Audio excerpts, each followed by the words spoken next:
Benin Republic deepen security cooperation. Every minute, every day, news is breaking, events occur, and there are new developments. At Signature TV, we follow these stories objectively, bringing all sides without bias, explaining the complex issues, breaking down the numbers, and investigating the issues behind the news. Anywhere and everywhere, near or far, wherever the news is, we will be there. Signature TV. News in your pocket. The federal government has fixed December 2027 as the completion period for the Makudi-Otukpo-Obolafo 9th Mile ENUGU dual carriageway. The Federal Controller of Works in Benue State, Mukaila Danladi, made the disclosure, said that the 258-kilometer road had been divided into 5 sections to facilitate construction. Danladi attributed the slow pace of work to the rainy season, noting that some earthworks could not be undertaken under unfavorable weather conditions. Controller however said that work had not stopped, as the contractors currently concentrate on hydraulic structures and drainage installations along the alignment pending improved weather condition. He reiterated the federal government's assurance that the project will be delivered within the 48-month contract period. Danladi said the highway is the second phase of the Abuja-Akwanga-Nasarawa-Makudi corridor, extending the dualization from Makudi through Otukpo and Obolafo to ENUGU. The project is funded through a combination of a China Exim Bank loan and federal government's counterpart funding. The Federal Ministry of Health and Social Welfare has donated 100 vials of Panafrenium anti-snake venom valued at about 25 million naira to the Benue State government to support the treatment of snake bite victims and check recent deaths recorded across the state. Intervention is aimed at reducing illnesses and deaths associated with snake bites while easing the financial burden on victims and their families due to the high cost of anti-snake venom. The Benue State Commissioner for Health and Human Services, Dr. Paul Oguche, who received a consignment at the ministry, said that the nation demonstrated the proactive leadership of Governor Hyacinth Alia and the ministry's commitment to using strategic partnerships to address critical health challenges. Oguche commended the Coordinating Minister of Health and Social Welfare, Professor Ali Pate, and the Federal Ministry for responding positively to the state's request for assistance. According to him, the federal government's intervention will complement the efforts of the state government to make essential healthcare services more accessible, particularly to vulnerable residents.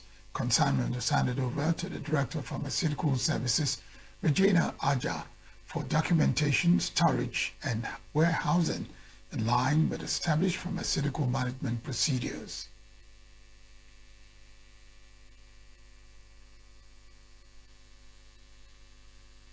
The Senate has explained that the Federal Capital Territory will not be part of a new state policing system, stressing that Abuja does not have the necessary constitutional institutions to run its own police force. Chairman of the State Committee on Media and Publicity, Yemi Adaramodu, said the FCT does not have a governor or a state house of assembly, as it is directly controlled by the federal government.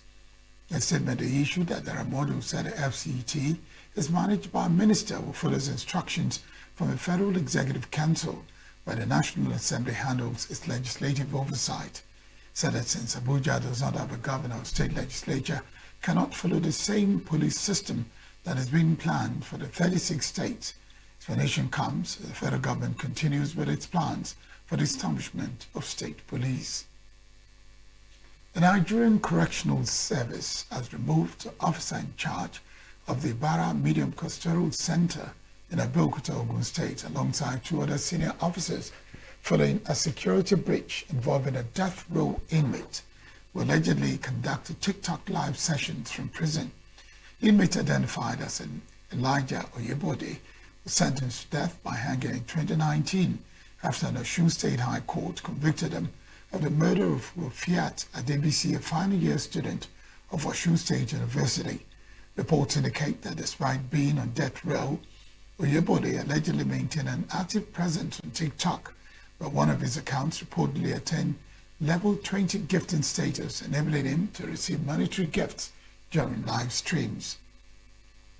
Public Relations Officer of the Correctional Service, Jane Osuji, confirmed the development in a statement described the incident as a serious violation of custodial regulations and a breach of prison security protocols.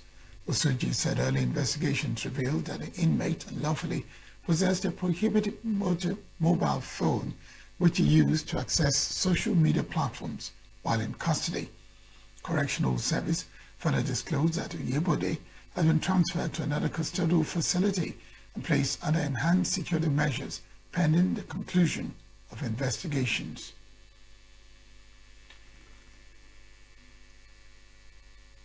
The Nigerian Association of Medical and Dental Academics has given the federal government a 3-week extension to conclude negotiations over its outstanding demands, warning that failure to reach an agreement could trigger a 3-day warning strike.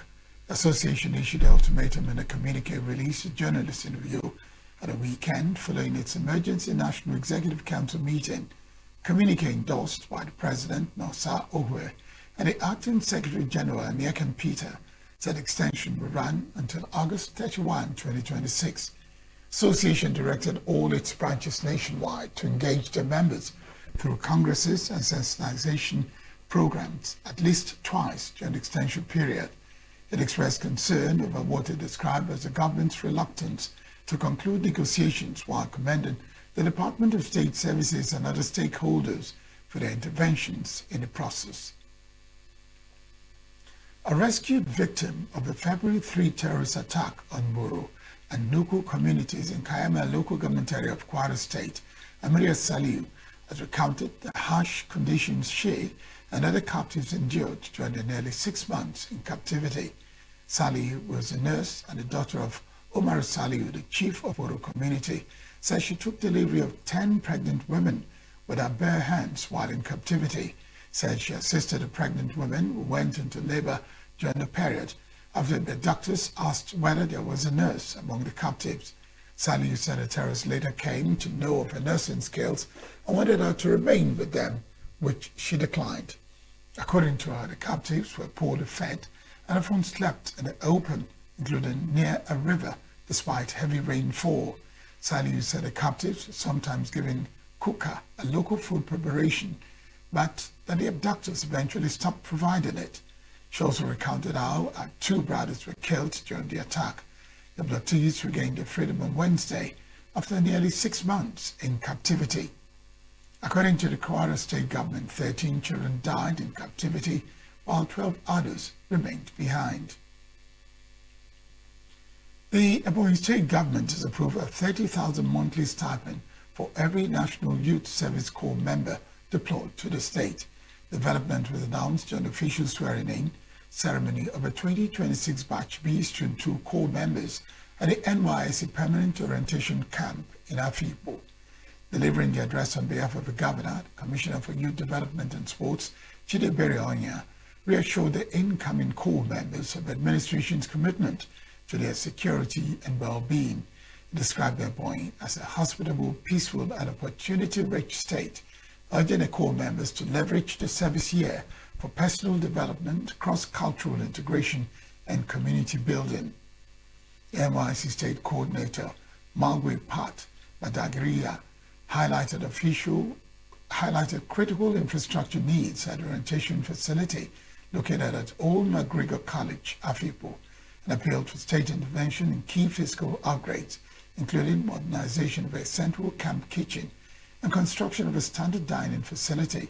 She also appealed for the establishment of a fully equipped skills acquisition and entrepreneurship development center, structural perimeter fence renovation, and facility upgrades inside a multi-purpose hall. Swearing-in ceremony featured the signing and taking of the oath of allegiance by the new Corps members, tactical drills presented by the Manual War Unit alongside traditional ceremonial performances. Nigeria and the Republic of Benin have agreed to deepen bilateral defense cooperation and strengthen joint strategies to tackle cross-border security threats across West Africa. Commitment followed a 3-day working visit to Cotonou by Nigeria's Minister of Defense, retired General Christopher Musa, hosted by his Beninese counterpart, Gildas Agokan. During the visit, both sides focused on harmonizing regional security frameworks, strengthening intelligence sharing, and reinforcing cooperation to safeguard democratic governance, stabilize land borders, and secure the Gulf of Guinea against piracy and maritime crime. They also reached a consensus on establishing seamless, real-time intelligence fusion mechanisms to enable both militaries to track, trace, and neutralize transnational criminal networks and insurgent cells before they execute operations. General Musa reaffirmed Nigeria's zero tolerance for terrorism and had closer cooperation to deny violent extremist organizations safe havens in shared borderlands. Nigeria also offered Benin a wider pursuit range for security personnel at the borders as part of efforts to prevent insurgent spillover and illegal trafficking. Still to come, Senegal intensified crackdown on homosexuality, charges 71. Taiwan president oversees coastal strike drill during annual war games. Stay with us.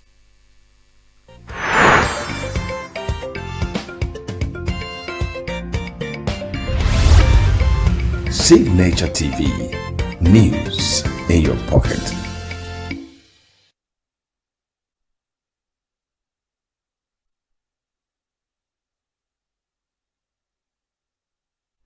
Senegal has charged 71 men with unnatural acts as it intensifies a crackdown on homosexuality. The men were brought before a court while 28 other defendants have been charges against them dropped entirely. In March, Senegal passed a new law doubling the penalties for homosexual relations, which are now punishable by 5 to 10 years in jail. Recent months have been seen more than 100 people, including some local celebrities, arrested on suspicion of homosexual acts and in some cases of deliberately transmitting HIV. Prosecutor Salio Dioko told journalists on Saturday that a French national, an engineer in his 30s, living in Dakar and detained in February for natural acts, had the charges against him dropped. Public Prosecutor's Office has appealed the decision. Recent months have seen several West African countries enact laws criminalizing homosexuality. Colombia's new inaugurated president, Abelardo de la Espriella, has vowed to restore order and launch an uncompromising campaign against the country's armed groups and drug cartels.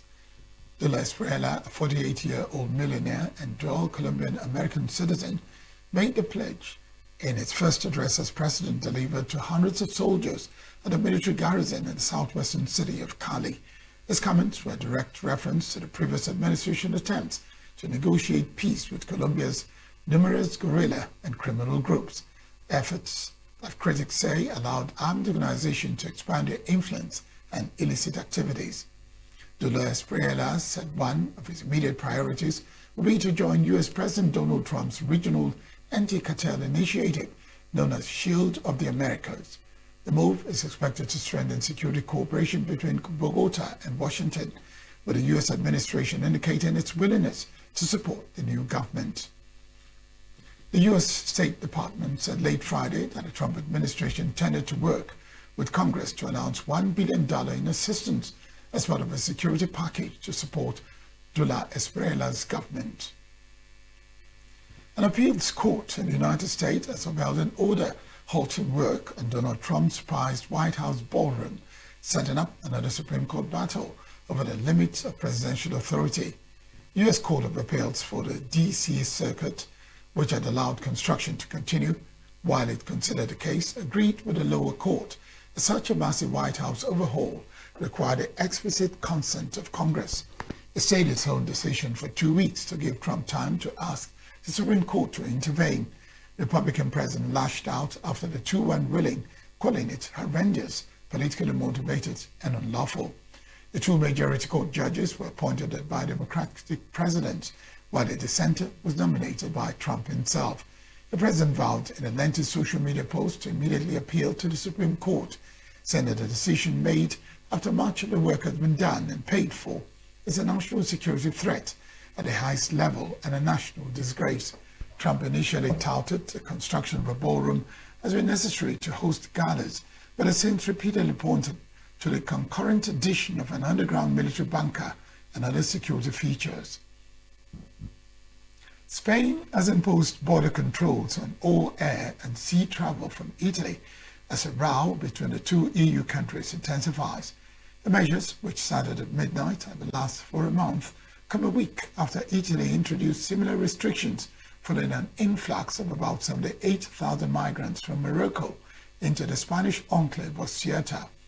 The crisis had pitted Spain's socialist leader Pedro Sanchez against Italy's conservative leader Giorgio Meloni, who has long called for stricter EU migration rules.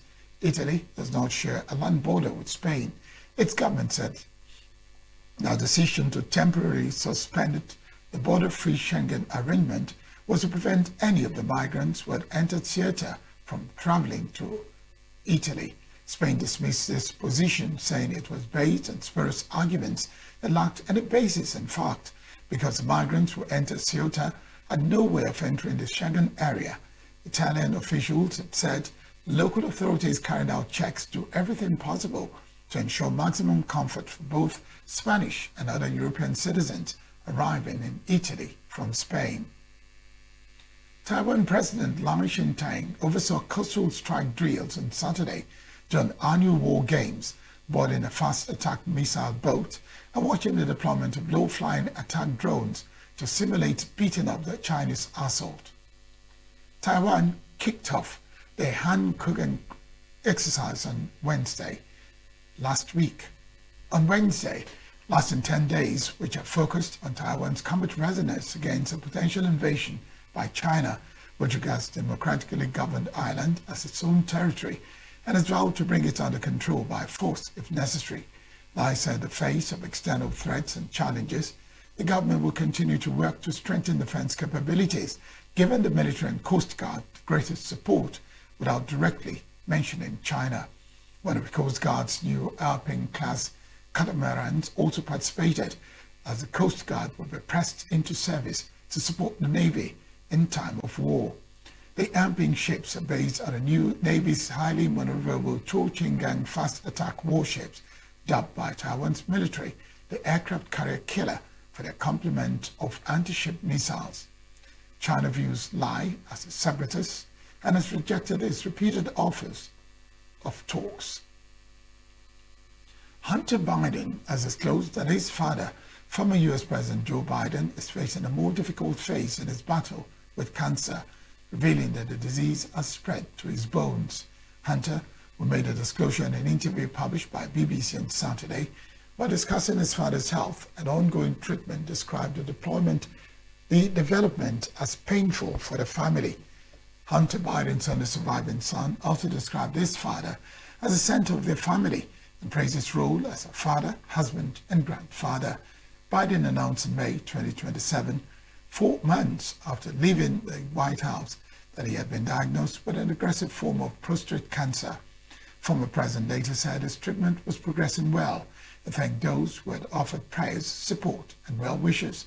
His health had already attracted significant public attention during the final months of his presidency and the 2024 presidential campaign. Biden ended his 2024 re-election bid in July that year, after which then Vice President Kamala Harris became Democratic presidential nominee, subsequently lost the election to Donald Trump. Now sports. Rangers International and Rivers United have been drawn against their opponents for the first qualifying round of the 2026-27 CAF Champions League. Rangers will face AS Sabama of Benin Republic, while Rivers United have been drawn against Ivorian side San Pedro. Rangers, who won the Nigerian Premier Football League title last season, will host AS Sabama in the first leg at Ramos Stars Stadium in Kenya before traveling for the return fixture. AS Sabama are making the continental debut after winning their first ever league title in Benin Republic last season. Should Rangers progress, they'll face the winner between AS and Nigalek of Niger Republic and Algerian giants MC Alger in the second qualifying round, with a place in group stage at stake. Rivers United, meanwhile, will begin their campaign away from home against San Pedro before hosting their Ivorian side at the return leg. San Pedro secured their first league title in Ivory Coast last season, and they're hoping to carry that form into a continental campaign. Nigeria would also have 2 representatives in the CAF Confederation Cup, with Shooting Stars drawn against Tunisian club Signaturetv, while El Kaneme Warriors will face Guinea-Bissau's União Desportiva Internacional do Bissau. In entertainment news, the eldest brother of the defunct music duo P-Square, Henry Okoye, has expressed doubts about the possibility of his younger brothers Peter and Paul reconciling, saying a prolonged dispute between the twins may have caused irreparable damage to their relationship. Henry, who spoke with a social commentator, Just Connection, in an interview at their father's residence in Plateau State about a renewed crisis involving the Okoye brothers, said although Peter had made efforts to resolve the disagreement, he was not optimistic that the twins would return to the relationship they once shared. Henry also appealed to Paul to forgive Peter, calling out the later reportedly paid his hospital bills when he was ill. This development came amid a long-running dispute between Peter and Paul and their elder brother Jude, who previously married P-Square. Twins reunited in 2021, raising hopes among fans that the issues that divided them had been resolved. However, the union was short-lived, with the brothers again falling out in 2024. The South African Consul General to Nigeria, Professor Bobby Monroe, has disclosed that Nigerian singer Ira Star was initially denied a visa because she submitted an inappropriate yellow fever certificate. Monroe would disclose this in an interview on Saturday, said the visa rejection happened in February 2024 and was not a recent development as portrayed. The envoy said the controversy resurfaced after reports alleged that the star and a team were denied entry visas to South Africa, prompting the South African mission to meet with our team to clarify the requirements that needed to be fulfilled. According to him, rejection was based on failure to meet visa requirements and was not related to the singer's personality or status as a Nigerian seeking entry into the country. Professor said applicants were assessed based on immigration requirements regardless of the status, noted that travelers applying for visas are required to submit relevant documents including a yellow fever certificate from their home country as proof of vaccination before traveling to South Africa. Clarification comes amid renewed concerns over alleged visa restrictions on Nigerians traveling to South Africa, following claims that some Nigerian entertainers had faced difficulties obtaining entry permits. That's a wrap on Global News. I am Barikumo Ado. Thank you very much for watching.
in support of this motion as amended, say aye. Aye. We have taken the vote by default. We are international. Israeli airstrikes. Donald Trump left us the worst unemployment.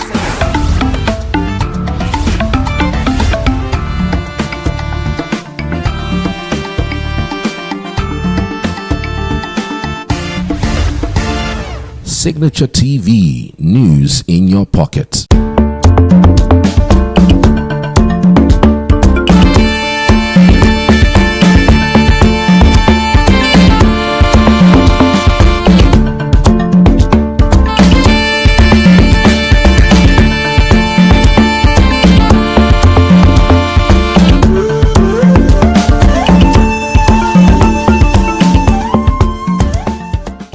Challenges in TV because whether you like it or not, I'm a beautiful woman. Yeah. And it was this one, they put her in TV.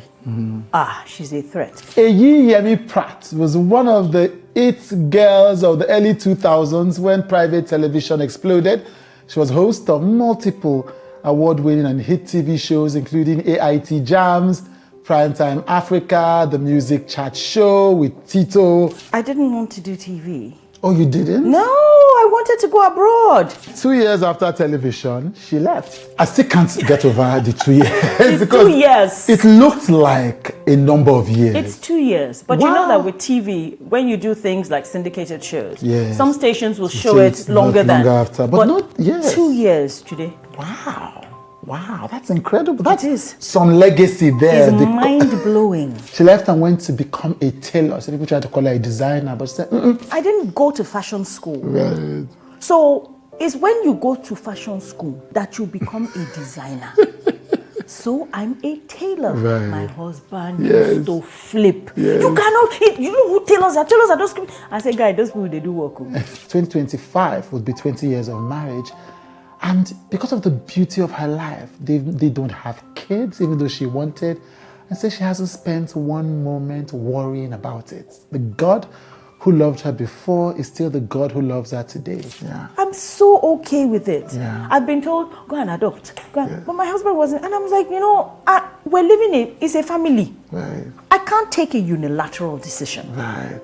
and force it On your partner. But it doesn't remove from who we are. Yeah. And I'm grateful for that. From Itura to one of my new favorite close of business, I say, how's it like being back in the limelight, being back where she left? She says, I would tell you that honestly, God sent me into Nollywood. And I'm not saying that with any flippancy or... Right. Acting was never in the radar. Never. And she's just getting started. This interview is about what happens when a woman, who refuses to age, by the way, insists on living life on her own terms, personally and professionally, and ends up in her 50s as joyful as ever and just rearing to go again. Yemi Pratt, welcome on the show. Thanks, Yemi Pratt. Welcome on the Thanksgiving ceremony. And I'm like, who am I seeing? And I'm not even trying to flatter you. I thought it couldn't be you because you still looked the same like you looked. So I thought it's not even possible. It cannot be. But I saw it when I came, it was the greatest joy. And then, of course, and I said, I have to sit down with you. Mm-hmm. And I wasn't joking because I think the next week or 2 weeks later, I was in your house. Yes. Yes. It's and it was one of my best Sunday afternoon. It was thoughtful, it was warm, it was authentic. All the things that I remember from the first time I met. Anyway, this is supposed to be an interview, not a Thanksgiving. I just want to say, you are in Itura. Yes. And your picture is used sometimes as Yes. So I had seen that because Itura is about 2 years old, I think. 3 years. 3 years old. Yeah. I'd seen that, and again, I thought that can't, and it's you, but that can't be you. It's this year that I realized that, wait, it is you. Yes. Because you haven't changed. That is all thanks to God. It has nothing to do with me. Honestly, it has nothing to do with me. Because sometimes I'm looking at my age mates and I'm thinking, why does God love me so? Yeah. And it's not that he doesn't love them. Others, yes, but then it's the way he loves Why you. does he love me so? Yeah. I haven't been the best person, you know. As you get older, you realize that life is more than appearance. My sisters, in fact, they had a hissy fit yesterday when they were like, oh, so you're getting a makeup artist for... And I'm like, no. They're like, why? You are going in, today is going to interview you. I say, I will do my makeup. I say, it will suffice. They're like, hey. But you know, it's an... I'm like, it's okay. Yeah. So, I mean, it's I not lost... you trying. I lost my vanity matrix maybe like 20 years ago. Why? Because it's not important to the grand scheme of things. It's a body. God designed it to age. How long can you cheat the aging process? And why do I even want to be, why do I want that to be the center of attraction for me? I'm not interested. Right. It's my heart that matters. And if I speak with you and you can connect with that, then my job is done. Right. Doesn't matter how pretty I look. Yeah, it's... I agree with you, obviously, but does that still apply in this day and age of filters and Snapchat and Instagram and, you know, red carpets with 5 million naira cloths and all of those things? So I'm more empathetic now and more understanding. Right. If you had asked me this question 15 years ago, I'd have told you, no, this is. But here's the thing, they're not me. It's not important to you. Right, yeah. But if that's where you are right now, then own it and do you.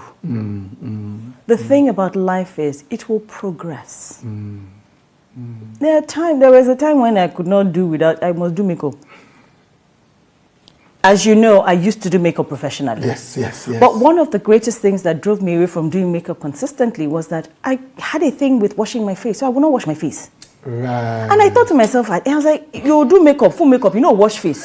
What's going to happen in 10 years' time? So I was like, you know what? Let's just not wear the makeup. It'll be all right. Yes. So, I mean, do you? Yeah.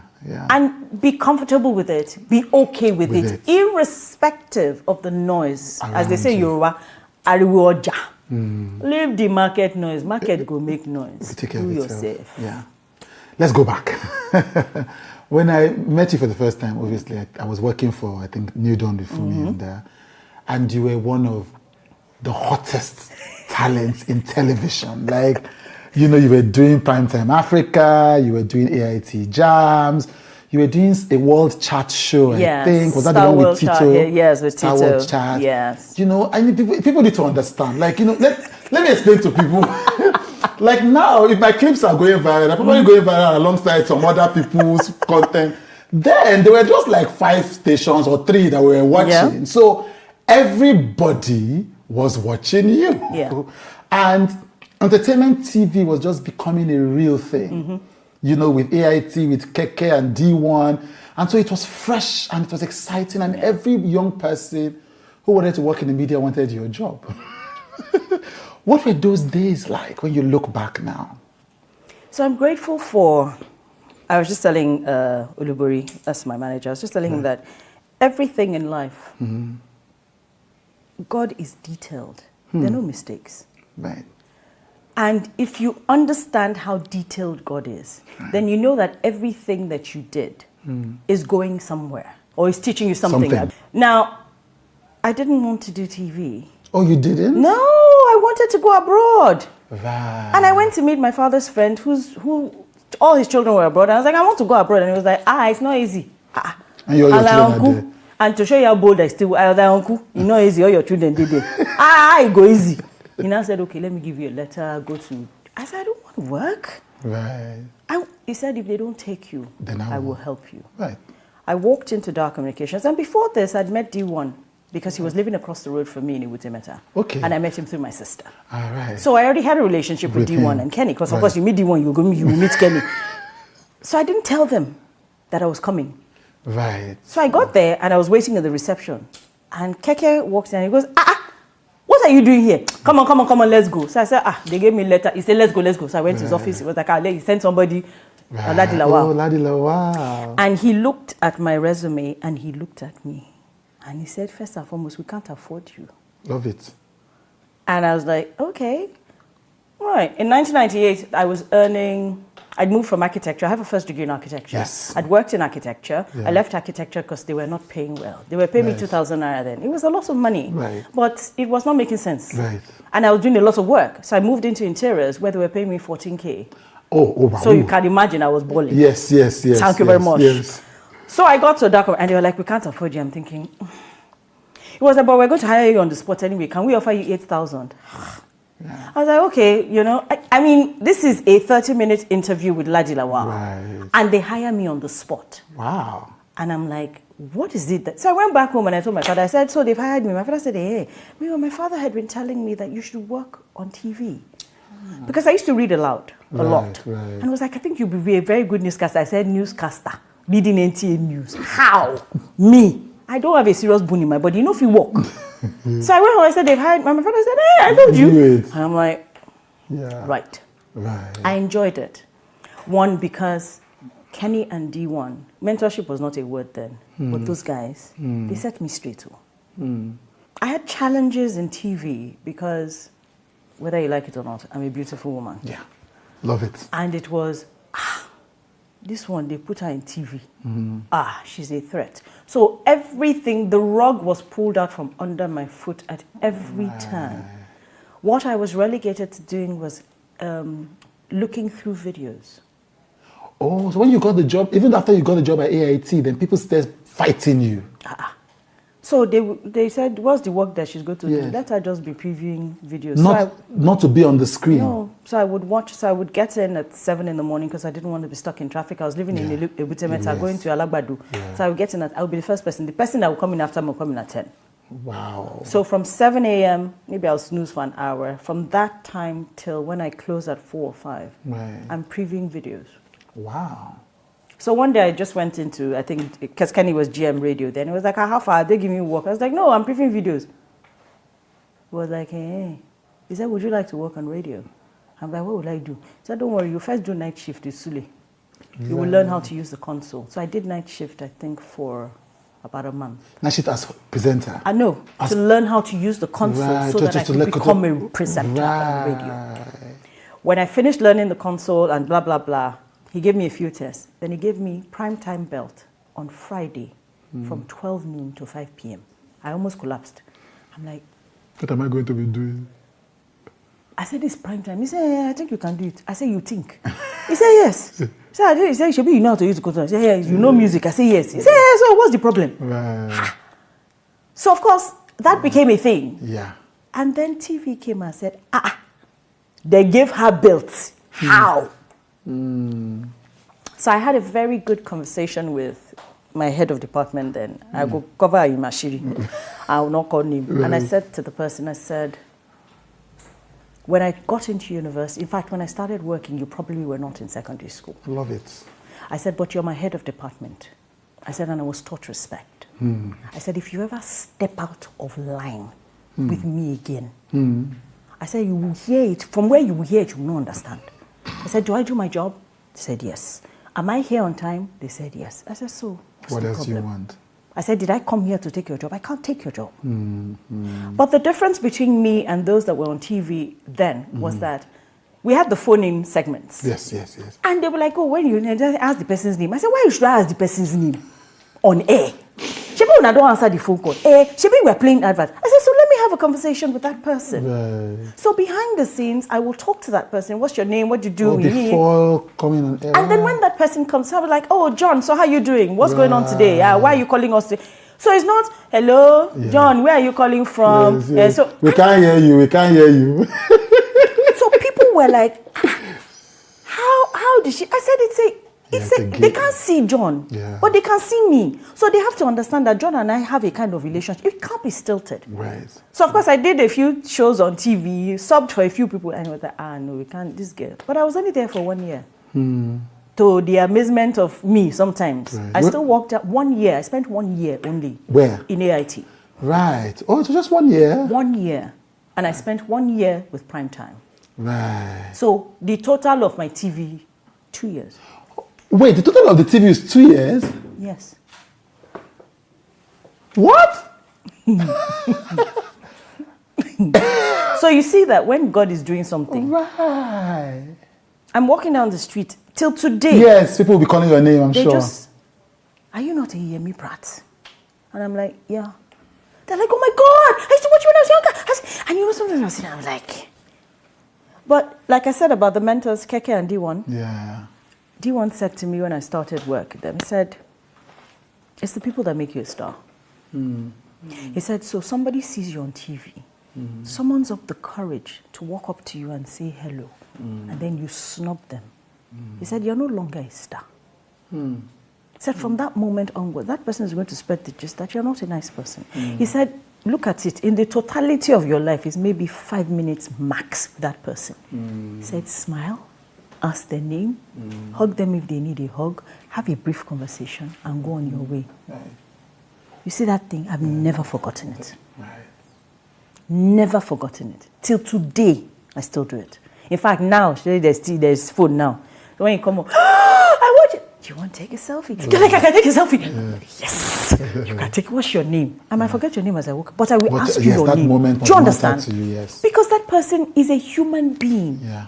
And they value you is why they came Came to to you. you. So irrespective of what is happening in my life, Yeah. that 5 minutes that I'm with you, Yeah. now you go be center of attention. I love it. I love it.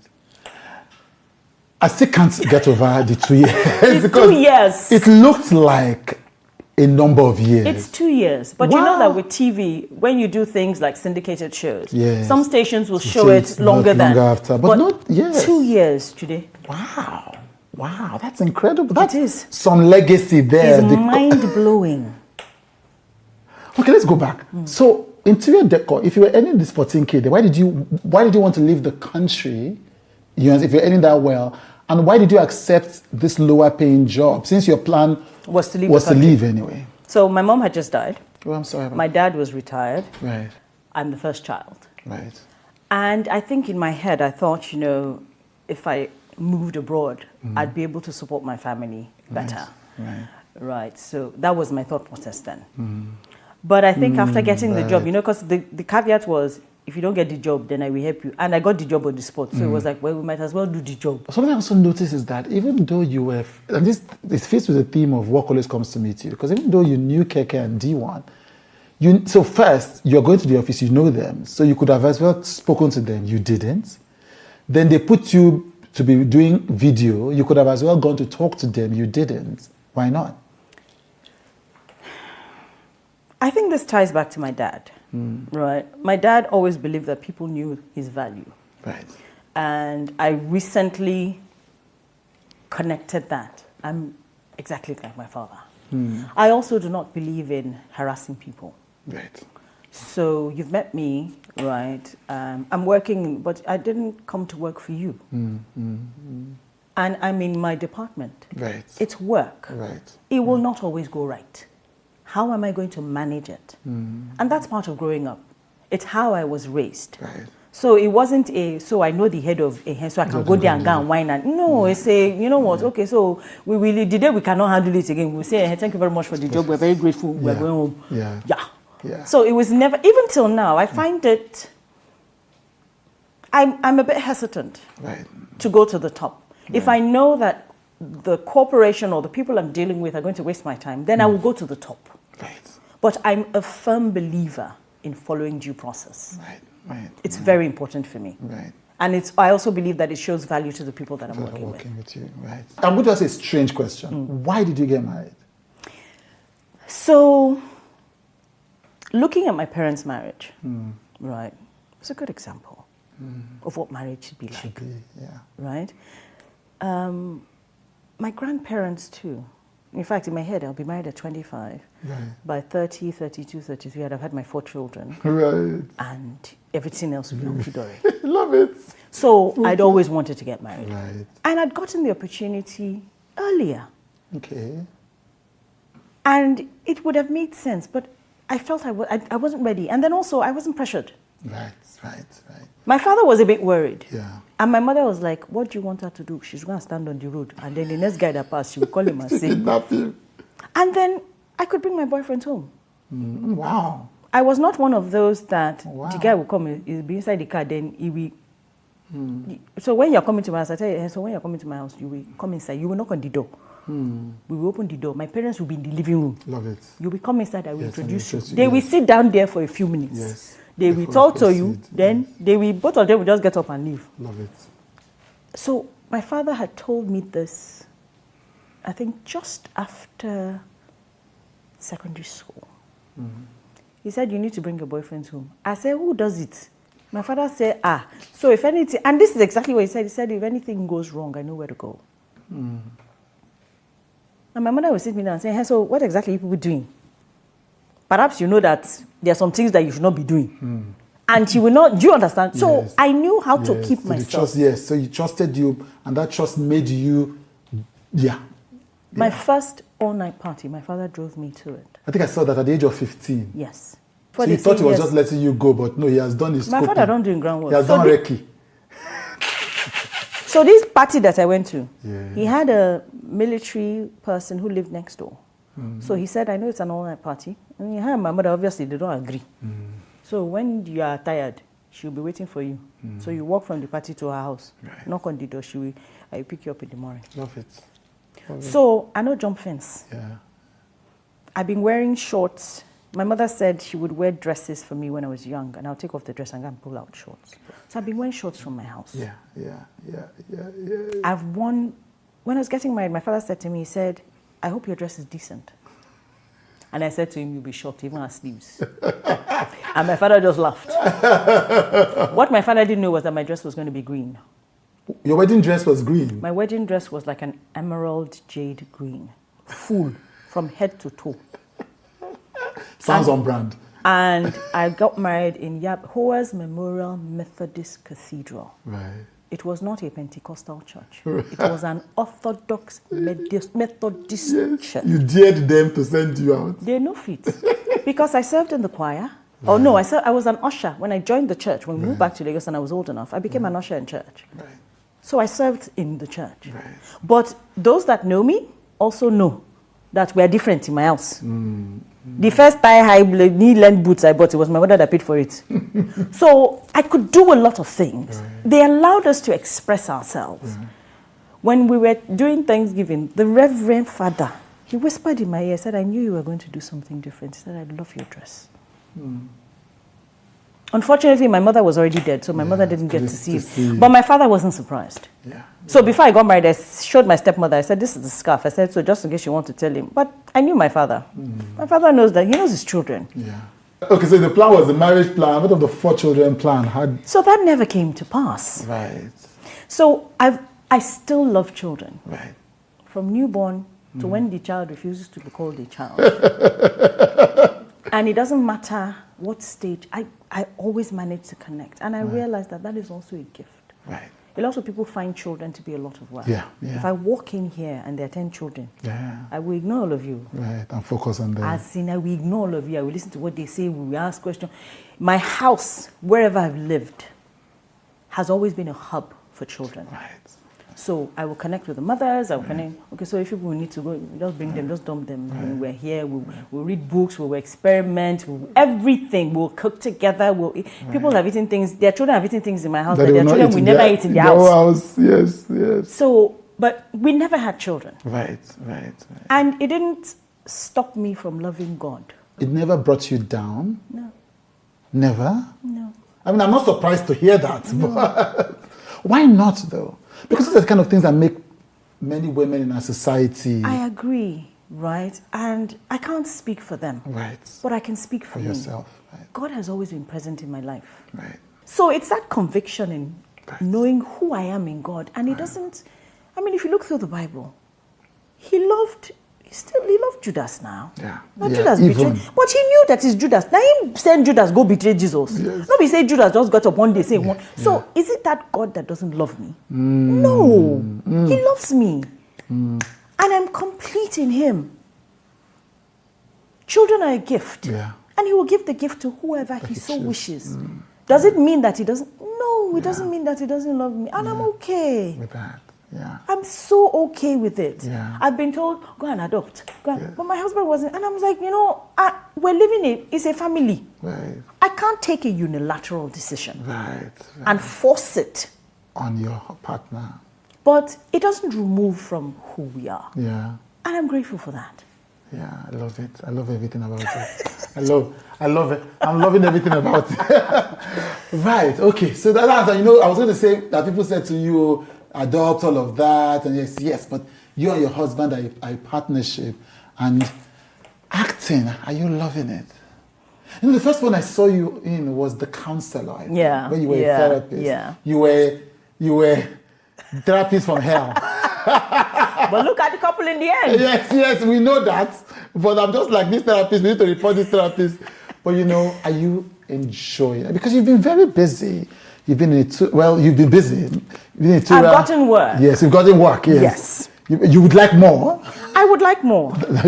right. Because I would tell you that honestly, God sent me into Nollywood. And I'm not saying that with any flippancy or... Right. Acting was never in the radar. Right. Never. When I did acting, it was because of Bumi Davis and Teju Babyface. Yes, you had done some stage plays, yes. And I think RMD too at some point, yes. Do you get? Yes.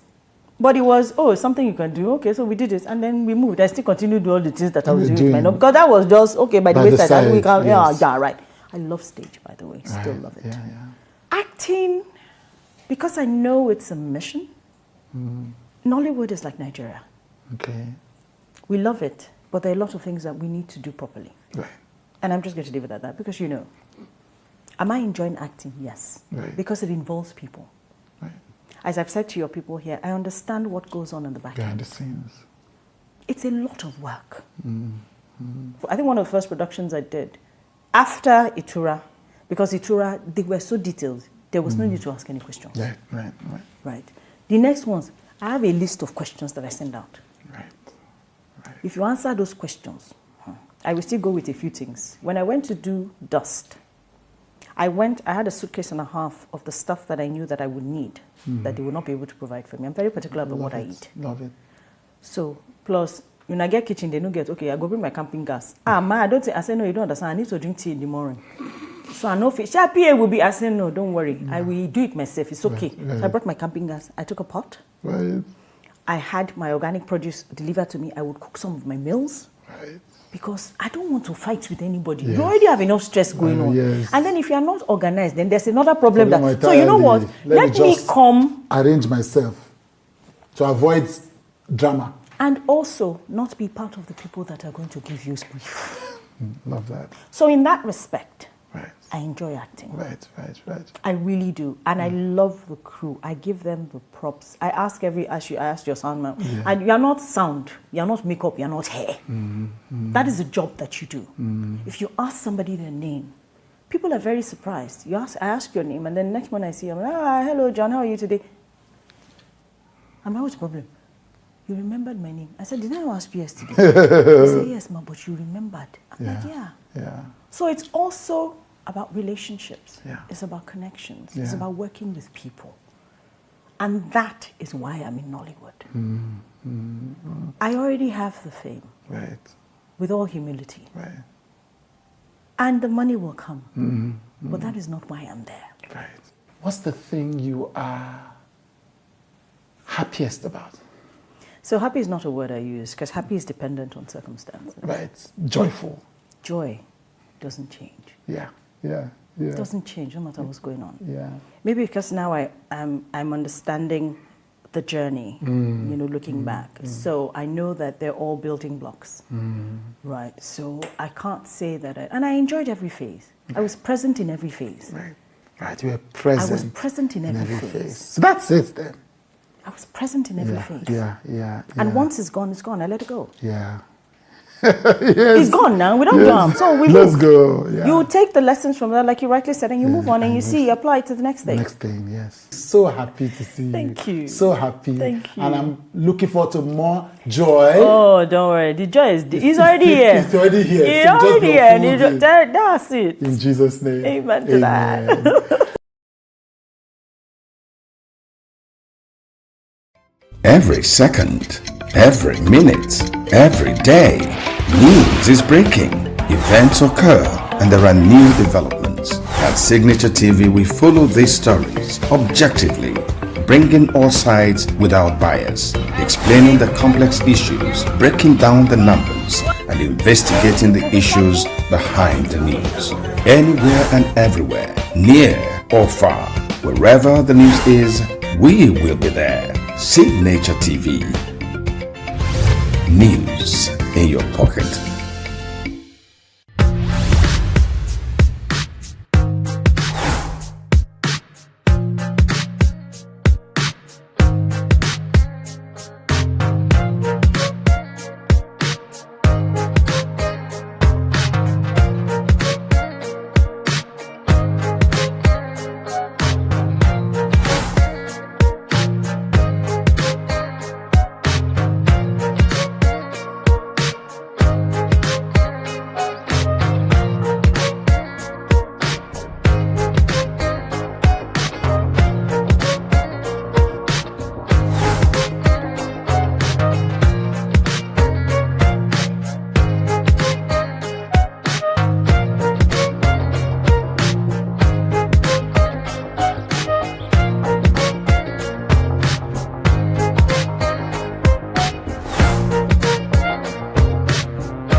We are local.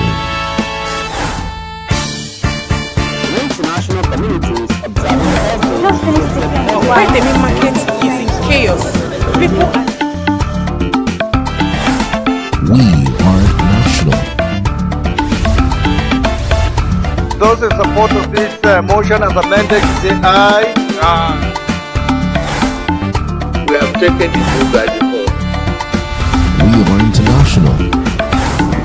Israeli airstrikes. Donald Trump left us the worst unemployment.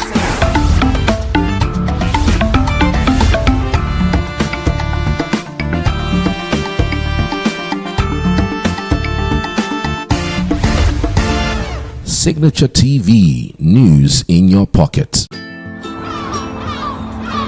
Bright and early as the day breaks, as the newspaper headlines trail the stories that shape the day. We at Signature TV trail the headlines that trail the day. We interrogate the headlines. We analyze the stories that make the headlines. Wayek is overrated, and they even overrated themselves and went into CBT. They are insensitive of some Nigerian children who have never had what it was CBT. With passion and emotion, we drive the conversation to change a narrative. Let nobody be deceived by Nigerian high level of performing in agriculture export. We are still where we are. Newspaper review on Signature TV every morning on Signature Morning, weekdays, and Signature New Day, weekends. Newspaper review on Signature TV. We do not just review the headlines, we make the headlines relevant to our daily lives.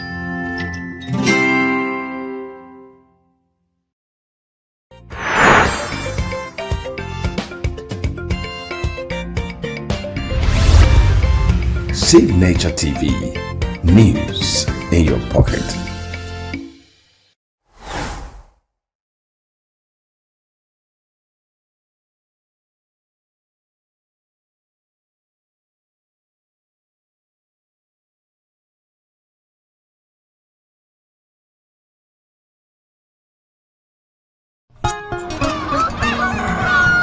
New every morning on Signature TV. We open the day for you with needed energy, information, and required vibes to shape your day. From sizzling snippets of stories in various areas of life to intriguing conversations with net worth guests. When you have people who have no track record becoming your leaders, you have a problem. There is no outstanding gratuity when Obi took over from me. I left in all the accounts of Anambra State 13.8 billion for him. Your day cannot be complete without Signature Morning on weekdays and Signature New Day on weekends. There is no better way to start your day except Signature Morning and Signature New Day every day on Signature TV.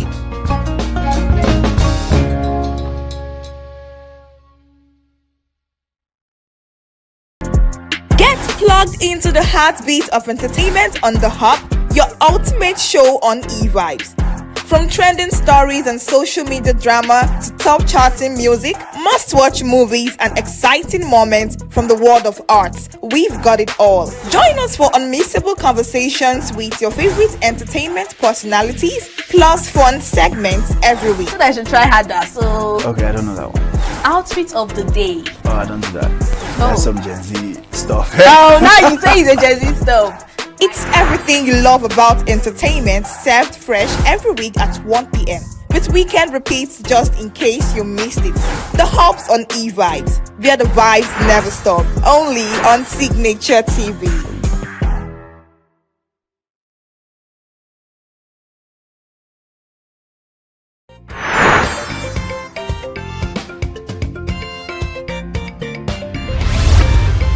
Signature TV. News in your pocket.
Health is more than a diagnosis. It's your lifestyle, your choices, and your future.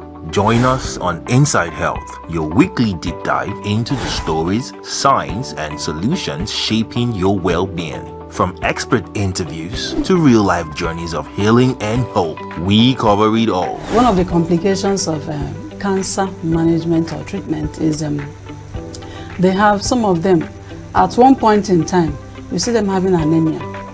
Okay, so you see them at times being transfused. But at the same time, you come in with a diet. Nutrition, mental health, innovations in medicine, fitness, and everyday wellness. Whether you're managing a condition, staying informed, or just living your best life, Inside Health is your trusted guide. I'm Signaturetv, and I'll be with you every week on Inside Health, only on Signature TV.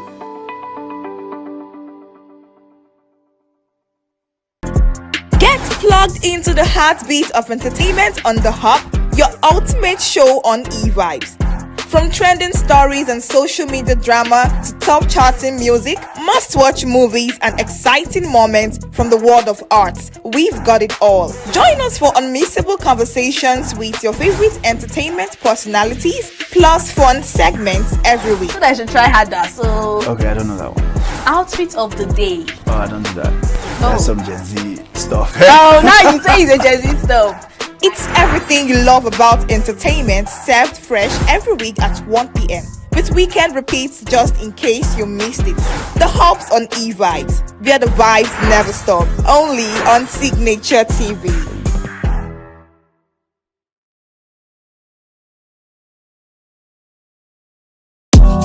Tired of the snow?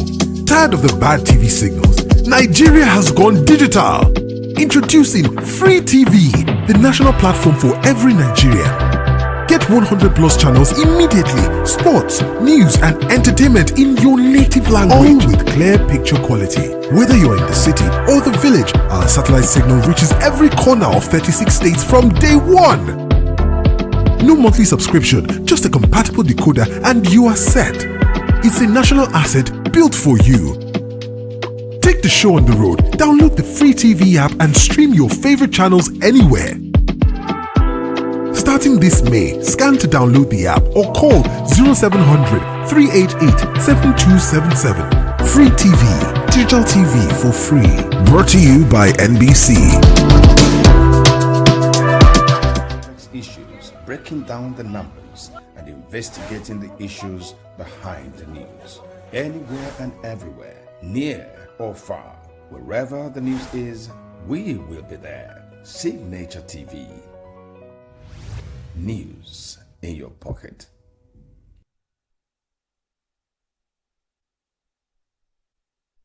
Welcome back. On our trending story this morning, we want to look at the Osun State coming elections for who is going to be the next governor of Osun State. So as the Osun people wait for August 15 election, Afrobeat star Davido has warned that anyone planning to interfere in the Osun State governorship election not to attempt it. He gave the warning while speaking to journalists ahead of August 15 election in Osun State. Davido said elections should not be treated as a do-or-die affair, accusing the opposition of creating that impression. Davido is the nephew of the Accord Party's governorship candidate, Ademola Adeleke, the dancing governor. His main opponent in the election is Bola Oyebanji, All Progressive Congress, APC. Let's see what they say at the Davido said at the press conference and the campaign going on. I understand the tension and emotion surrounding this election, but I urge everyone to remain calm. No political ambition, disagreement, or election is worth the life of an Osun son or daughter. Let us reject violence. I'll say it again. Let us reject violence, intimidation, provocation, and most importantly, destruction. And to our daddy from Imo State, I say this with respect, sir. I have heard rumors suggesting that there are moves to interfere in the Osun State election or use the state as a political battleground to prove a point. I do not present these claims as facts, but I appeal to you, sir, to use your influence to promote peace and allow the people of Osun choose their candidates freely. We have mutual connections, and I have a deep connection to Imo State. My wife, Chioma, is from the state, which makes this appeal more sincere. Please, let Osun remain peaceful. We say it again, please, let Osun remain peaceful. One more time, let Osun remain peaceful. Edo State Governor Monday Okpebolo in a video was seen calling the Osun State Governor a dancing governor, saying he has done nothing for the state apart from dancing. Let's take a look. Before somebody sign paper, he will dance. Are you not tired? For 4 years, this man has been dancing. Before he take breakfast, before he drink tea, he will dance. I was asking my friend, and I said, I can't even remember when I saw this man in our general meeting in Abuja. Before he even entered the plane, he will dance. Before he got there, we had closed. So he won't know what we are saying. He doesn't know the reality of today. If they bring money, chop that money from them, but don't vote for them. They said they have money to spend. Is that not so? Just collect the money, keep it in your pocket. That man is Obaseki's friend. You know we kick Obaseki out of it, though. So we have to kick his friend out of this place too. And those people chop Obaseki's money, but they never vote for him. But they kick him out. A governor that is not working, the best gift for him is to send him out of that state. If he's not working, what business does he have here? Does he have any business? Abojo! On the 15th, what are we doing? Are you not tired of dancing, governor?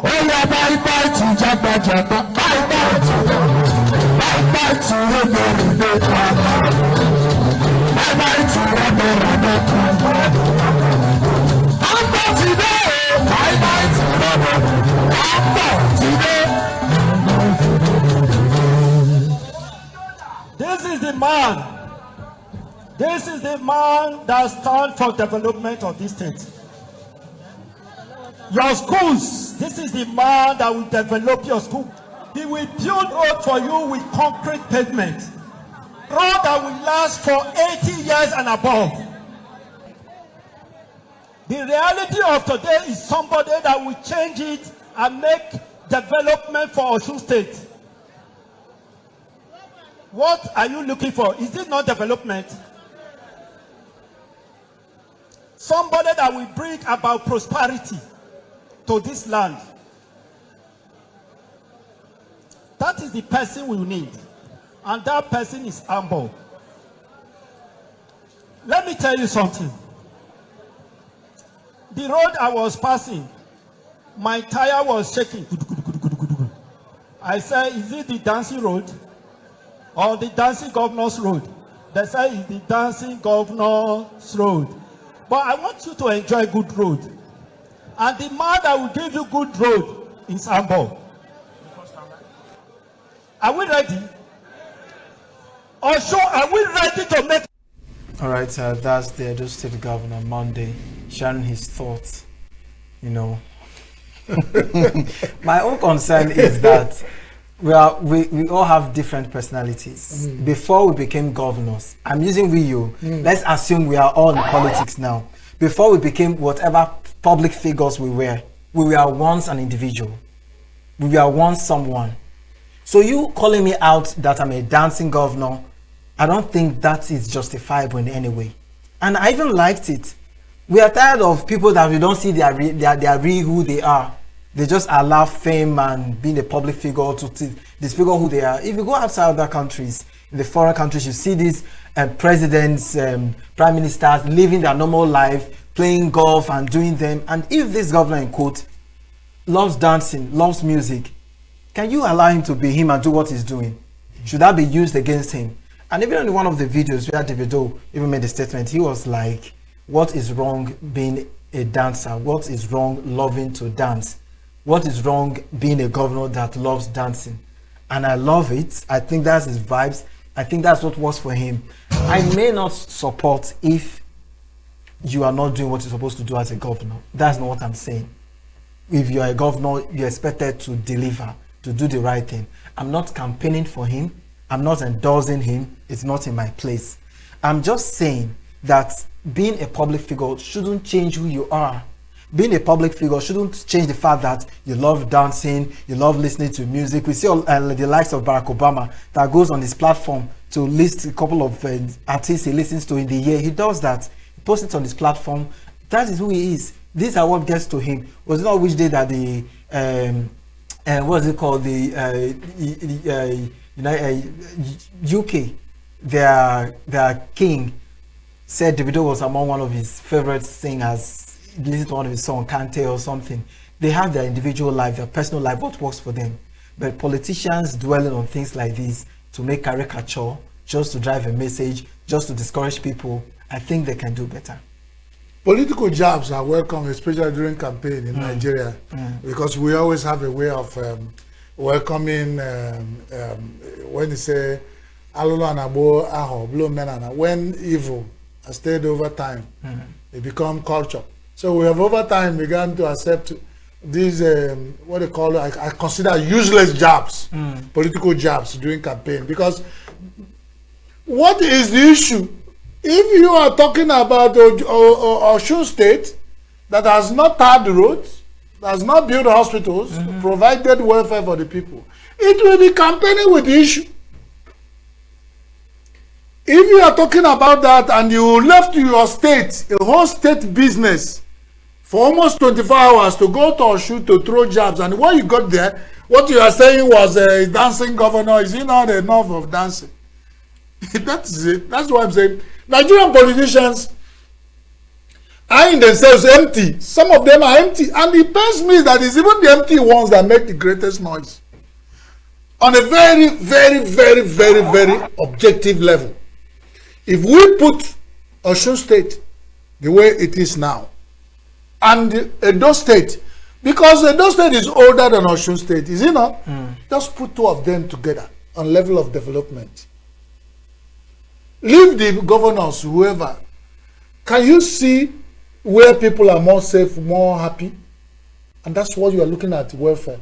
So if you have left your state, we are expecting that if APC want to do campaign for the governors who want to come in to replace incumbent, they will go with their best.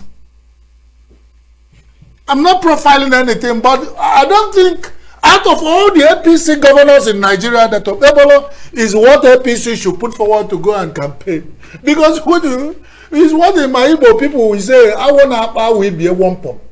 You know, a frog, we see another frog, you say you are frogging. That is not better. What you expect is use the best for campaign. When you bring it, say, hey, imagine, for instance, I'm just giving us an allusion, and like you said, we're not campaigning. But imagine where if Governor Oti of Abia State is a member of any political party, they want to use him to go and campaign in other states. If Oti stands, he said, people of this state, I come from Abia State, and I am Governor Oti. Look at what I did with the bus terminuses in Abia. Look at what I did with the roads. Look at, you be calling them and you be pointing like I used the adage before. Now you are trying to show a kid about frog lying on top of a heap of stone. He will be pointing at empirical evidences so that you see, do you want a governor who will be like me? Then vote for this person. That will be campaign. But this one is total emptiness. And by the way, like you said, if the people of Osun State wake up and their government dance for them and they are happy, you ask, can you tell somebody, look at your mouth when you are eating your own meat? Leave the Osun people to their dancing governor.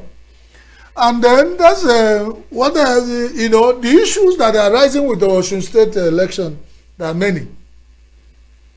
The EFCC rushed to close down the account of Osun State government. Yeah. Within 24 hours, even less, the president came out and said it was an embarrassment for EFCC to have acted that way, and ordered immediate defrosing of Osun State account, saying that they acted in error. Before then, Osun State has gone to court already in Australia because they have Attorney General who is bears allegiance to the state government. Of course, he is the Attorney General of Osun State. They've already prepared their papers and gone filed a court case. Well, whatever made the EFCC to look at a whole sovereign state in Nigeria, for whatever gave them the confidence to treat Osun State the way they would treat any common Yahoo boy. It's left for Nigerians to see, because imagine if EFCC has gotten away with this, which suddenly, I don't know where the President of Federal Republic of Nigeria got that courage to now begin to look at things objectively. Or we are still watching out at the while it's going to come out and quickly countered it. Why at this time? Why EFCC? Why the president? And why is the central ruling government always contradicting itself? EFCC is an agency of government of the Federal Republic of Nigeria, being managed by a principal officer who is the president of the Federal Republic of Nigeria. Why does it mean EFCC, even if it takes certain critical decisions, do not take clearance? Is EFCC, I didn't see independence in their name. Because, you know, Madisia Denko, Nkedenko Adisi, the sharp knife doesn't have a head. Why the one that is blunt, now in here, the still there. The agency of government in Nigeria that have independence in their name are battling with independence. Why the one who does not have independence to the acronym is acting in alacrity and go as far as freezing the account of a state in a Federal Republic of Nigeria. That's nothing Getman no go see forget. Now, the governor of Osun State is suing EFCC 2 billion naira for damages, which we don't know how that's going to turn out.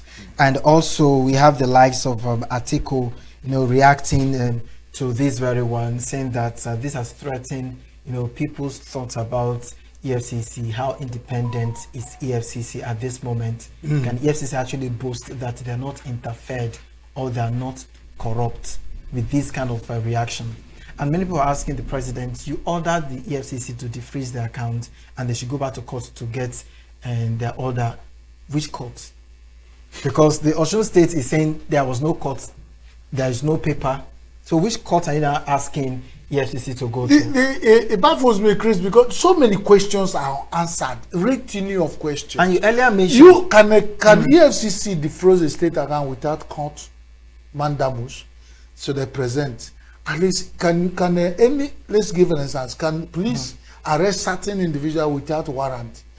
So a whole state account that has both the civil service payroll, that is the major account, is what EFCC. If you had seen some suspicious account, because I know it's not only one account that, but you went to freeze the major state account that has salary. That means if you don't know, you're not the cause, you are caused. EFCC has stepped into, and I think they were experimenting with what people were saying. With this experiment, that 2027 has a lot of things to offer to Nigerians. Accord Party, NNPPs, netizens demand Oloyede's removal. Yeah. In a sense society, when the president come out and say, you have embarrassed me, and you are working with the agency of government or federal government, if it's in a sense society, Oloyede would have find himself working in Alaska.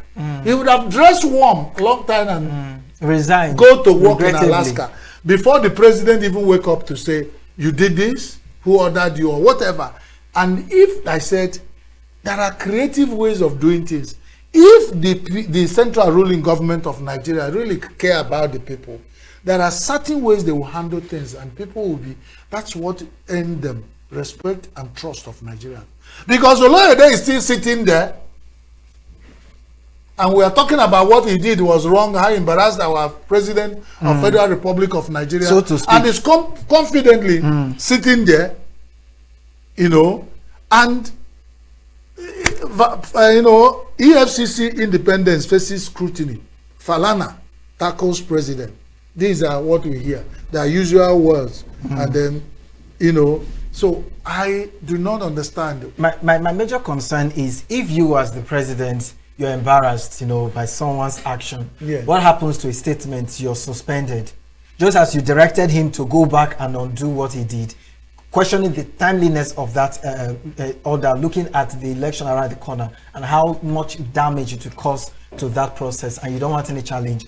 Looking at that incompetent action carried out, looking at that questionable character carried out in quotes, what stopped you as the man, the number one man in Nigeria, to say, for this thing you've done, to serve as a lesson to others that are going about carrying out whatever they're carrying out for whatever purpose they're carrying out, you're suspended indefinitely?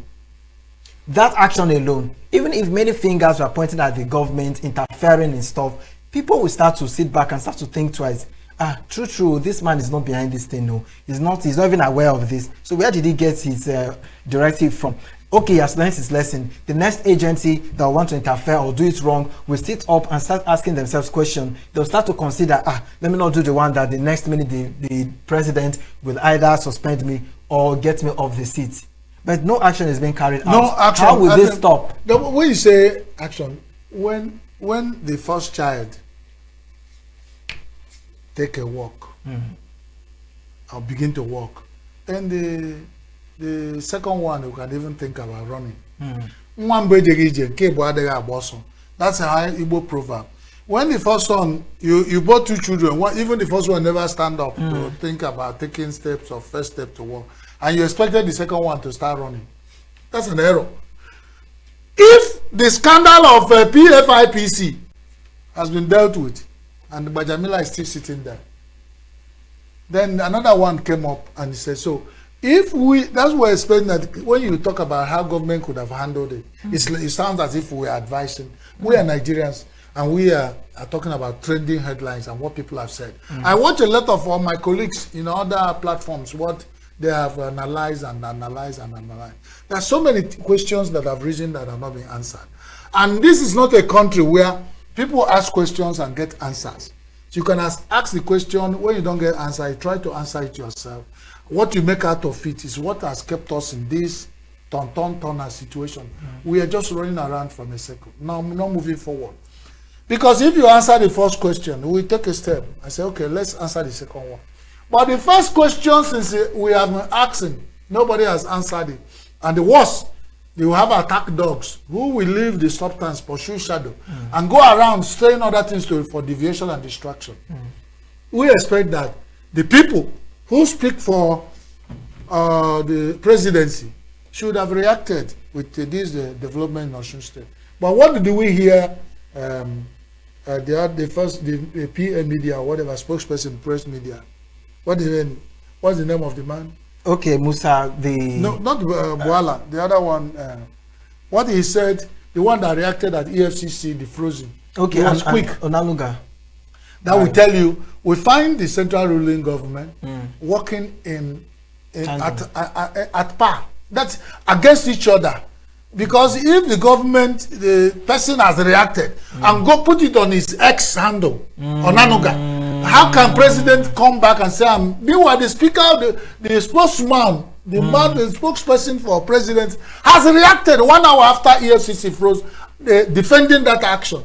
And the president is coming 24 hours later, or less than 24 hours, to say the whole thing was carried and was embarrassing to his person. I hope that speech of the president, he also reposted it too. The one the president said he does not, he's not in support. They are selective about what they post, and then that's why I'm saying they keep every day demarcating the presidency.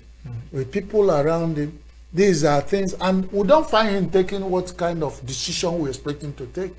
And that's why whatever they talk, we say, who knows what even the man has in mind. You know, because if someone, I can't see anybody from the Jagaban I know.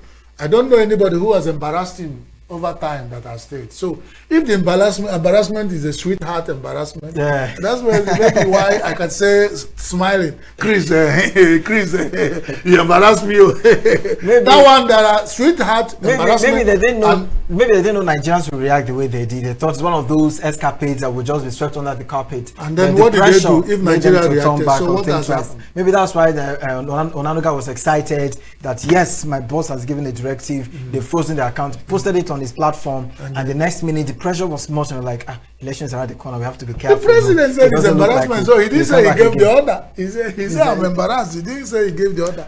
So probably because Onanuga also has a portion of giving orders. Probably it's Onanuga that gave the order.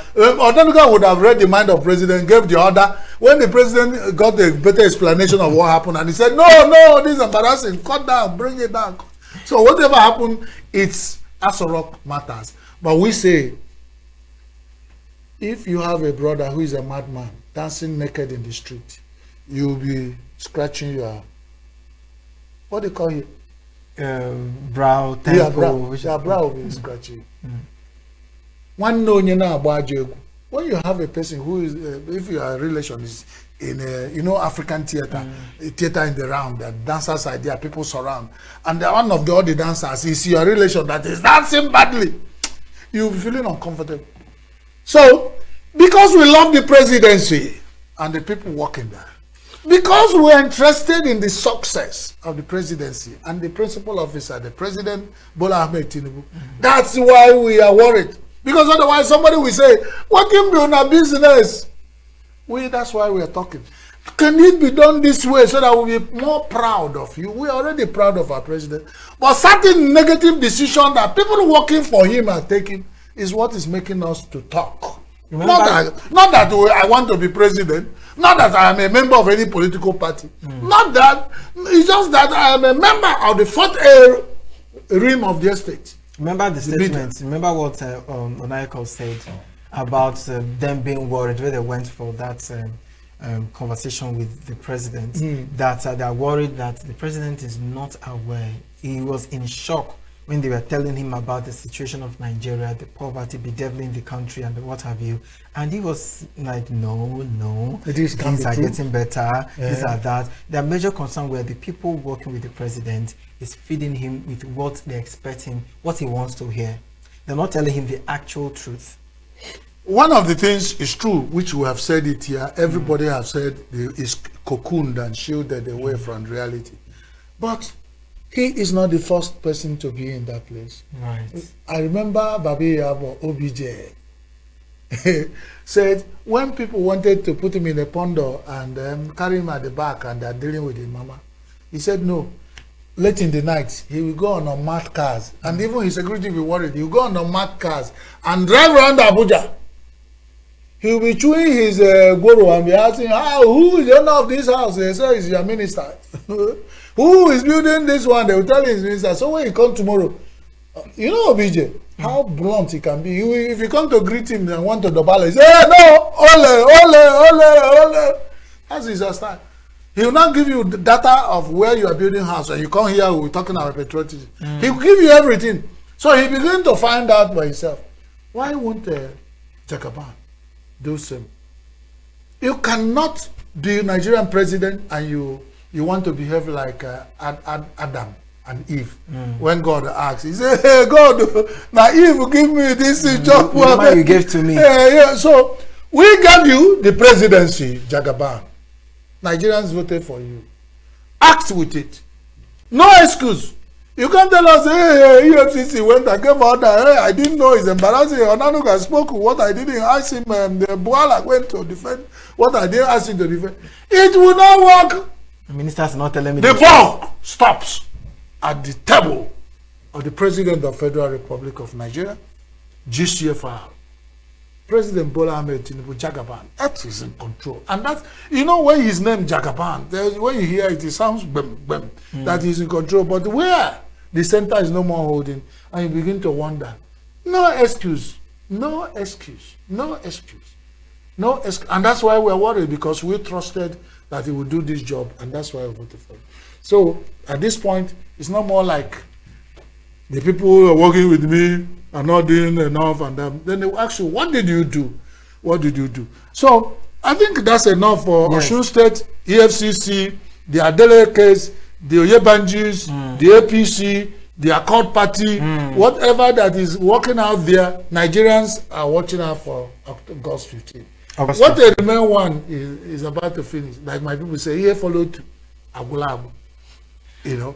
All right, so we'll look at the next story where we're talking about the scavengers. It's on the paper this morning. We're looking at the scavenger story where a couple of things happening. I think it's not just a Lagos thing, it's in many places, and we are yet to see some of the videos. Hopefully, we hope and pray that as this happens, other states, there will be videos showing some of the escapades, or how would I put it, of these people. We'll take a look at the video where in Lagos State, a bridge was badly destroyed, you know, by some scavengers. We don't know if it's coming from some unidentified scavengers have allegedly vandalized the pillars supporting the bridge linking Alakeja and Festac in Lagos State by breaking the concrete structures to remove the embedded iron rods. In a video circulating on social media and seen by a platform, police officers were seen clearing shanties erected beneath the bridge by suspected scavengers.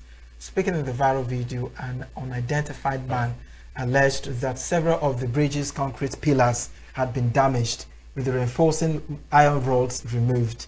He called on the relevant authorities to intervene urgently to prevent further destruction. Let's take a look at the video. I want to call your attention to this. This is the bridge that was constructed all the way from Alakija to link inside the Festac. These scavengers have started removing iron from the pillar that supports the bridge. You can see it, sir. This is what they have been doing. All the pillar holding the bridge, they have started removing the iron. They break the concrete and they started removing the iron. You can see, this is where we are now. See the way it was. This is the way it was. This is where we are now. It is very disturbing.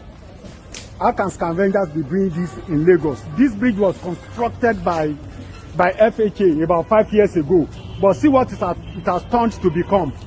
Within the next 2 years, what they would have done to this bridge, I mean, it is imminent collapse. You can see. See it, sir. See the beginning. So as we progress, see how they have dug into the reinforcement of the bridge. Okay, you need to call attention of your authority to this. It is extremely bad. They used billions of naira to construct this, and see what scavengers have done. And this is what we are doing on a daily basis to make sure that this does not happen in Lagos. This is it.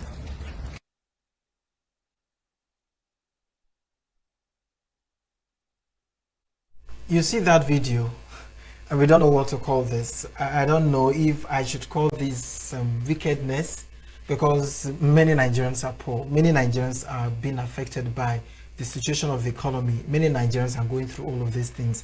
But, you know, it's like the saying, are you going to cut off your head because you're having a headache? So what would you call this? In what sense can one justify such an act? Destroying government property. Chris, this property is not government property. Our property, right? This is property of the public. Yeah. This is Nigeria's property. Yes. This is where it's not government that pass through the bridge, either under or on top. It's not government that drive through this bridge, Chris. That's what they call self-immolation. That's killing oneself to hurt yourself. This is suicide. This is suicide. But then, my father said, when you are talking about the man who has the wound, also talk about the flies that follow him about. This, what we have watched, Chris, is a sign that more dangerous things. You know, when a hunter goes for hunting, and was able to kill a dog, if that hunter sees a man, can kill. If he sees a tiger or lion, he can kill. Any hunger that made the people to go and start scraping the pillars, scraping with hammer, scraping and pulling out rods, iron rod used to hold pillar where their families, relations, extended and nuclear can pass through with trailers passing under. And they build shanties under that same, meaning that even if we nibble on it and it collapses, let it collapse on us. For anybody that has got into the level, that's the most dangerous part of hunger and hardship in Nigeria. Which this government, if they do not react quickly,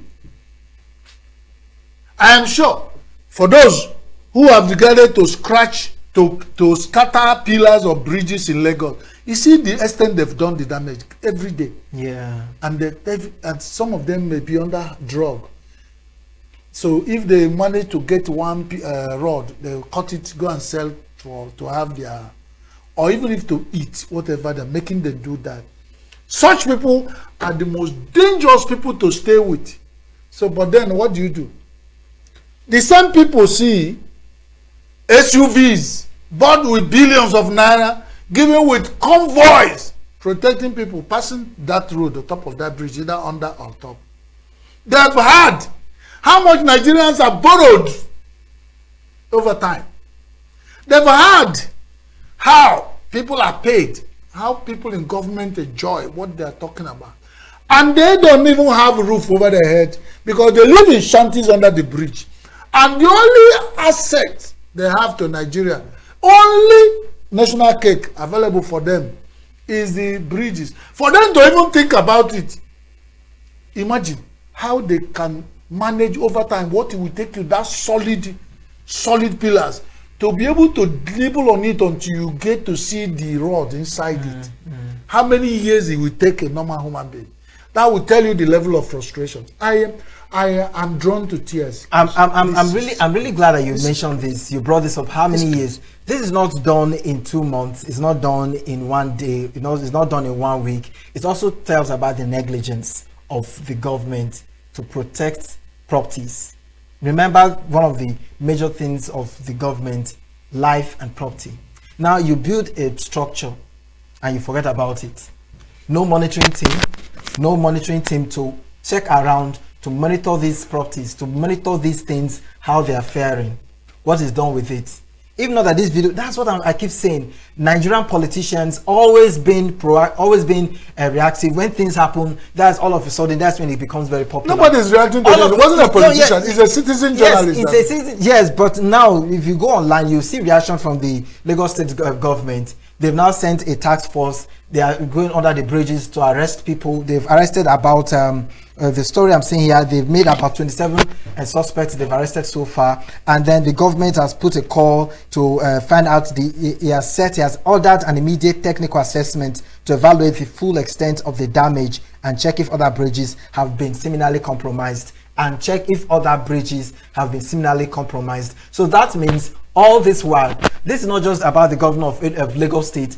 It's a norm in Nigerian politics where governments will build edifice, will build beautiful structure and go home and sleep. They will not follow them up. They will not employ people that will patrol and make sure that these properties, these buildings, this structure, that they will spend billions on national budgets, billions that will cripple the state to construct, to put out there. They will not take responsibility to manage it. It is after videos like this have gone viral that you see the government sitting up and checking these things out. It still has to be reactionary. Don't worry. Look at how Nigerian situation works. A creative person goes to find out what is sumptuous project, something that is, when they put it forward, a lot of money will come out for both the benefactors and the malefactors, the people who are going to push the project, the people who will receive it as contract to go and do the kickback they will give to everybody involved. When the money is huge, Nigeria will rush and they will do it. Once it's done, they will be looking for another. So Nigerians are interested in big projects. They don't care maintenance. They don't care how it bears on the life of Nigerians. As far as it's big money, a lot of money will come out for them to share after sharing that. Since the construction of this bridge at Lakija, in First Stack, you ask me, who is in charge of bridges in Nigeria? Federal Ministry of Works? Who have offices? Do they have office in the zonal offices around Lagos, as Lagos is, to look at their projects? As far as this bridge is concerned, the money has been eaten, shared, nothing. Even when somebody noticed this nibbling and finishing the bridge, compromising he'll be waiting for it to be huge, so that when you submit budget, it become huge. Money will come out to fix. You see how potholes. We used to have FEMA, Federal Road Maintenance Agency. You will see a small pothole that you use with a penta of colta. You cover it. They will leave it. The thing will grow until become an ocean, cut the road into pieces, and affect so many other things. That's where project is done by FEMA and the Federal Ministry of Works and all those. That's how Nigeria is done. So even when you notice that people are scavenging pillars, holding bridge as heavy as Alakija Bridge, they will leave it. Let it get to a point where we come now and do stock oyibo, we strategize, we framework, they will use those nonsense corrupt oyibo to make it huge and put a budget. And then the people who pass the budget will be looking for who will come and see them. They will to push the bill. When it gets to National Assembly, before you know it, 120 billion for the maintenance of Alakija Bridge. That's when it sounds. Once it sounds boom, boom, bills. That's all Nigerians hear. But the way it is now, everybody's on his own, and that will tell you. Our leaders are beginning to disappoint Nigerians. That is not what they told us when they are going. It's what they tell us when they get there. Because we are not talking about coming back. They will tell us one thing to get there. And then when they get to the destination, they begin to sing another story. Start telling you how backward, anything you talk, you are in opposition. And they describe you as scrupulous, disgruntled. These are the kind of word you hear when they hear, why is this thing not working out? They will tell you that's the voice of disgruntled and the enemy voices working against who? These are the same people who came begging for vote to go and represent you. When they get there now, you say, why is Alakija Bridge being destroyed? Because if you take the time that thing take to get to that level, you know it wasn't one day. But then, like what my father told me, for any thought a man has thought to make him to commit suicide, that thought was not taken, decision was not taken in a day. In a day at all, it wasn't. According to the State Commissioner for the Environment and Water Resources, Tokumbo Wahab, he said that investigations revealed that the suspects allegedly removed iron rods, steel reinforcement, cables, and other components critical to the bridge's structural integrity. They begin now. You see how it's making it look. By the time the man finishes, there will be and then the maintenance. Then there was a hunt, to capture these people, so to speak. And then so far, maybe at night, scapegoats. That's exactly what came to mind. One of those people that sleep under the bridges, they must have been those people 27. Just for the media, for the public to feel like action has been carried out. The Apakara they will not stay there. The Apakara Tingoma and the scrap people are businesses that are thriving in Lagos. Remember, it was in Lagos that Kata Bridge rails, heavy reinforced metals, vanished overnight. These are what scavengers were caught. Go to the same Lagos market, sell it. The same people in the same Lagos will sell it and resell. Even some politicians and people in leadership will buy such a rod for construct their houses and use it for whatever they need. Have you said anybody? Then when they come, homeless Nigerian youths who are after heavy bouts of drug, we sleep under the bridge. Are the people who will pay for this.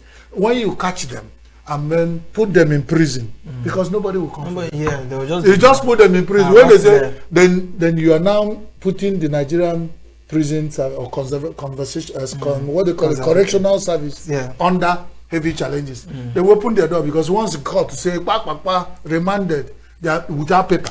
And most of those people, their families will not even know they've been carried. Well, if somebody has been sleeping under the bridge in Lagos for how long, it took whatever is happening there, nothing. None of them has reported. Is it not all like a network? What are you going to get out of them? Put them in there. You said Nigeria will be corrupt system. Will put them on the ATM awaiting trial. Put the budget for awaiting trial in a prison or a correctional center that's supposed to take 600 people to comfortably serve their jail time. You will put 5,000.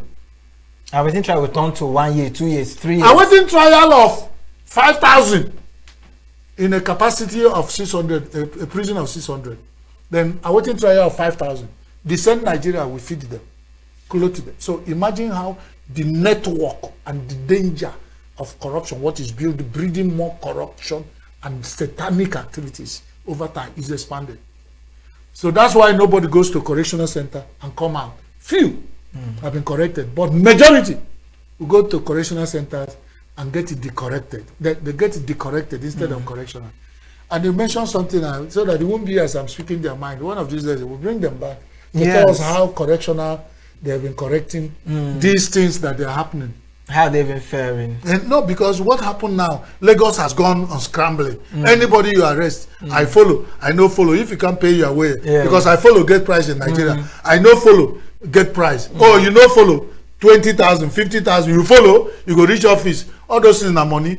Person when no fit pay his way. Becomes the victim. Because the person has been doing it. Police detention. Because the police detention or cells cannot handle them, they will rush to push them to the court. The court, the magistrate, if he manage to do face like this, they say remanded, case closed. That's all you hear.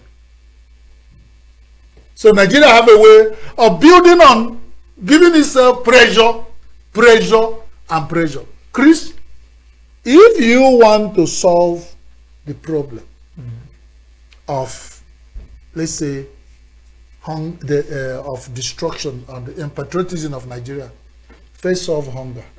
The hungry man is an angry man. The rate of unemployment, I know I don't use the data again because those data, Nigeria doesn't have data. Nigerian Bureau of Statistics won't tell you the real thing. The one that we get will come from World Bank, USAID, all those development sectors, which will always paint Nigeria so bad with data so that they will have something to come and do it. But we have not even helped ourselves. But imagine that level of unemployment of Nigerian youths. And talk about Lagos, where every vehicle you enter in Borno, Sokoto, is heading towards Lagos. You pass through Oshun everywhere. As you are coming from Southeast, Port Harcourt, or moving towards Lagos. Everybody is going to Lagos, land of opportunity. And when it fails, you sleep under the bridge. What will tell you if it's the day Sanwo-Olu will come to scamper for those who have been tampering with the bridges? Then you go into jail like that. That's how some Nigeria opportunities. So the unemployment level of Nigeria, the hunger and hardship level is what is making Nigerians now begin to eat themselves. So my concern now is patriotism. Do Nigerians still have that? Because at what point did it get so bad that most Nigerians don't even, they hate the fact that they are Nigerians. They get so upset and angry looking at the condition they're in. You see a graduate, even with PhDs, does not even have a job. Now, when these bridges have been scavenged or been tampered with, of course, there were citizens. There were people who are seeing it. Yeah. Who would call who? You. Who would even care? Yeah. The people doing these things, most of them are even angry with the government. So to them, that's why I earlier mentioned government property, which I understand is for all of us. But to them, since it's not personalized to any individual, it's a government structure, so to speak, they don't care. Let them feel it. They want to hurt the government and they don't have any spirit of patriotism in them. It's in Nigeria that you hear this kind of story. A government that engages stakeholders, that talk with the people. I use that word a lot. I love it. The people. They talk with the people, not talking to the people. Not talking to the people. Nigerian government at all levels, local government, states, federal, talk to the people. If they have been talking with the people, that's when you talk about telling people about how patriotic they should be, how whatever the public property they have is theirs. How even government will build a bridge and have a community effort of this on a bridge. If you see anything or hear anything, make on a do. So the people are even taken into confidence to see this bridge as their own. They will be, if you see anybody saying our bridge or government saying our own, if you see anybody posting even poster there, they will say, hey, don't paste it on our bridge. That they begin to own it. Nigeria, government will even come to a community to do a project of 800 billion. The contractors will come with Chinese to come and do it in your community, and when they finish, they will go with the granites. They will carry everything and leave your community and leave that project. So who owns it? But if the people are brought in a certain level, you have town hall meeting, stakeholder engagement, gatekeepers, women leaders, religious leaders, all of them one way involved in what you are doing. They own up things. But as far as Nigerian position is concerned, you give a contract to your father-in-law or your brother-in-law or relations of your village who will register a construction company in 3 days and get a project of 800 billion. That is when you know that the Isimpin and Apampi is revolving around themselves. Nobody's. Any other external person who want to look in there is going to be destroyed. So they do these things, and you ask me, why is Nigerians not doing that? For how many times will a man, if you are living in Lagos, the hustle and bustle, where you have commercial sex workers, how many times will a man go and visit a commercial sex worker after receiving the service of commercial sex worker? You come back and say you don't have money. Allow me to go today. You go and say don't do it again tomorrow. Tomorrow you come back, the same person, the same customer. You say I don't get money today. That's what Nigerians have done. Nigerian politicians have made Nigerians not to have any trust for them because they have deceived them over time. And nobody believes in them again. You see, if not even the legitimate constituted legacy government that would say one thing, and you are saying, we are coming tomorrow. You are waiting for them to come. They will fail. In 5 months, they've not come. When you ask them, they want to justify the delay and say, you know, government will turn slowly. We have to. These are, when you say, I'm coming, and the government, people look around and they see you come. You try it once. Try a second, the third one, they said, when these people talk, they will come. Now, he told me about the joke about the ENUGU carpenter. You know, he was cleaning his wood with all those things they call them. I don't know what they call. And the people were asking him, Mokoye, what are you doing? He said, ENUGU girls are promiscuous. How can you say ENUGU girls are promiscuous? He was cleaning his wood. He said they are promiscuous because if they promise you, they will not come. You see how the man's meaning of promiscuity. Now, if the Nigerian politicians and leaders have become promiscuous, if they promise you, they won't come. That is my understanding why Nigerians are not patriotic. Okay, so now let's look at the infrastructure in the network. The Lagos Calabar Coastal Highway project is currently the most expensive road infrastructure undertaking in Nigeria's history, accounting for over $13 billion. Now, we hope the federal government, the state governments will also have maintenance plans for that structure. Okay. Because not just what you're experiencing with this Alakija Festac Bridge, where you have a edifice and the next minute you forget about it. It's not to put out billions into a project. And once the project is done, so the media people will do their job, you know, put it on all their platforms, and will be hailing you, and then they clap for you. The next minute, you forget about it. Are they going to be having people to be patrol team that will be looking out for this? Will there be maintenance plans? Not just inner structure, not just the whatever, the road, just like we say in the video.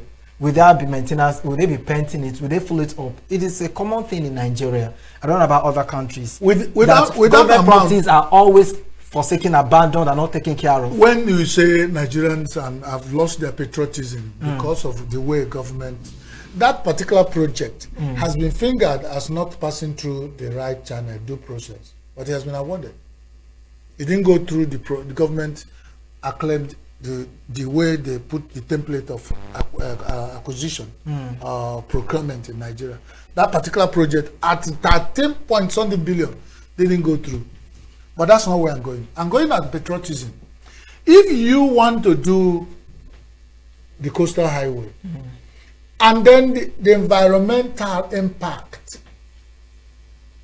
do you know that almost all the areas hitherto not being hit by flood, there are viral videos that people are cursing under their breath the Minister of Works, saying they just were interested to come and take the road through and then diverted all the floods without proper channeling. And all of them living in the states there. There's one viral video, one man was cursing, he was doing the video by himself. All their houses, everything were being swallowed by flood. That's one. With such person, with such people, you come and tell them, suddenly we live here, we don't have flooding. Now suddenly flood is come. Nobody has explained to you. But because the government does not explain anything, whether they are right or wrong, somebody said, it is that road they are constructing there that's causing this. The man will quickly agree. And then tomorrow, when you come and talk about in Nigeria, the man will come and say, hey, he bring out his chest to receive the blade for Nigeria. Zebediah said, foul. They can't do it. They can't. So, a lot of our actions, or our inactions, directly or indirectly, by action or commission, has cost us to lose the patriotism of Nigeria. And these are a few of the things we have spoken today. Chris, do you have water? I've spoken enough, and I think we can take a break. I guess we'll take a break and maybe get a cup of coffee, coffee, and just clear our throat. Even if it's coffee, anything you call it, we can take as far as it's, something that we can swallow. Right. Something we can swallow. Yeah. Yeah. So we'll come back for retrospect. For those of you that may not have met up some of the conversations we had in the week on the Signature Morning Show. Retrospect will help you to understand and learn. And of course, it doesn't end there. You can go on our platform, YouTube, to get some of the videos, some of the programs, watch them and learn one or two as well. Stay with us as we'll be right back. Every second, every minute, every day, news is breaking. Events occur and there are new developments. At Signature TV, we follow these stories objectively, bringing all sides without bias, explaining the complex issues, breaking down the numbers, and investigating the issues behind the news. Anywhere and everywhere, near or far, wherever the news is, we will be there. Signature TV. News in your pocket.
Health is more than a diagnosis. It's your lifestyle, your choices, and your future.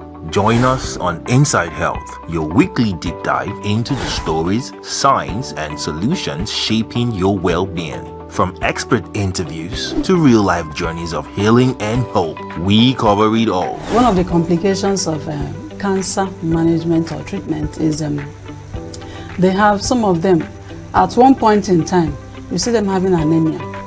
Okay, so you see them at times being transfused. But at the same time, you come in with a diet. Nutrition, mental health, innovations in medicine, fitness, and everyday wellness. Whether you're managing a condition, staying informed, or just living your best life, Inside Health is your trusted guide. I'm Signaturetv, and I'll be with you every week on Inside Health, only on Signaturetv.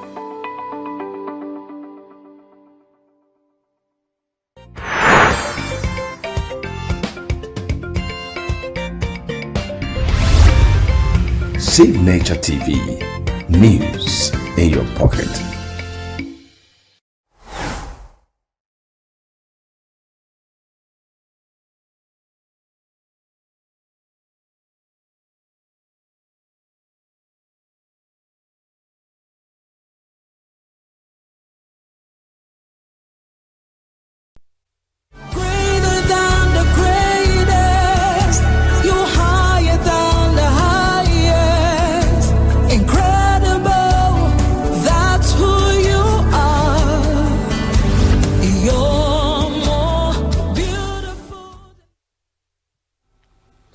Hello friends, good to see you today.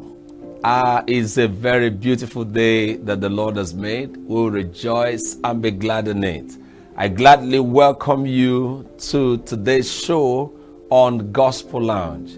It's going to be a very wonderful show. We have a lot for you today. So please gather your friends, family members, and everyone that is around you. Let's just enjoy the show together today. Anytime we want to give God praise is a very powerful thing. So together, let's just sing one song in worship to God. As always, I have my friend in the studio with me playing the keyboard. Akachuku, it's good to have you. Thank you so much for coming today. All right, let's just sing and give God all the glory.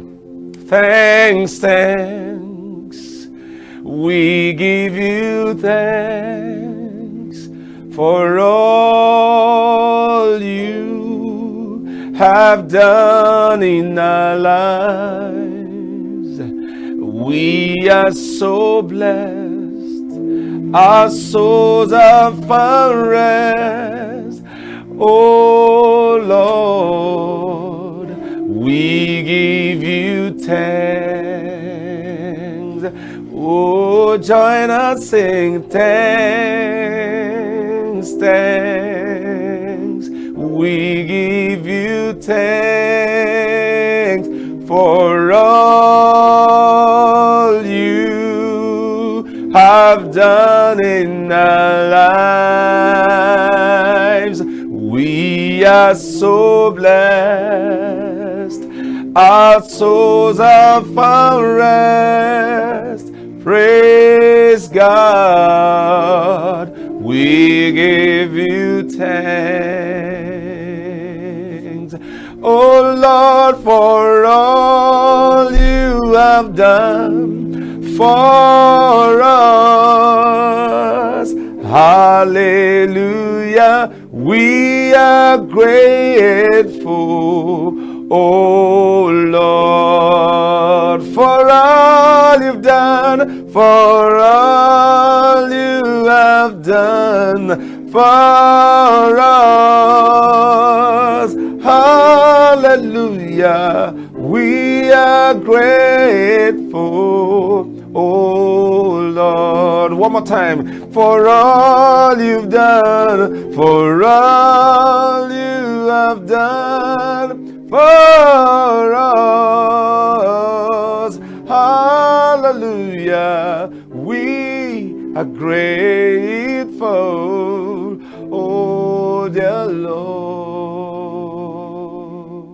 we thank you for all that you have done for us, for all the good things you have done for us. We can't pay for it, but we say thank you, thank you, thank you. Amen. Friends, the Word of God is powerful and is greatly inspiring.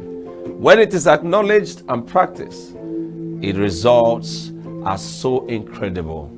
So please open up your heart and receive God's word through His servant. I will be right back to pray with you. I'd like to dedicate this homily to my beloved niece, Natasha Ilo, who drowned in the family pool in 2016, and to Sylvia Shinaba, a great woman, one of the most remarkable women I ever knew, a senior advocate of Nigeria, a woman of faith, a champion for human rights, someone who showed through her life that faith matters.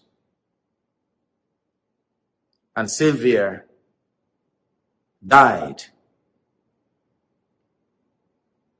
while trying to rescue a staff on Christmas Eve, that she took her staff to the beach of the Atlantic in Lagos called Bar Beach. And one of her staff, who didn't know how to swim, was being washed away by the ocean. Sylvia, not counting anything, not holding back, went trying to rescue this woman, and both of them drowned in the Atlantic.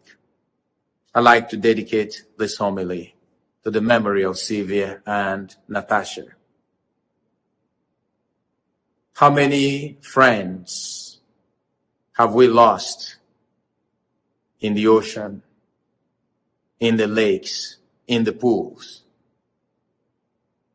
And the question that I have always asked, and I think a lot of my family members, why didn't Jesus save my niece? Where was God when this remarkable woman, Sylvia, went to save the life of another and died in the process? Brothers and sisters, we see in the Gospel of Mark, chapter 4, that we read today, Jesus calming the storm. And we ask ourselves the question, now, Jesus is Lord. He knows everything. He even knew in advance that there will be the storm in the waters. Why did he allow his disciples then to sail when he knew that the water will be stormy?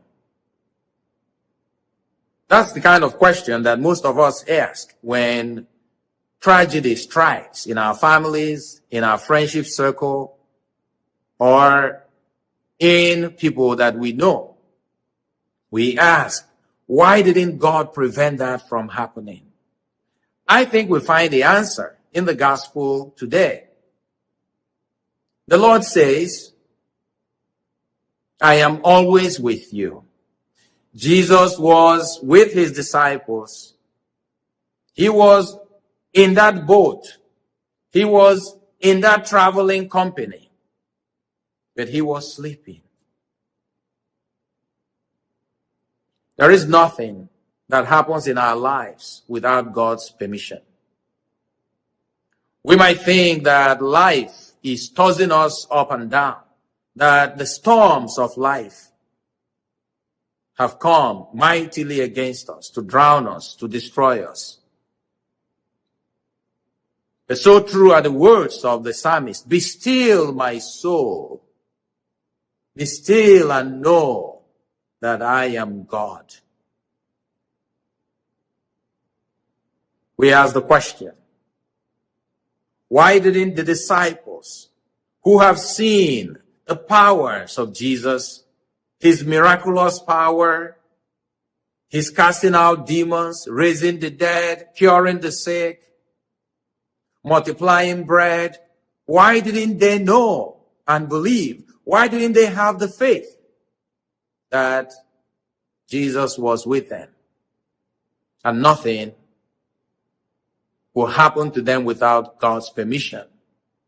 And even if God allows it to happen, that God will glorify God's self through whatever bad things that happen in our lives. Why didn't his disciples have faith? The Lord says, you men of little faith, why are you afraid? Just like we heard in the first reading. God says to Job, where were you when I made the earth and everything? When I organized the water, when I made the mountains, where were you?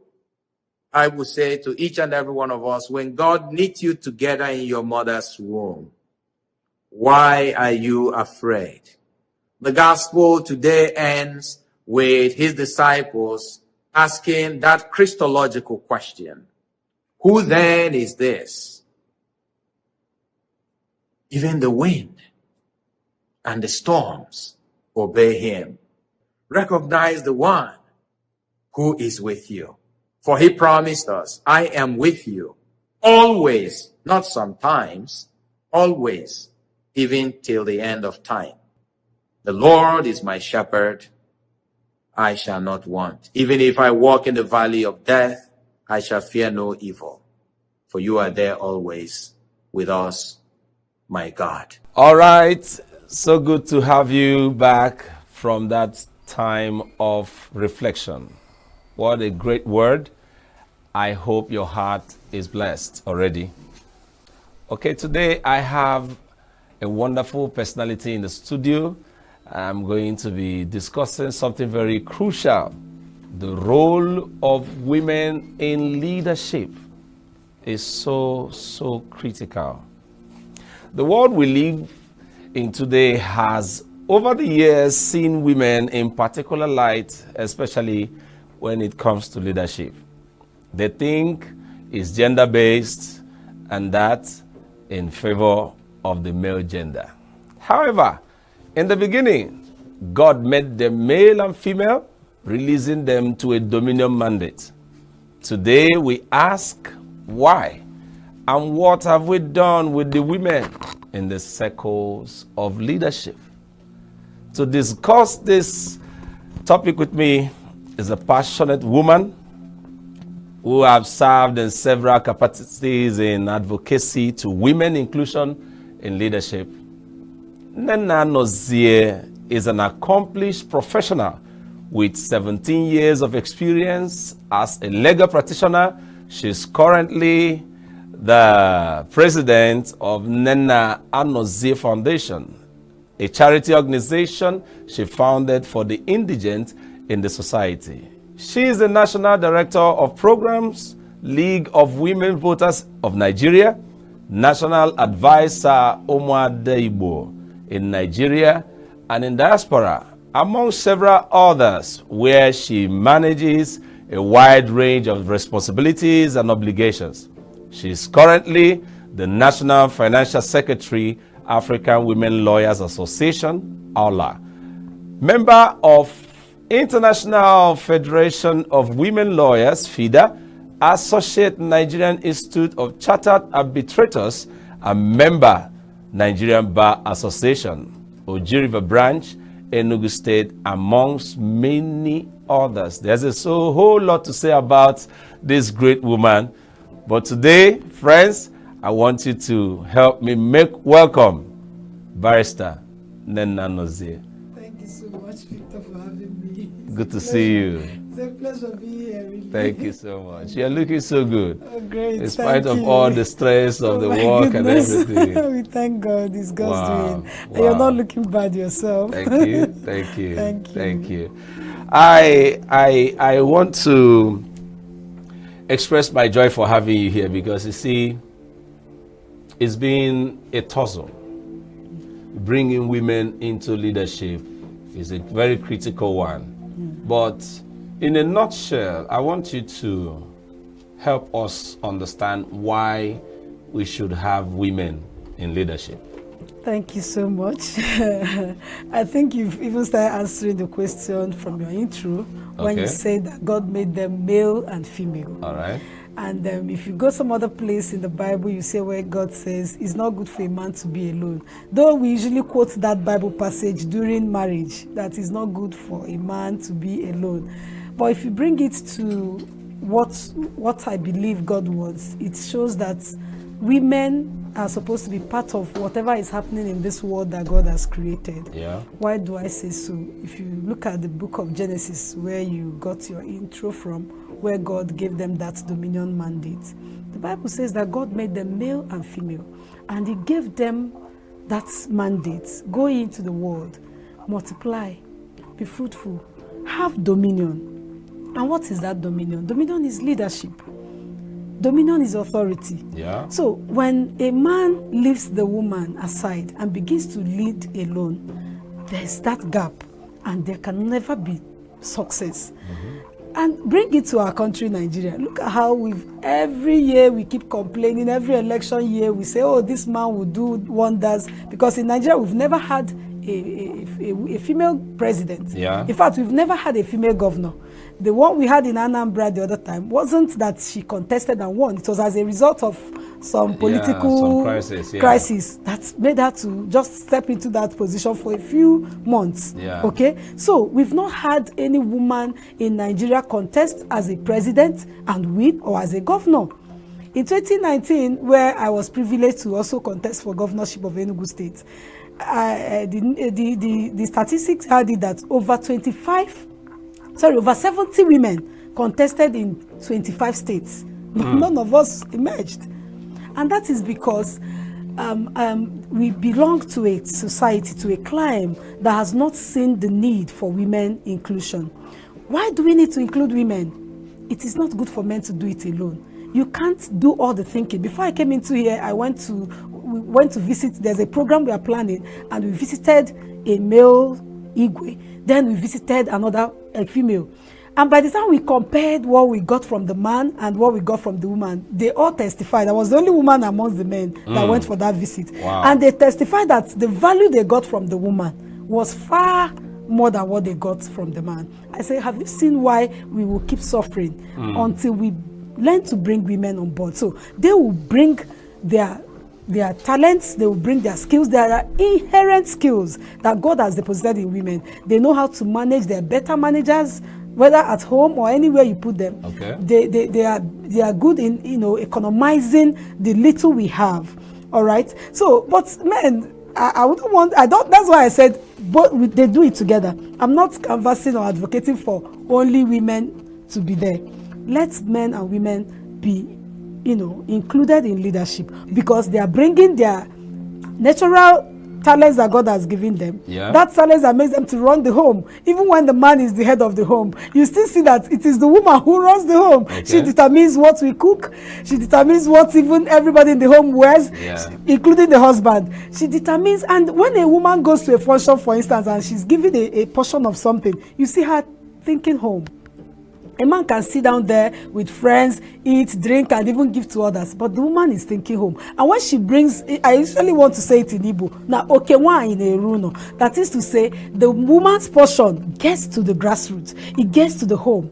These are reasons you should bring these women on board, because they will know how to harness whatever thing we have as a nation. Let me come in here. You see, now with all these things that you are saying that the women bring to, let me use the word, the table, as far as leadership is concerned, what actually are the factors that tilted this very function of leadership in favor of the men? Especially now, let's use our country, or maybe the African context. Yes. Why is it that leadership tilted towards the men and not the women? Thank you so much. We in Africa, we believe so much in patriarchy. Okay. We are so entrenched in patriarchy. Starting from the home, when a child is born, and they say, hey, what did she give birth to? When they say, she gave birth to a boy, what you hear is, wow, thank God. Yeah. But immediately you hear she gave birth to a female child, a girl child. Hey, yeah, you hear, yeah. Mixed So no problem. Another one is coming. As though the girl child is not a child. And then when a woman gives birth to a female child, the first one, second one, female child, that woman has lost it, because the fellow women will talk down on her, the male folk will talk down on her. It will look like, so it starts from the home. They give male child so much attention, so much value. And you remember it's even played out in the Bible when Moses was sharing the inheritance. He shared it to everybody, excluding a particular family that gave birth to only female. And I thank God that those women didn't keep quiet, just like we are not keeping quiet now. Yeah. The woman didn't keep quiet. They went to Moses and said, please, what has our father done that is not entitled? Is it because he just gave birth to women? Are we not human beings? And Moses was like, this kind of thing has never happened in Israel. Let me ask God. And when he inquired of God, God said, answer them. Give them their inheritance. So we live in a patriarchal society where there's this thing I call socio-cultural norms, where women are assigned some roles. You have a male child, you have a female child. It is the male child you tell, you can go out in the evening, no problem. But once it's 6 o'clock, you are telling your girl child, come home. It's only the girl child that will tell, go to kitchen. Why the male child will go to maybe farm and all of that. So that way, you're already empowering the male child to, believe that he is the head, he is the leader, he is the one that should fend for the family, while the girl child should be. Even our parents did all of this unknowingly, ignorantly. When we're being trained, growing up, they are training you to be a woman and a wife. Don't you know you are going to marry? So nobody was training a girl child to be a leader.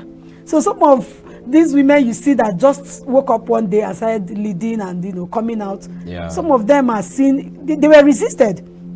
Some of them were resisted even with their husbands, their siblings. They were like, you can't go into this. When I ventured into politics, a lot of people even tried to discourage me. Don't you know it's a male domain? Yeah. Why do you want to go there? Can you stand the heat? Can you stand the violence? Can you stand all of those things? So we believe so much, we are so much entrenched in patriarchy. And as long as that keeps happening in Nigeria, you can't see that in other more civilized countries, where some of these are people, the traditional rulers, religious leaders, and all the societal people who have believed so much in this patriarchy, they travel abroad and they see that these things are just social constructs. Yeah. That is something we constructed by ourselves as a continent, talking about Africa, and as a country, talking about Nigeria. Then if you even bring it down to the Igbos, we are deeply entrenched. They will tell you a woman cannot break kola nuts. Yeah. So if I come with my little son that is just 15 years to a place, they will prefer to honor that my child, that my male child. But is that not upholding our culture? That is what we are saying. When that culture is discriminatory, even against our constitution, you shouldn't discriminate against anybody on this basis of gender. Why would you prefer a male child to a female child just because it's your culture? Any culture that is obnoxious, that is repugnant to natural justice, equity, and good conscience cannot thrive. And such people who uphold such cultures should be called to order.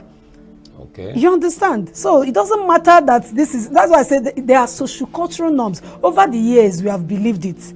You know that before now, we don't have even female chiefs and all of that. The women are not included in the cabinet, in the Igwe's cabinet. Yes. But recently, we have some of these, our traditional rulers are beginning to come to terms with modern realities. They now bring women, and some of them have testified that since women, began to be included in their cabinets, they are seeing a lot of changes. Yeah. The advice they bring, the information they bring, the solutions they bring. All right. So that is it. So now, before we go on a short break, I want to quickly get your thoughts on this. Okay.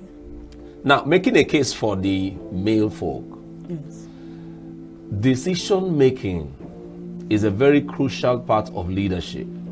And when you look at the makeup of the male and the female now, it's as if the male folk are very strong in making some strong decisions.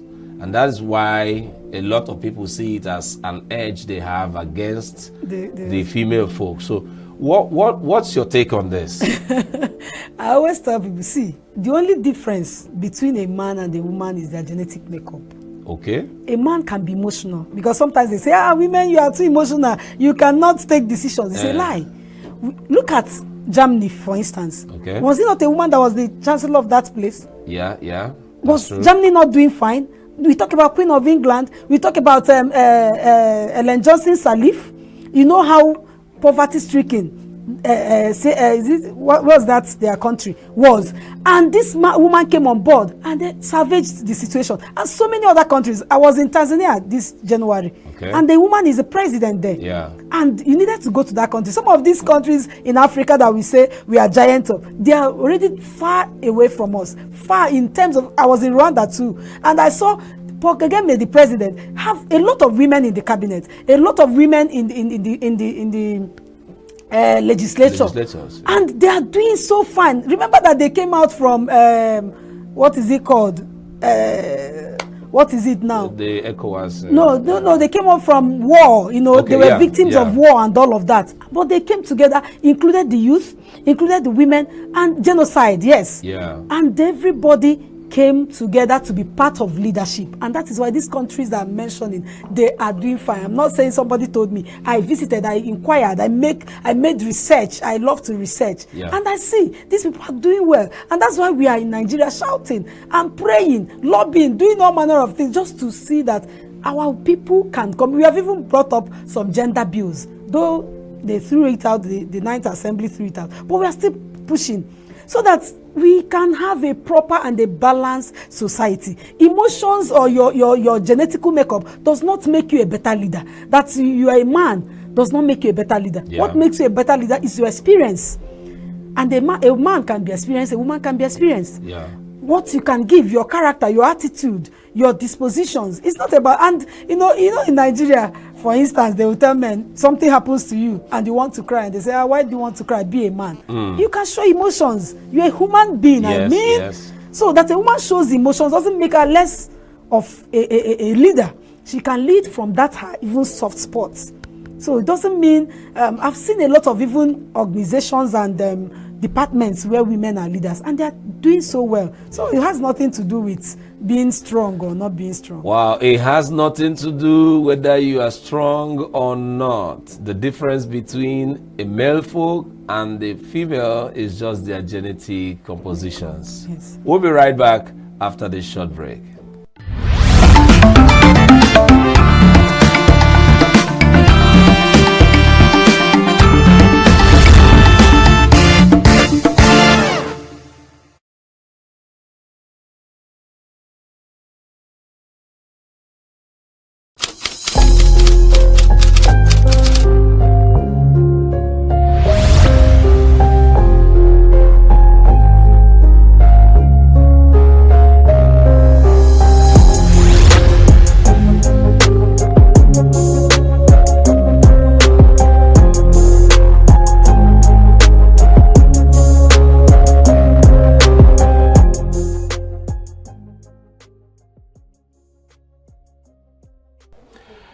Welcome back.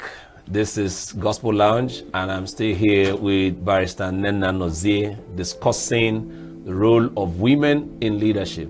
It's been an interesting discussion. Now, I want us to narrow this thing down in the Nigerian context. I want us to get close to the religious circle this time, whether they are Christians or Muslims, all right? With due respect to the Muslim, the Islamic circles and all that, we may not really know their mode of oppression.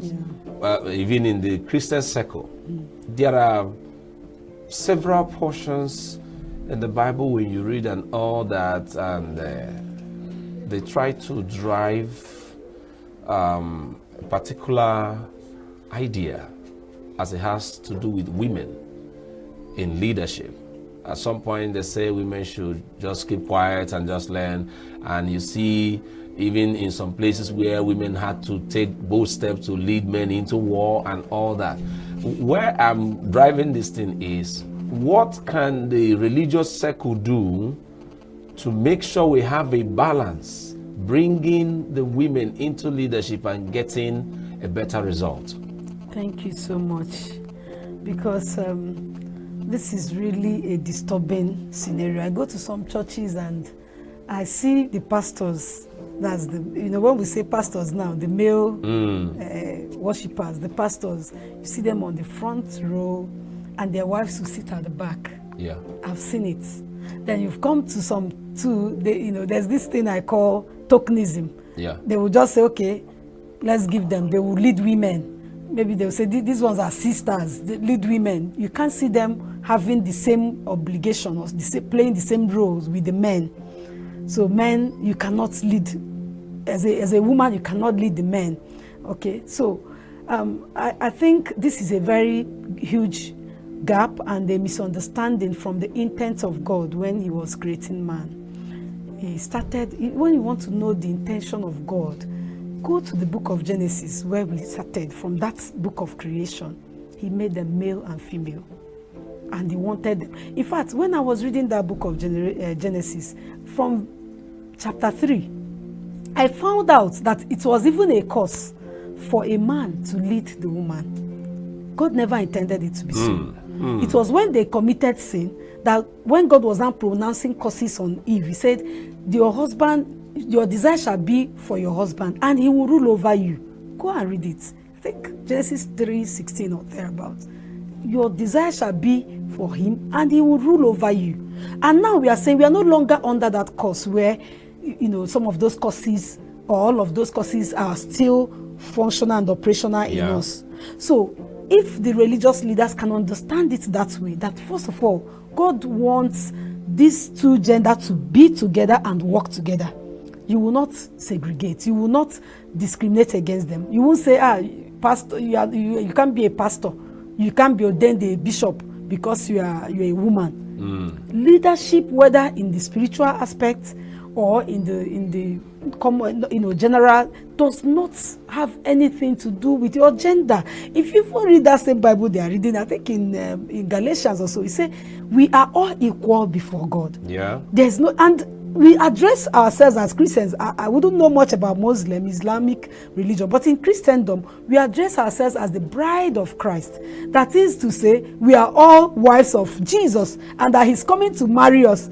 Is Jesus going to marry his fellow gender, assuming he's a man? So it shows that we are all the same before God. We are all equal before God. God could speak to a woman. God could speak to a man. So if you understand it that way, it will help reshaping our mindset, because our mindsets have been so dominated by doctrines of old, by our social construct. I keep saying it is a social construct because over there we've seen women thrive religiously in different positions.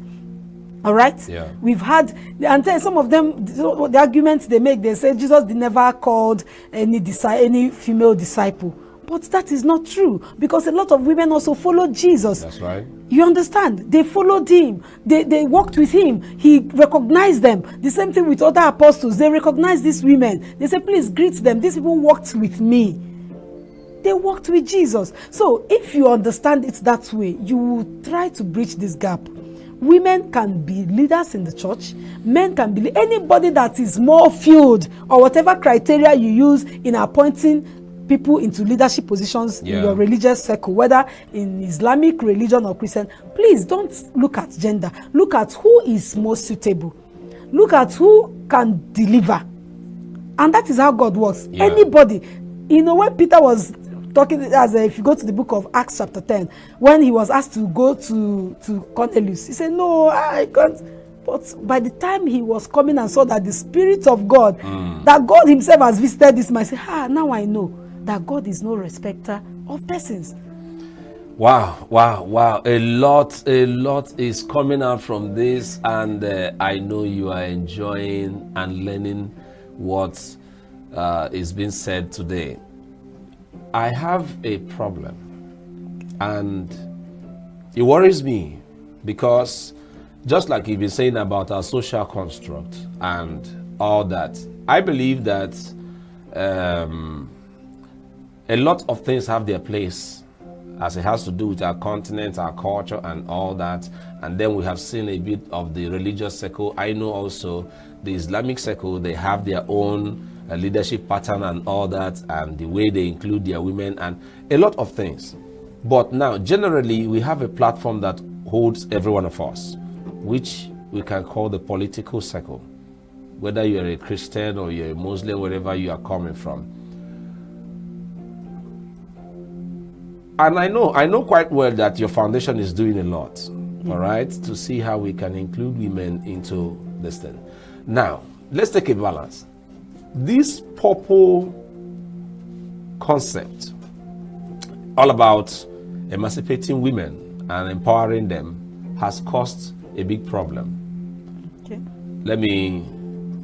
I'm not making any case for anybody, all right, but from observations and effects, we've seen women come with this idea that what men can do, women can also do better. And unconsciously, I would say, is bringing up a negative energy that this time around is not the women complimenting the men. It has become a competition. We need a balance. So how are we supposed to get this balance? Yes, I agree with you that we need a balance. But when somebody has been deprived for so long, you are hungry, you've been deprived. And just like the way we are now pushing for this gender equality bill and all of that, because we are far, if you check the statistics, Nigeria is lagging so behind. Yeah. We are far away from even other smaller countries of Africa when it comes to women political participation. Do you understand? We are still thinking like villagers, ndi obodo. Villagers. When it comes, because if you say, man, I was somewhere in one business center, and no, a woman can never. I say, for what? Why won't a woman lead this country? So when women are now angry, we have been so deprived, we have been so denied of what we are supposed to be enjoying together. So you see us feeling, you don't think it's like a competition. And that has been the fear of men. They will tell you they feel threatened by a woman coming on board to rub shoulder. No, it's not it. We are not coming to rub shoulder. We are saying let there be a fair playing ground. Yeah. If you have a job opportunity, play it like this. Like when I attended law school, we had what we call bar finals exam. We wrote exams. Yeah. And in all of Nigeria, a woman was the overall best. A woman. Wow. A young lady. She was the overall best. So imagine now that you want to a kind of appoint an attorney general of a state, for instance. Yeah. And you bring this girl who was the overall best in law in Nigeria. And you bring some other person who just got a pass. And you say, I know you are intelligent, you know this, but because you're a woman, so that is where it is. So let whoever the cap fits wear it. All right. We are not saying remove men. We cannot. We want to work. We have a women anthem that we say, side by side in true equality. We want to work with men side by side. And God was not mistaken when he created a woman from the ribs. He would have created from the front so that women will be in the front, or from the back so that we'll be at the back. But he created us from the side so that when we are going, we walk. You see, when people are getting married, they walk side by Nobody leads the other. Yeah. So that notion that says behind every successful man there's a woman behind. So no, it should be beside, side by side, working together. So let them not feel threatened. Yeah. Let them not feel. If you even want to know a man, if I want to know you, I look at your wife. If the way you are dressed, looking so handsome, and your wife is dressed shattered, I don't honor you. Okay. You understand? So the same thing applies to a country. Come to a country, how do they treat their women and their children? How do you treat your women and your children? Yeah. That is what will show how robust how rich that country is. So for as long as women are relegated to the background, the country can move forward because these women have something to offer. You don't become bereft of reasoning and all of that because you're a woman. Yeah. A gender doesn't make you bereft of responsibility and reasoning. I don't know if you get me. But we still, as long as we still carry that mindset that, oh, women, why that is doing like this, how can she lead us? But some of them work in an establishment owned by women, and they answer them, madam. They don't bully you. They don't harass you. They love you. They are mothers. God has created us that way to nurture. We nurture whatever we meet on ground. We nurture it. Give a woman a small thing, she will magnify it. Yeah. In this present economy, give a woman small money, she will go to market and she will know how to pick. But a man can't survive. One day, my husband was coming home and bought some things. I said, hey, sweetheart, is this what you people see? I was even ashamed to price because which one, if I price that one, they will say, I will say, eh? I said, but that's what we have been seeing. But every day there's food on your table. Yeah. We manage it. We will know how to mix obon and okra. Everything will come out fine. So bring women on board. Don't feel threatened. Don't feel that they are rubbing shoulders with you. We are saying equality. The way God created us together and say, do this together, have dominion together. That is it. We are not saying that the same way we have some women who are not that good, it's the same way we have men who are not that good. Some of us who ventured into politics, when you see a woman into politics, they will begin to dig deep. Is that woman living with the husband? Is she not a divorcee? Is she not a harlot? Is she not this? But when a man comes on board, nobody asks such questions. That is bad. That is gender-based violence. You cannot continue to bully women with those kind of mindsets that because they are women, they are rubbing shoulder with you. They can be terrible. Because of course, what a man can do, a woman can do it. The only difference is their biological makeup. That is it. Oh my. There's a whole lot to talk about, and I believe you are getting some things from this wonderful discussion. Before I let my friend go today, let's just have some clips of her jobs, engaging the women and training them to become better leaders tomorrow. We'll be right back. A man, a boy, does not mean you should bully this woman because he's a girl. And because you're a boy, does not mean you should not learn how to cook. Cooking and domestic chores are not gender-based. It's just that in this our society we stereotype it and say, why can they see me? Even when she wants to be a footballer, a woman wants to be a footballer, she doesn't have time for, home things, domestic chores. She wants to be out there. You are dragging her, hey man, come here. Do you know that is an abuse? Because you are abusing her right to be what she wants to be. Do you get it? So you have to invest in knowledge as well. Because if you don't know that this thing you are doing is an abuse, you keep doing it. And that is why some of us have lost our children, some have lost friendship. We talk to somebody somehow. Maybe by the time when you be teaching us from the violence against persons prohibition law, you see a lot of different types of abuse, violence, emotional abuse. You just talk to somebody somehow, that person there's a man, person will be dying and you say, I've not done anything to anybody. Is it because of that thing I said? Now,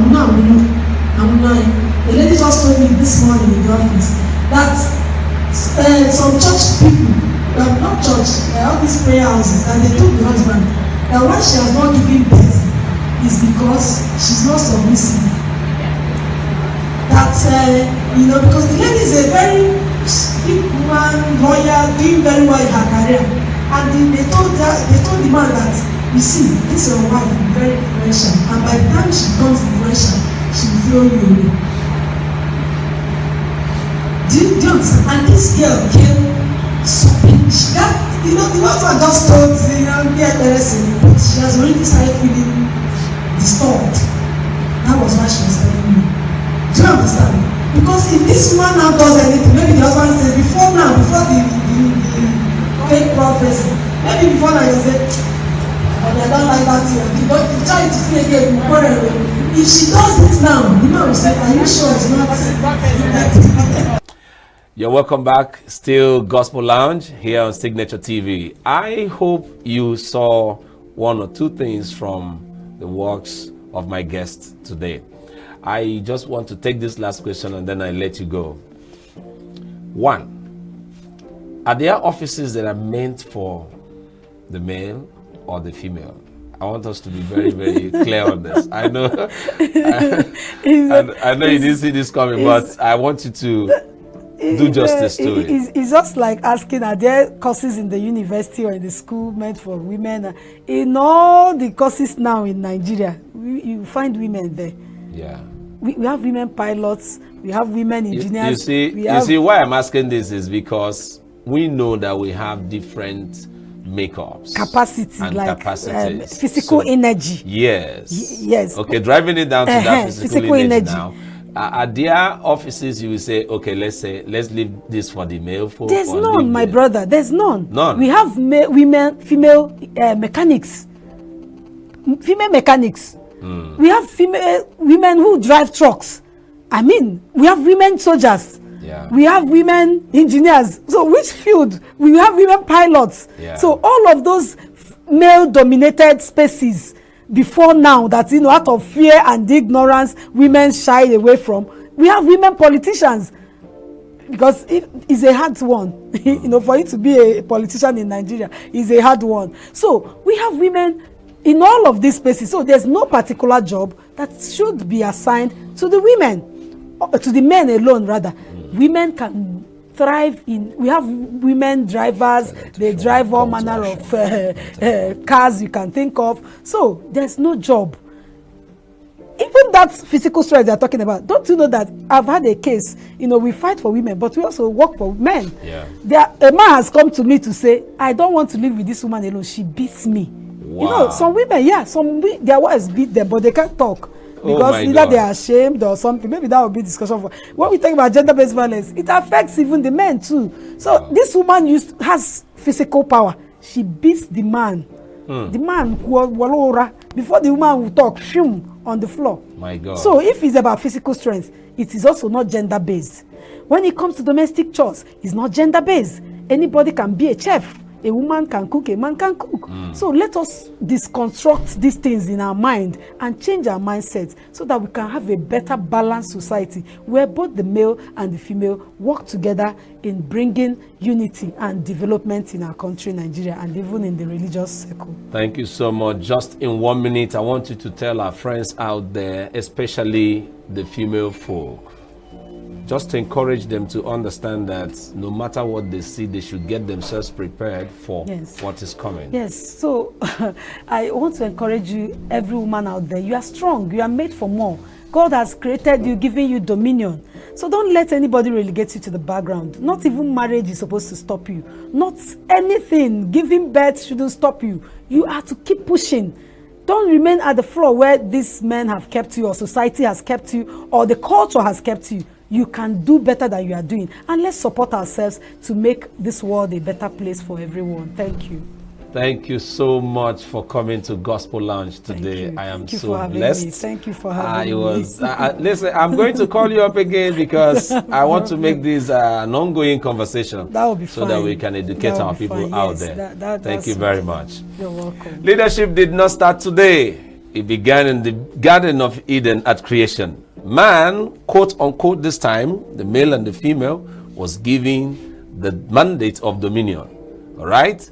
The women expresses a significant image to leadership. They are wives, they are mothers, they are arbiters, like an advocate for equity and fairness. The lack of involvement of women in leadership is not only partial, but anti-God. Train up the girl child, develop the women and include them in leadership for more effective and efficient teamwork, collaboration, and relationship-oriented work environment. I must thank you for allowing us to come to your space today as we discuss this wonderful topic today. Thank you very much, and I'll see you very soon.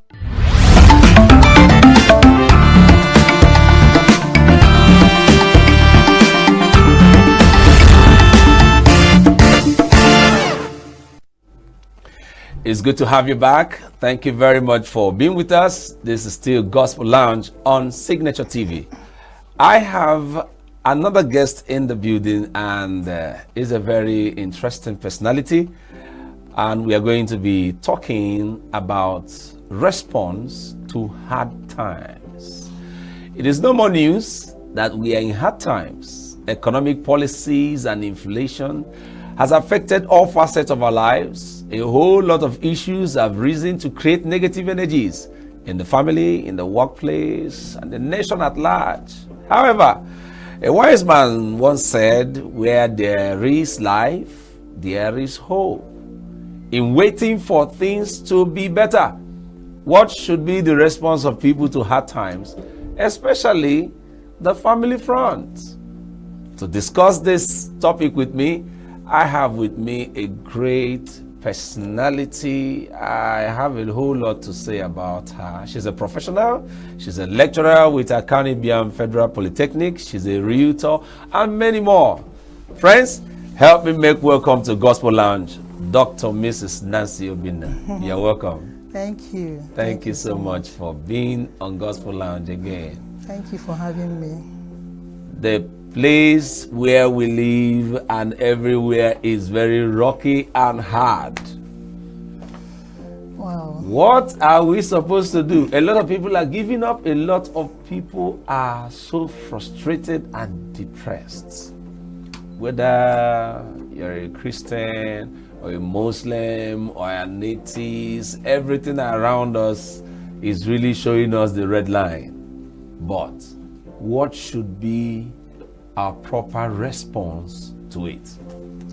Wow, indeed, these are challenging times, and almost every family, whether you are low-income earner, high-income earner, medium, however you want to see it, almost every family in this Nigeria is facing through challenging times, especially when it has to do with economy. In fact, everything that has to do with basic needs of a man is at the height of it, is so challenging at this period of time. And we are in the hard times. Things are tough, but I believe that tough people can actually navigate through this economic storm. So it's not a story, it's not a new thing, but we can actually navigate through this economic storm. We can actually navigate through this economic storm because indeed it's not funny. It is not funny. Most families are in a very trying and challenging times. But by God's grace, we can come out from it. It's just a matter of time. Just a matter of time with the right attitude. You can actually come out from it. It's a matter of time with the right attitude. And I would like you to, trail us through these right attitudes. You know why I want us to discuss this is because a man ran away from his house. That was 2 weeks ago. What's the problem?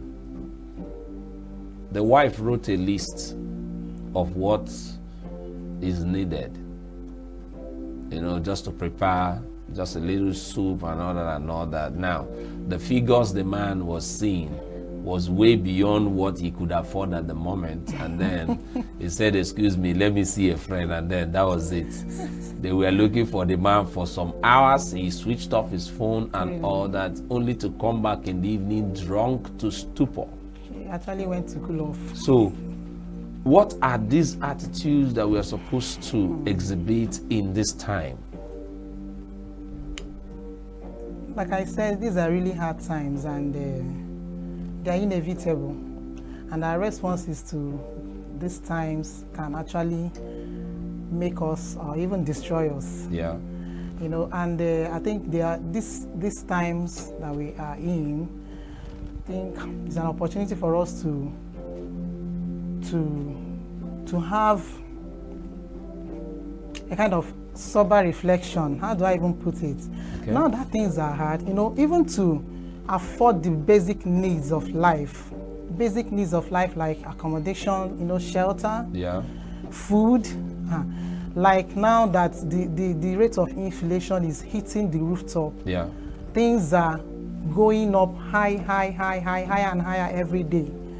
It's not really a good time, but like I said, we can actually respond positively to that. And every family that can actually, manage their expenditure at this time can actually navigate through this economic storm. Managing the expenditure. Like, for instance, now that, I mentioned basic necessities of a man, like accommodation. Sometimes, now that you can know the prices or the cost of getting a comfortable accommodation now is nothing to write home about. A family, for instance, a family that stays in a 3-bedroom flat and finds it difficult to actually pay for their rent, and now that the economy is biting so hard, they can actually have a second thought, trying to calm down, and when everything is in order by God's grace, they can go back to how they used to enjoy before. These are some of the ways they can also do it. And maybe coming to food, which is can I say, food is very, very important. Very basic. A hungry man is an angry man. That's right.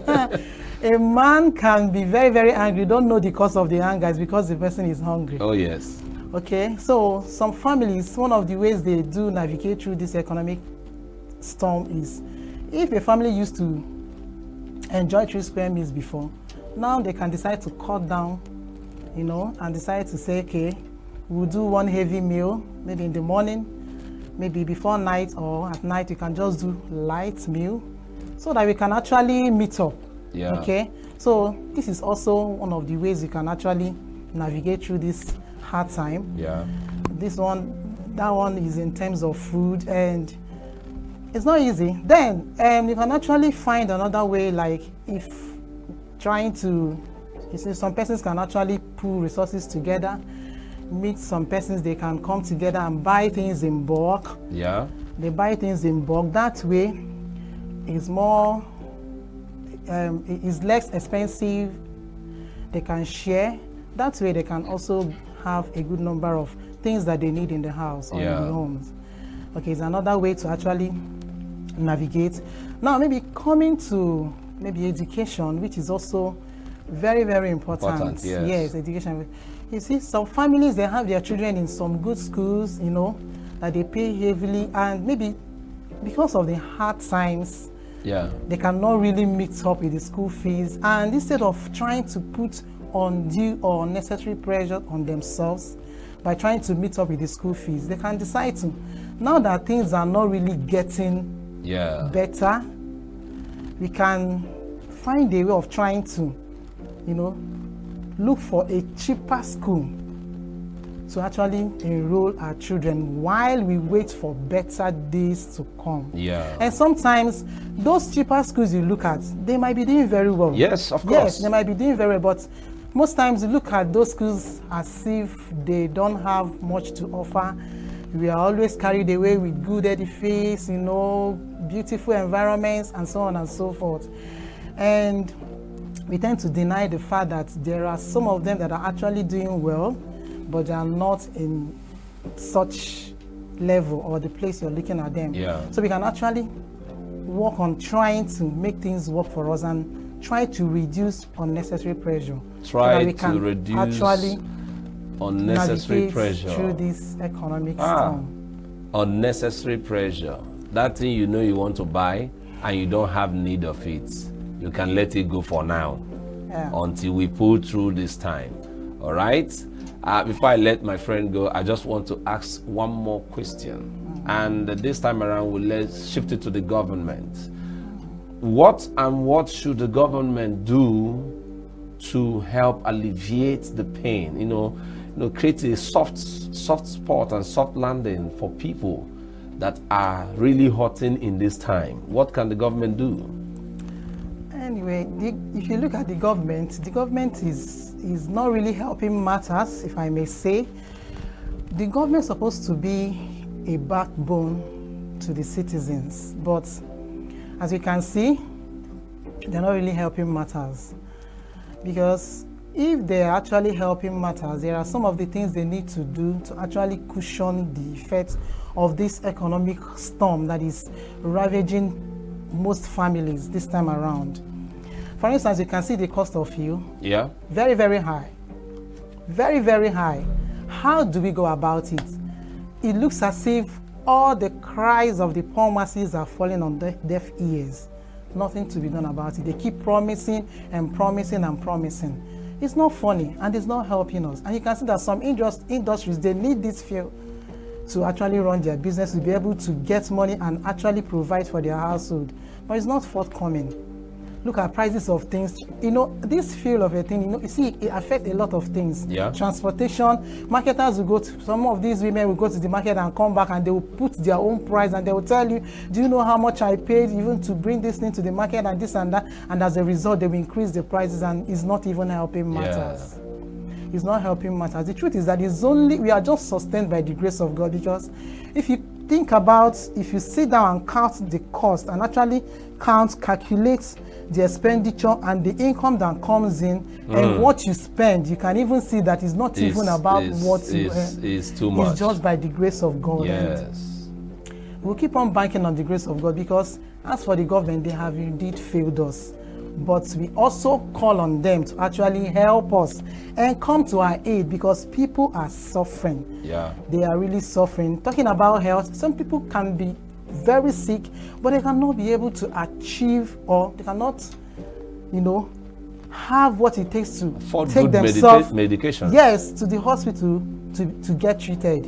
And they will stay in the house and be doing some self-medications. And before you know what is happening, the sickness will get worse and the health can get complicated. It's not helping matters. It's not as if they don't want to go to the hospitals. But because when they go, by the time they get the treatment and they tell them the amount to be paid, you see that some of them will be stopped in the hospital. They may not even have money to pay. You see some of them making calls, calling people to come and help them. So it's not funny at all. It's not funny at all. So we call on the government to actually help us and help us cushion the effects. We call on the government to come and help us and cushion the effects of these hard times. We're going to go on a short break, and when we come back, I'm going to tell you one or two things that will help us to navigate through these hard times.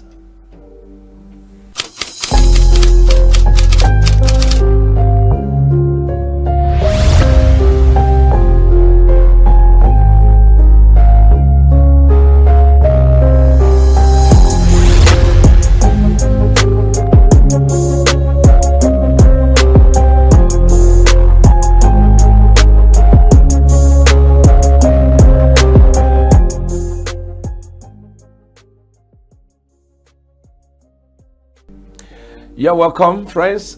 This is still Gospel Lounge on Signature TV, and I've been talking with my friend Dr. Nancy Obinna, discussing hard times. Hard times are real, and hard people pull through it. Hard times are inevitable, and your response to it either makes or mar you. Hard times are opportunities also to reach out to people and empathize with them.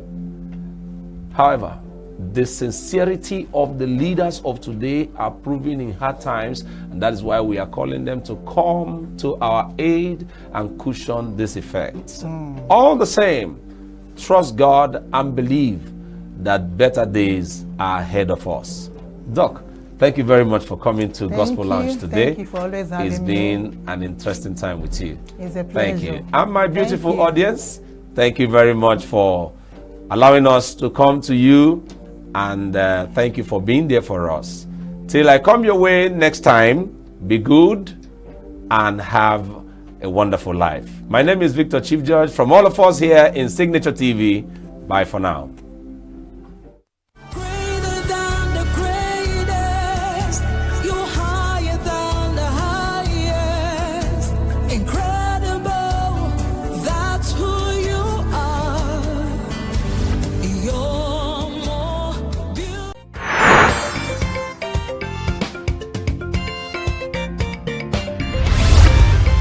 Signature TV, news in your pocket.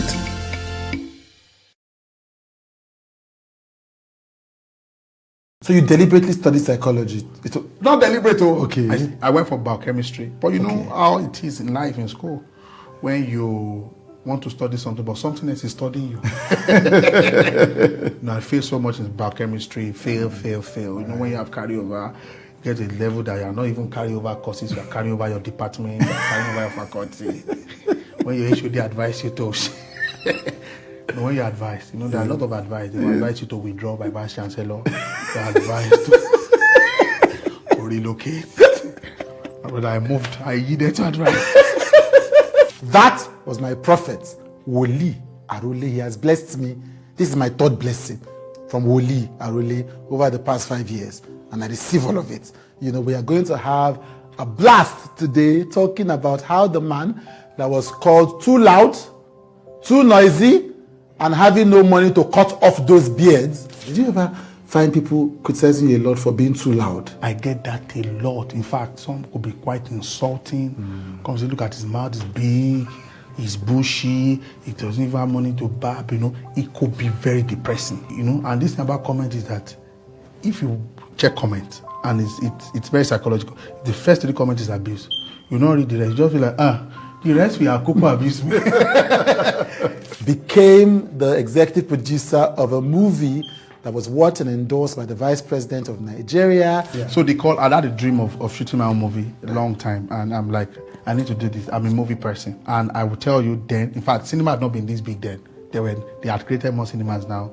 I remember going to Film One. You know, they were my distributor then, and you know, I told them, and I said yes, let's do this, and it was a great one at the cinema. Trust me, great one. We had a great time. The vice president came around. A lot of people came. It was really this, really that. Fantastic. Has become one of the leading lights of Nigeria's comedy. Has inspired an entire line of prophetic skit makers. It's a strange space, but you know, after you, there's been, you know, Wole Agba. Oh yeah.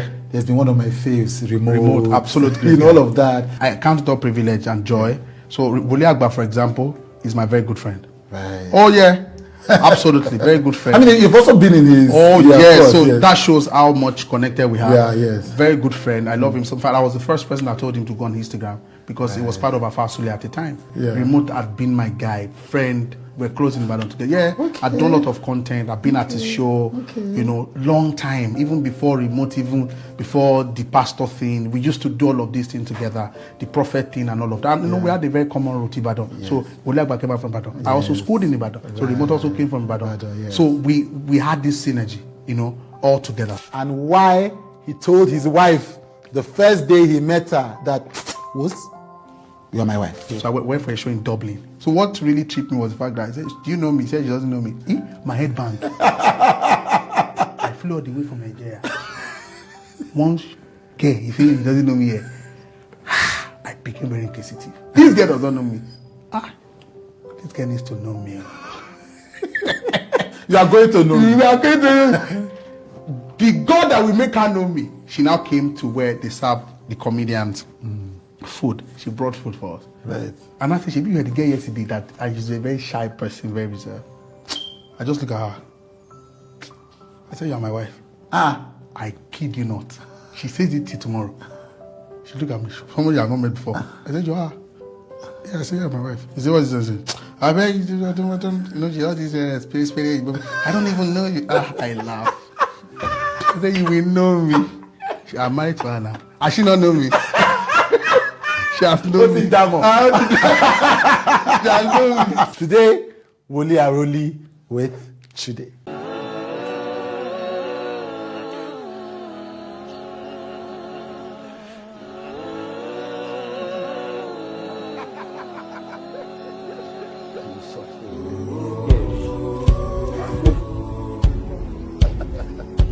Come for me.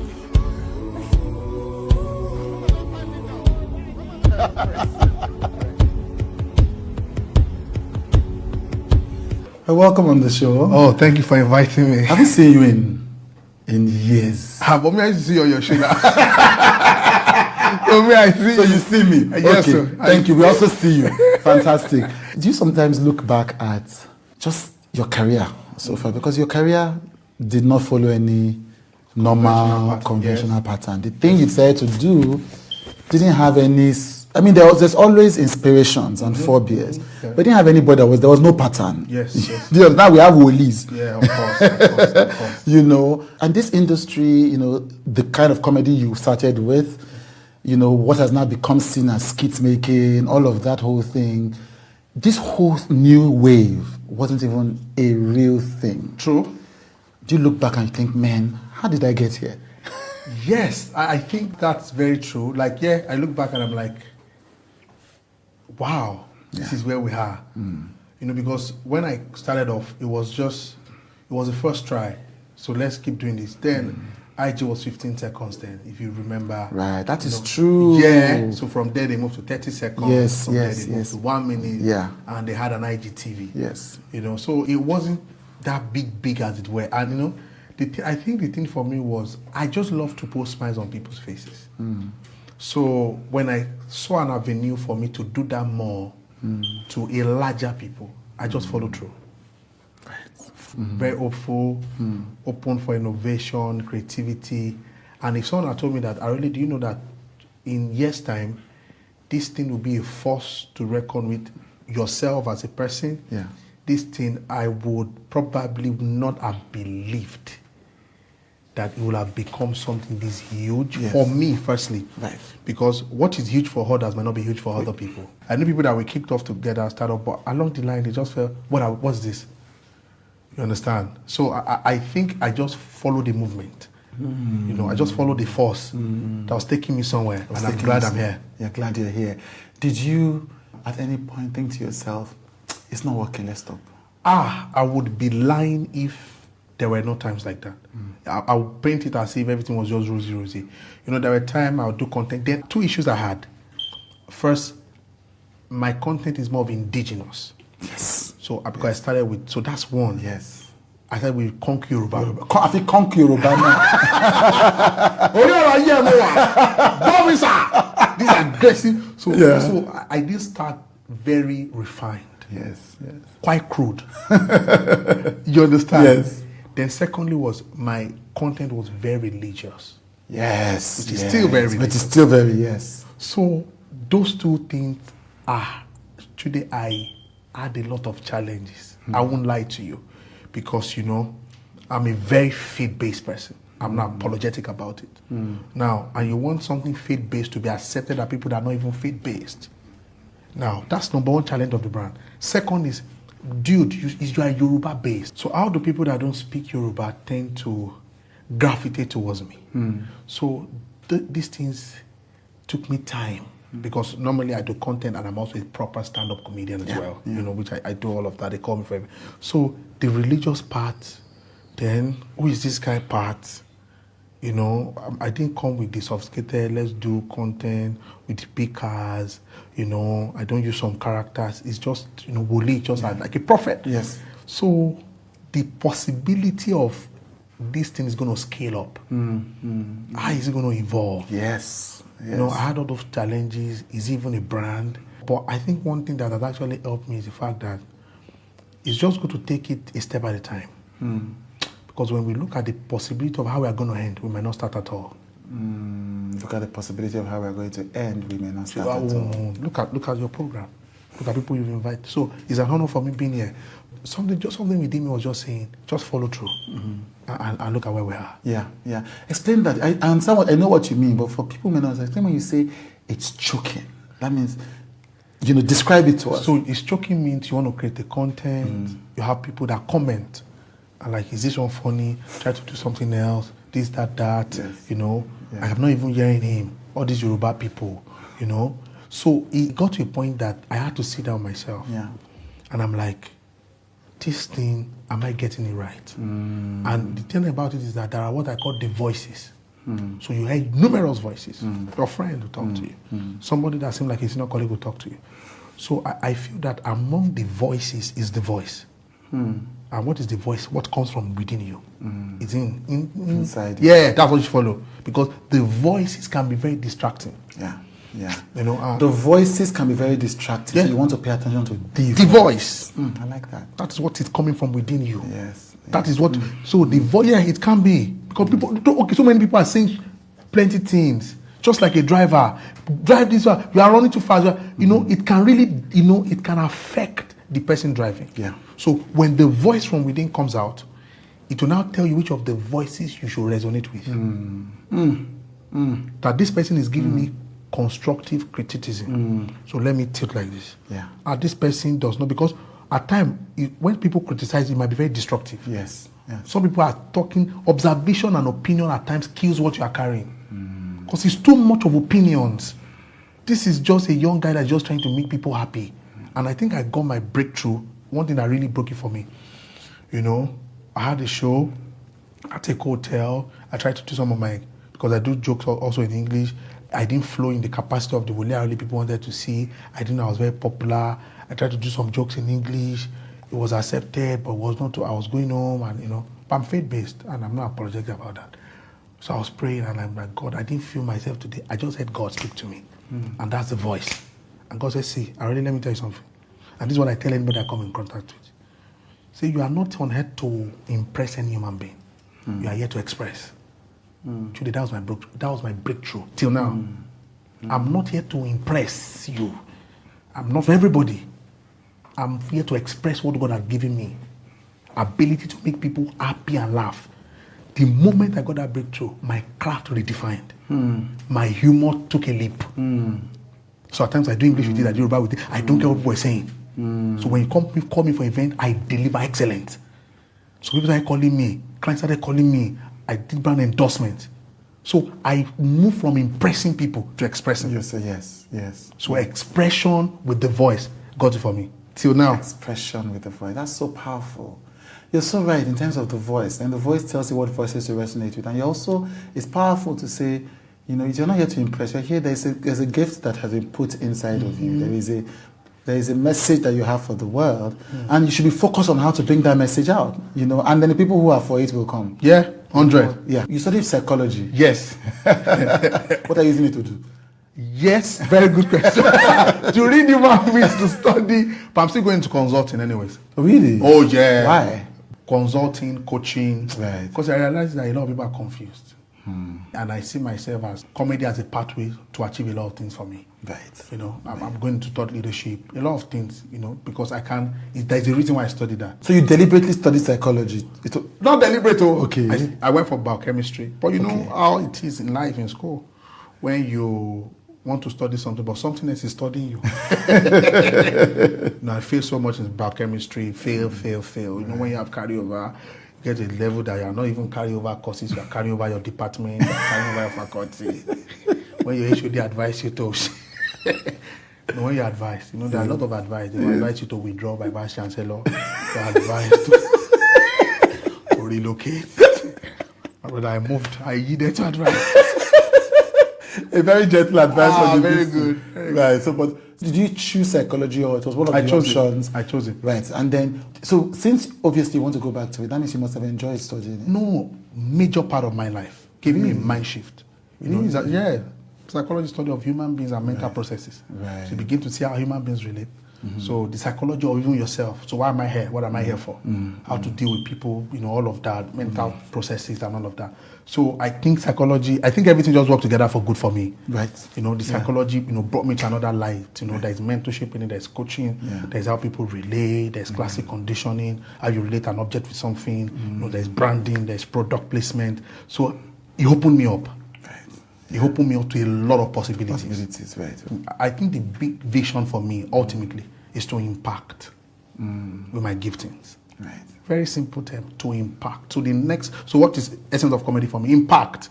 Somebody is sad, checks are really content, laughed.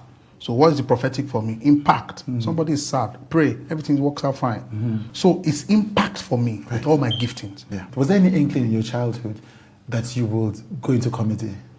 Yeah, I've been very funny. Absolutely very hilarious guy. You know. So then in drama, so I did drama in church, Mountain of Fire Miracle Ministry. Okay. Oh, yeah. How come I didn't know that you were a man? It makes sense. Very conk one. Okay. So like that, I moved around, you know. But I think it has started from church. Right. I used to act in church. Then from there, I developed the skill of a proper stand-up comedian because I had the ingredients already.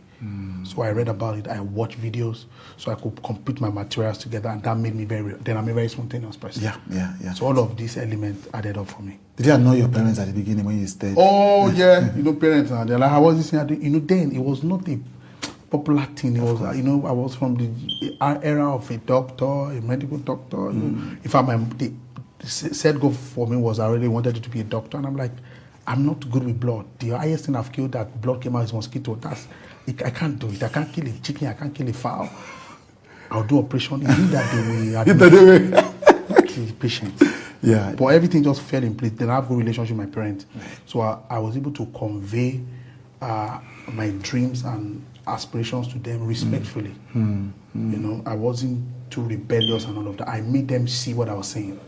And we are here today rejoicing. So after explaining to them, there was really no pushback from them? Yeah, because my mom, I'm very close to my mom. I'm the Yes, last I've child. seen your video. Yes, I'm the last child. Right. And I'm also very close to my dad. Yeah. So I'm like the child of their old age. So to communicate with them, because we have a relationship already. Yeah. So it wasn't hard. If I was saying, I want to go to, it wasn't hard. So either when we go to prayers and then also my mom prays a lot. Right. Takes me to places. So what we confide was the fact that anywhere we go to pray, they would say, this is your boy, he's a star.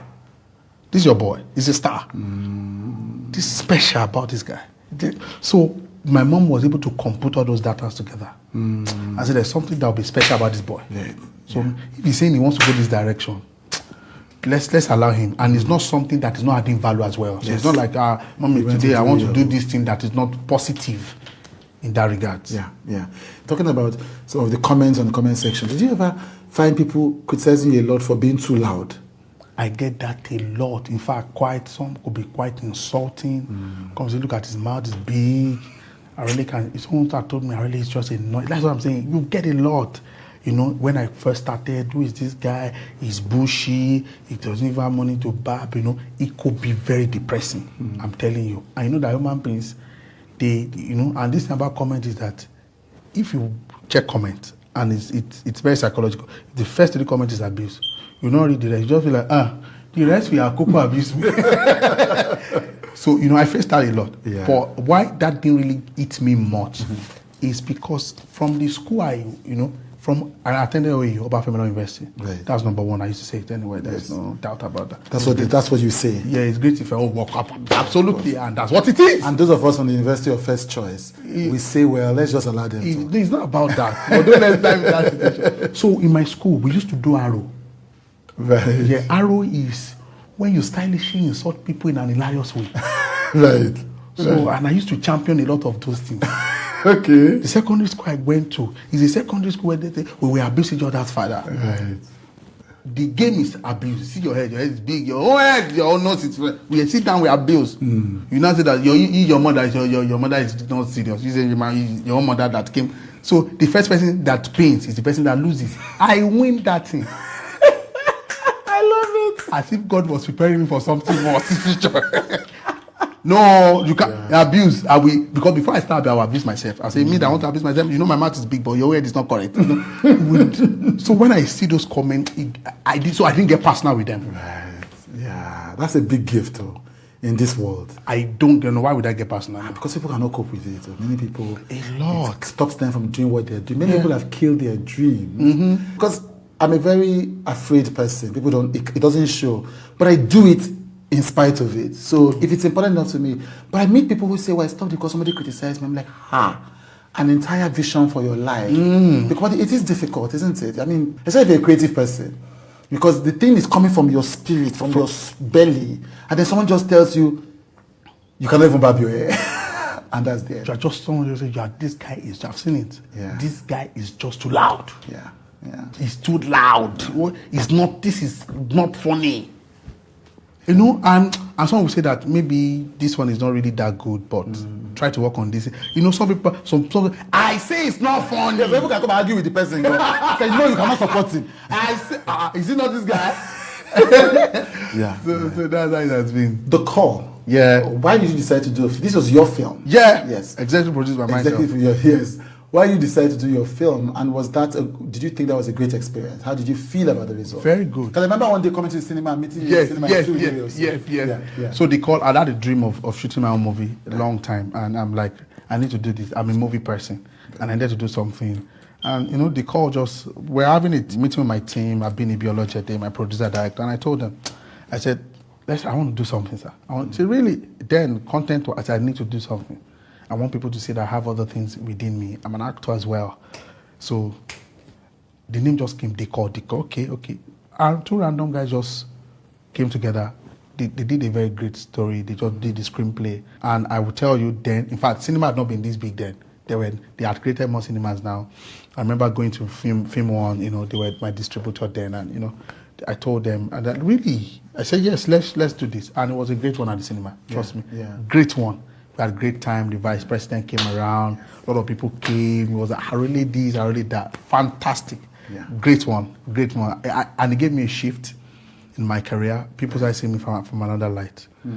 So shift came for me. So people saw that if this guy can put so much intelligence into this, put a team together, because from pre-production to production after post, took time to edit it, went through the rigorous of marketing, and it's coming out with these figures. And fortunately, again, the movie was able to go on Netflix as well. So people started saying that, oh, really? Oh, this guy has something, So it's amazing. What's it like to this thing that, like your Bible call ere, this awada, and then the vice president comes and sits down. Yeah. You're sitting there in the hall at that time. Yes. What does it feel like? The only word I use to explain is greatness. Even you get dumbfounded. You are amazed. You sit down, you see how far the journey had been for you, and you're like, no, so I can do something the second person in the nation can come around. Yeah. It's a brilliant experience. It's something that can't be taken off my memory in a long time. Yeah. I think till eternity. You mentioned that your faith is important to you. You don't apologize for it. At all. Why? Because why is that important to you? Because my faith is all my life. Because faith to me is more than, is my propeller. So from it I generate life. From it is, I'm not the conventional religious guy. Faith to me is how I commune with an unseen word that controls the scene. So yes, so faith is my solace. Right. So faith is my energy. Right. To me, it is a lot. So in my faith, I discover who I was meant to be, what I should do. In my faith, I can reply people. So it's all, my life is on it. So if I don't connect with it at that level, I can't be sitting here with you. Right. So it's not effort that made me this. It's my faith in faith. God, in Christ. So it's relatable to me. Not a vague thing that, okay, this is why I just go to church, or I'm just born again, and it transcends for me. It's practical. I have tangible result for it. So how do I explain that I sleep and I wake up with ideas and I'm jotting in my diary? I've prayed and fasted just for ideas before, not for foundational power or problem. I've said, God, I need to do. So when I was taking the movie to the cinema, people were not accepting it. I prayed. And they took it. So you can't take that away from me. So the faith has translated from me. The intangibility of this God has given me tangible result. So you can't take away what I've seen. That's my evidence. Even in science, it's fact. Yeah. So it has done so much. Right. Yeah. I get that. It's like it's fact for you. If you follow the evidence of your own life, then your faith has always showed up for you.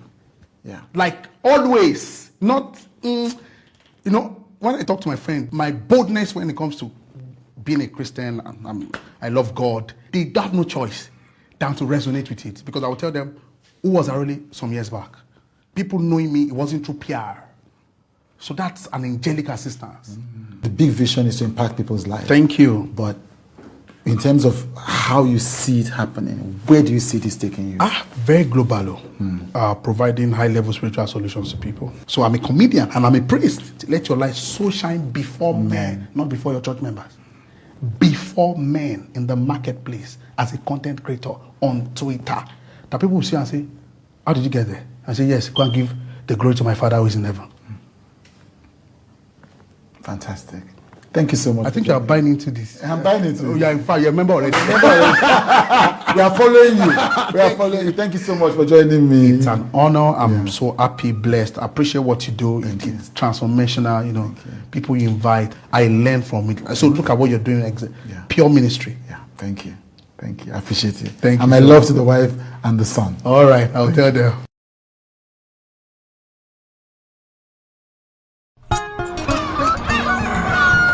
New every morning on Signature TV, we open the day for you with needed energy, information, and required vibes to shape your day. From sizzling snippets of stories in various areas of life to intriguing conversations with net worth guests. When you have people who have no track record becoming your leaders, you have a problem.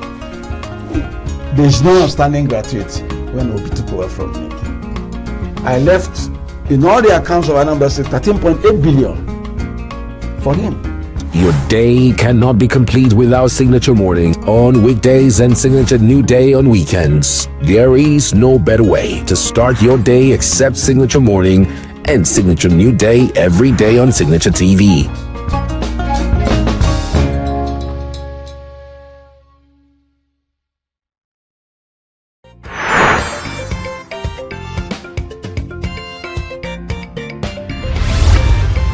Signature TV, news in your pocket.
Those in support of this motion as amended, say aye. Aye.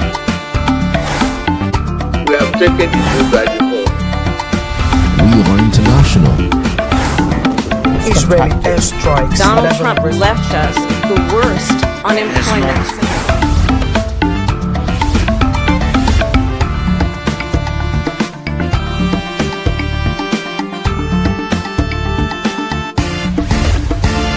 Signature TV, news in your pocket.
Ladies and gentlemen, welcome. Welcome to Development Discourse, where we ideate for Africa's development. I'm Patrick Okibo, the founding partner at Next Year. Next Year is a multi-competency advisory firm focused on solving Africa's complex development problems. Leadership or its failure is Africa's in my view, most fundamental development challenge. Extensive public opinion data from major Pan-African surveys consistently highlight poor leadership, weak governance, and associated issues like corruption as the top perceived barriers to progress, often ranking above economic or external factors. Corrupt, tribal, and self-serving governance has led to mismanagement of abundant natural resources, suppression of freedoms, and persistent political instability, rendering many African nations fragile and impoverished. As a result, widespread disillusionment has run deep in citizens who are becoming nostalgic about colonial or even military rule as more stable than some of the democratic governance that we have in the continent. My guest today, Dr. Charles Mensah, should have answers to many of these questions on how to navigate these challenges.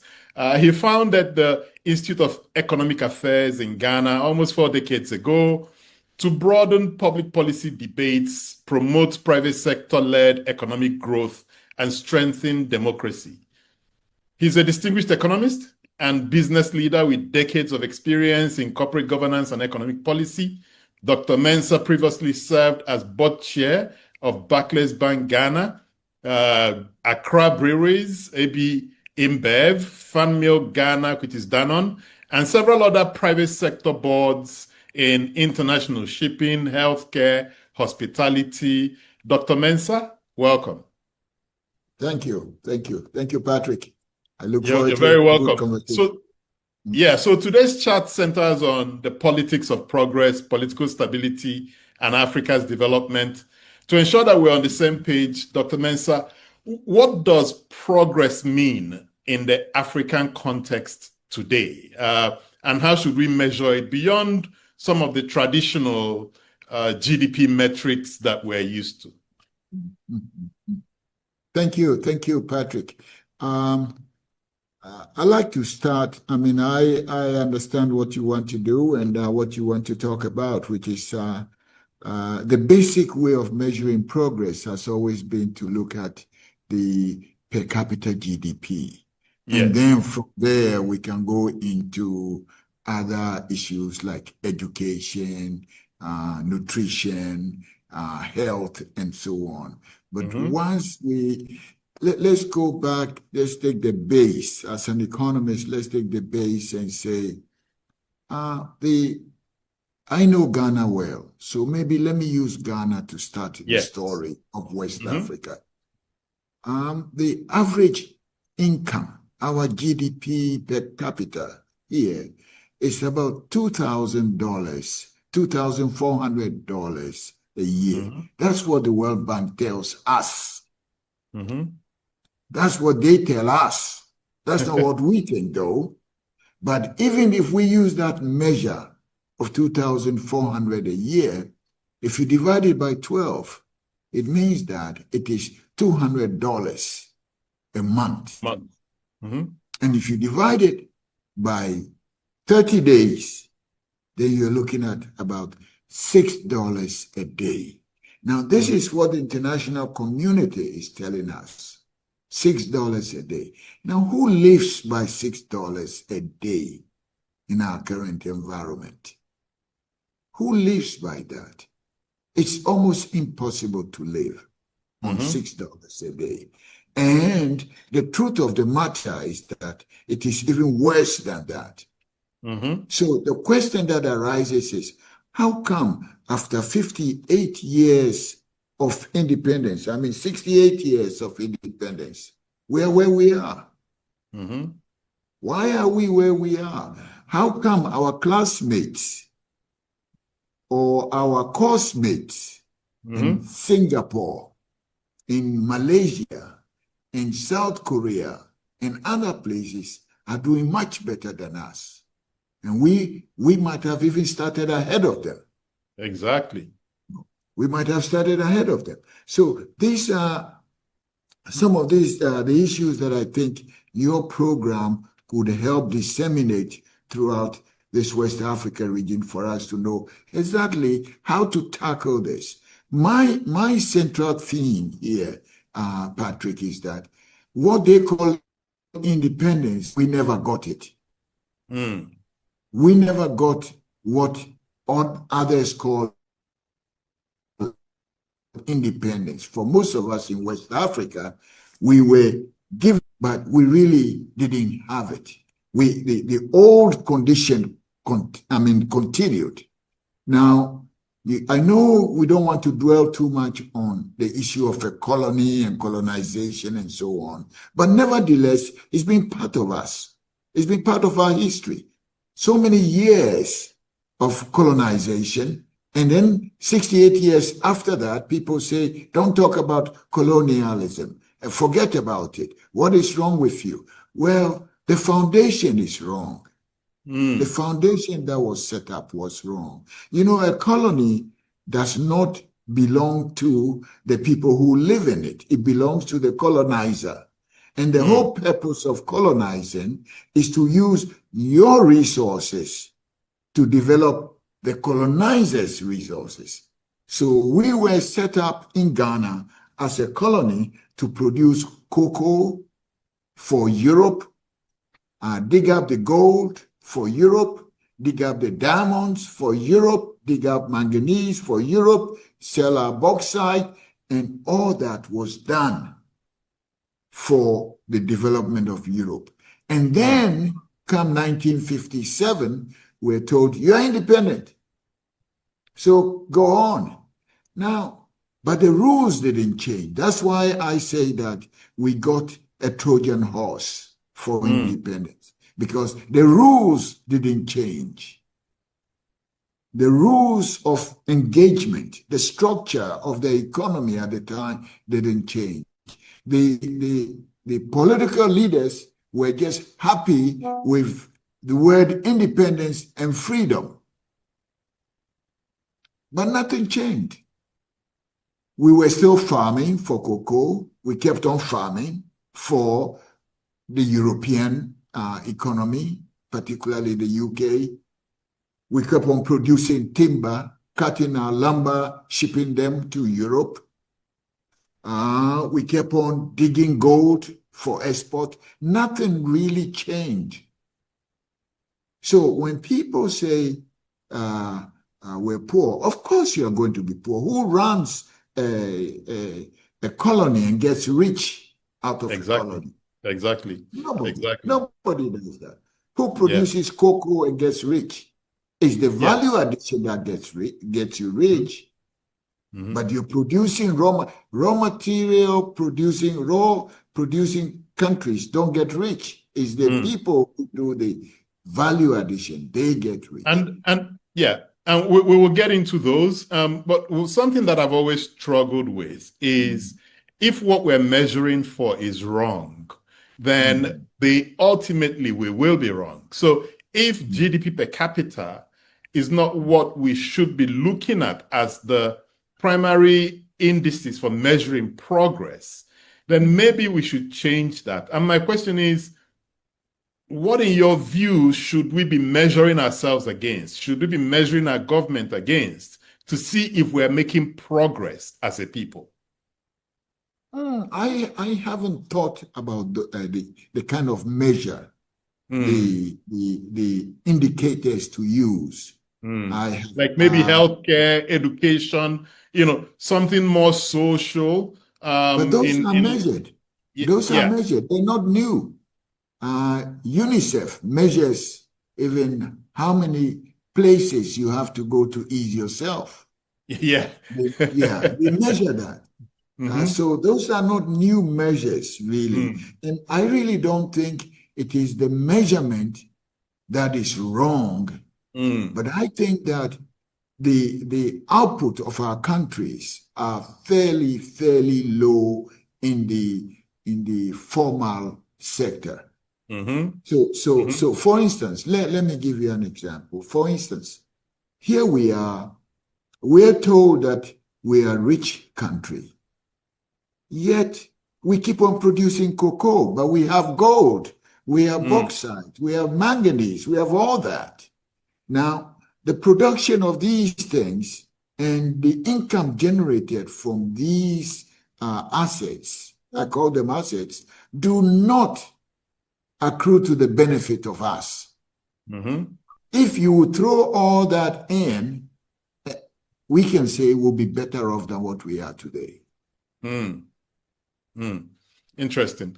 Okay, and I'm going to get to the productivity question, but just to think about some of the challenges that we're facing on the continent, even in our region, you know, in the Sahel, where we've seen a lot of coups, etc. Someone like Francis Fukuyama would argue that political order requires strong institutions, but we see, for instance, in the Sahel and across the region, that these formal institutions often lack legitimacy. You know, even in the democracy itself, you know, they lack legitimacy. So how do we build what, you know, he also calls getting to Denmark, you know, which is really those effective, accountable governance systems when we have the traditional authorities or the informal structures that kind of are still significant, you know, in this fight between formal institutions, and, you know, they leave us almost floating at sea. Do you see that that's part of the problem? And if it is, you know, how should we be thinking about it? Oh, certainly. I see two challenges here. We have our own indigenous system. Systems. And then we have what is the European model or the modern model being planted on our own old system. And it's not working. I mean, let me give you an example. We have the Asantehene, the king of the Ashantis here. His empire is quite huge over here. Yes. People listen to him. Yes. You visit his palace and you see him adjudicating justice over several issues. And yet, what he does is not part of the formal process. So you have democracy being tried or being practiced by a few or by those who live in the cities, really. What the thing has boiled down to is elections form what the bulk of what we call democracy. But in practice, we're all listening to our indigenous systems. My friend George Aite would say that, why don't we go back and look at these indigenous institutions and see if we can build on top of that, instead of all of a sudden in mid-air we're being asked to practice democracy, which doesn't have strong foundations here. And that's my question exactly. So if democracy feels like, you know, that foreign object that we've placed on a base, and the base keeps rejecting it, right? Shouldn't we as social scientists be spending time to investigate those traditional informal norms, etc., that seem to hold sway over these formalized institutions that we've been trying to graft onto our skin, but the skin keeps rejecting it?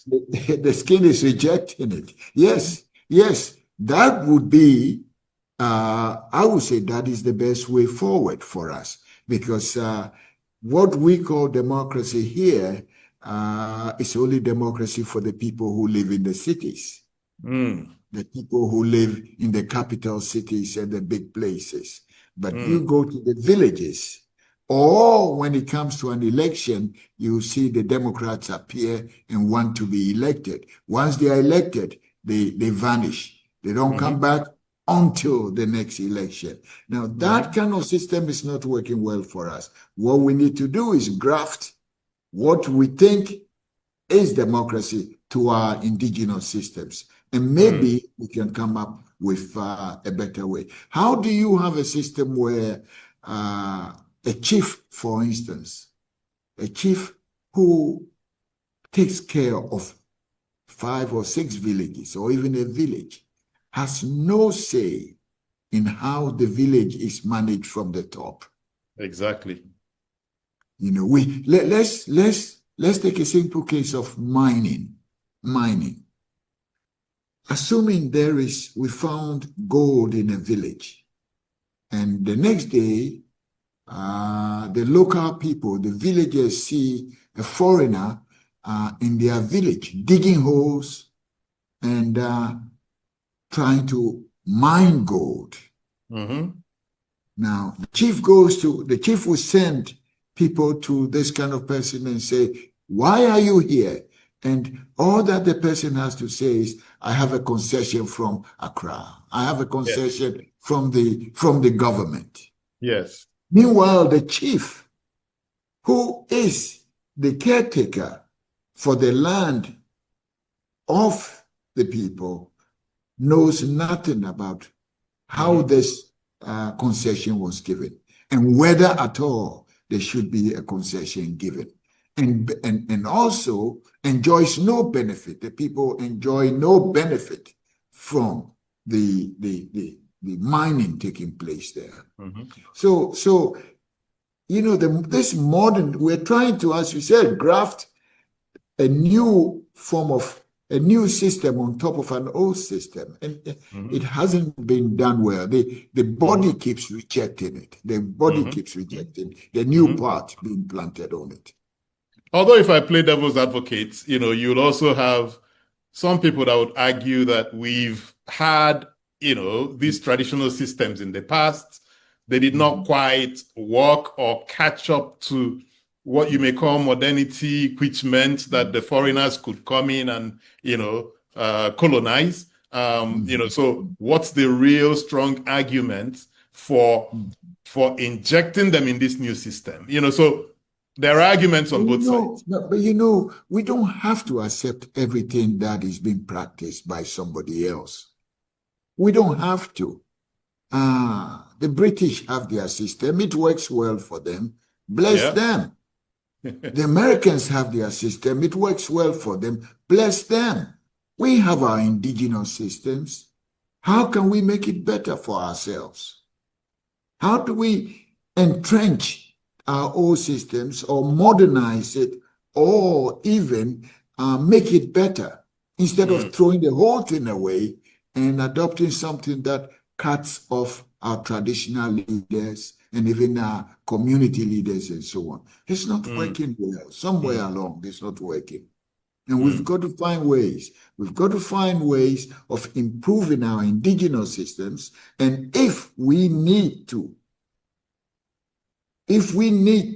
add it on to what is being suggested, we have to find ways to do it. But 30-something years of practicing democracy in West Africa, there are gaps for us to fill. And that's a good segue to my next question, which is really about the coups that we've had in recent years in the Sahel and in our neighborhood. What do you think is driving this new wave? Because we thought we were done with coups, right? What do you think is driving it? And why have they gained such acceptability in the countries where they happened and seem to be capturing the imagination of younger people who may not have experienced military regimes as we did? Patrick, poverty is what is behind all this. Let me give you the case of French West Africa. We're from English West Africa, so let's talk about French West Africa. Now, look at Chad, Niger, Burkina Faso, Mali. Look at the extent of poverty there. Yet, these countries are some of the richest countries on earth. Exactly. They are the richest, some of the richest countries on earth. And yet, its people are amongst the poorest. And what kind of situation creates this kind of poverty. Let me just try a few scenarios around you. Look at the case of Niger. It has a lot of uranium. Uranium is one of these most expensive, minerals on earth.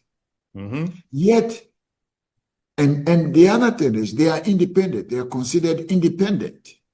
Mali is considered independent. They've gained their independence from France.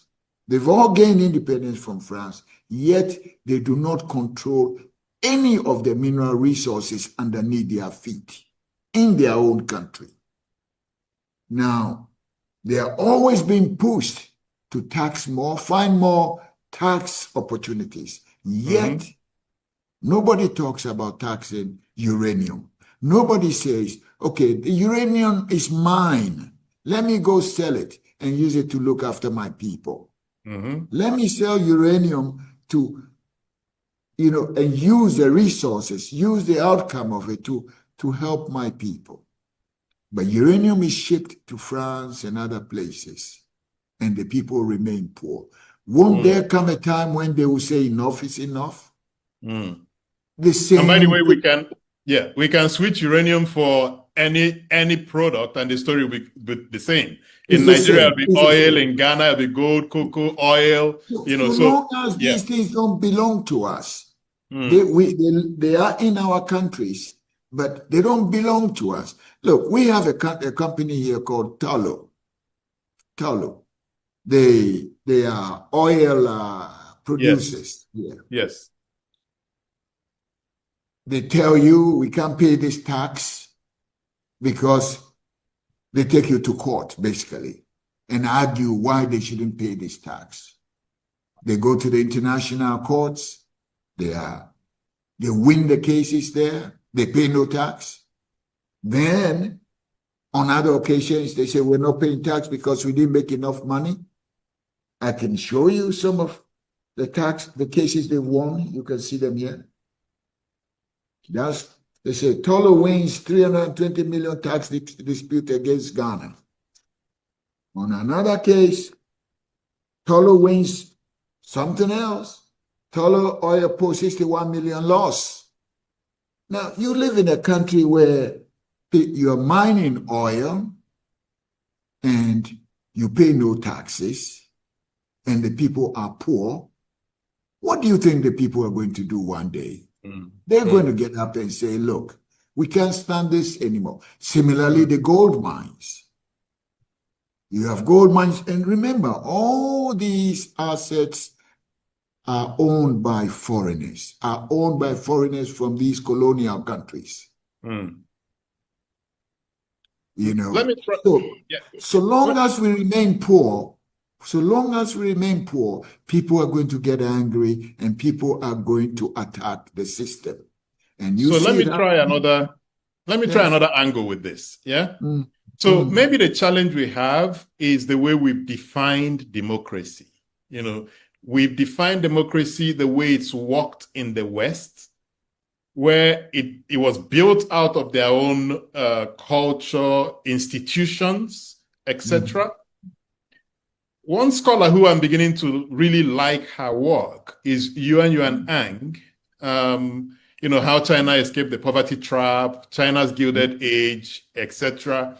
A concept that she's been pushing is what she says is how China, just liberated almost 1 billion people from poverty. And she calls it directed improvisation.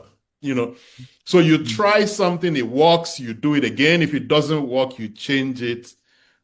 When we look at democracy, because I'm also a Democrat, I think that democracy works better than every other system we've tried, especially military rule. But it's not working for us today. Is the challenge that we haven't tried or exercised it, given the realities that we face in Africa?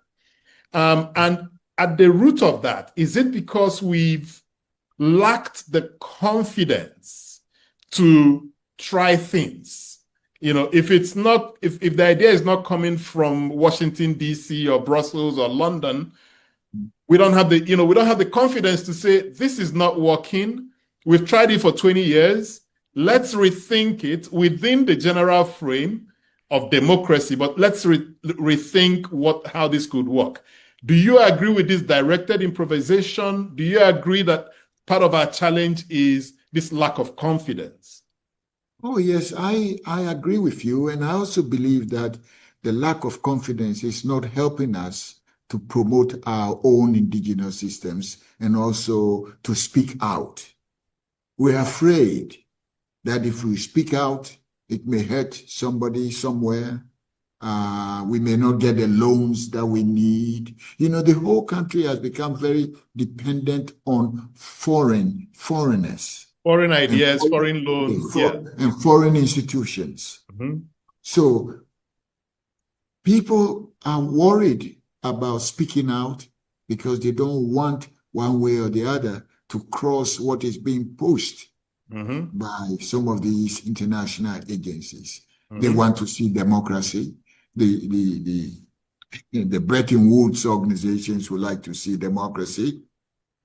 If you don't accept it and sing the song, very soon somebody is going to cut you off. But I think that not only democracy, but our economic institutions ought to be restructured. We need to restructure some of our institutions to fit our own indigenous circumstances and to fit our culture. Without that, it's going to be a touch and go situation. So we have a culture before democracy came here. Modern democracy came here. We have a culture, we still do. And what the European will call democracy may be different from what we call democracy, but we had freedoms within our culture. The chief does not just do whatever he wants or she wants. They're all managed by people around them. There may be some bad ones, but that's not the norm. The Asantehene has advisors around him. He doesn't have an open sesame kind of mentality. He's always hemmed in. Even what he says is managed by people around him. So we have a culture here that we can investigate and see if we can add a bit more onto what is being suggested to us from outside. But swallowing this whole concept from outside, I don't think is helping us. And people are revolting, especially when things are not working well. So let's switch gears a little bit and talk about governance challenges, which the key one for me is implementation challenges. I mean, if you read any of the policies, visions, etc., that come out of any of these countries, they all look seemingly good, decent on paper, but then we face that implementation challenge. The scholar Lance Pritchett, says that there's a capacity or capability trap, that we're stuck in, where our public servants, maybe through the process that they've gotten into public office or whatever, may not be the sharpest tools in the toolkit, or the incentive system may not have, is not incentivizing them enough to actually do the work. In your view, how do we begin to bridge this implementation gap, particularly where we have this significant human capacity or human capital constraint as a binding constraint? Ghana used to have one of the best civil service systems in West Africa. We had very good people. Then came democracy. Then came the election of, the appointment of ministers. And then ministers started saying that they can't work well with the civil service, so they needed their own technical advisors. We used to have what we call the permanent secretaries, who held on to the ministry and made sure that the system worked. Now, these guys were all thrown out, replaced by political people who were associated with their parties. And within 4 years of an election, a minister who is coming in as a party person would want to do certain things which may not be correct within the ministry, but they get their way because they bring in their own technical assistance and so on. I, for one, have always said ministers should work within the civil service and not allowed to remove who a chief director or a permanent secretary is. Because the minister's tenure is only 4 years, and is temporary. Whereas you need people who are more permanent and are more interested in the development of that particular ministry or that particular department. So, you know, I think democracy, one way or the other, is also undermining the capacity, the ability of our ministries to do well. Because here you are, you have a set ministry with a chief director or so on, and as soon as a new party comes in, the chief director is likely to be replaced because his ideas may not be in sync with the party, the new party, and as a result, you give way. That has not helped us. And how do we?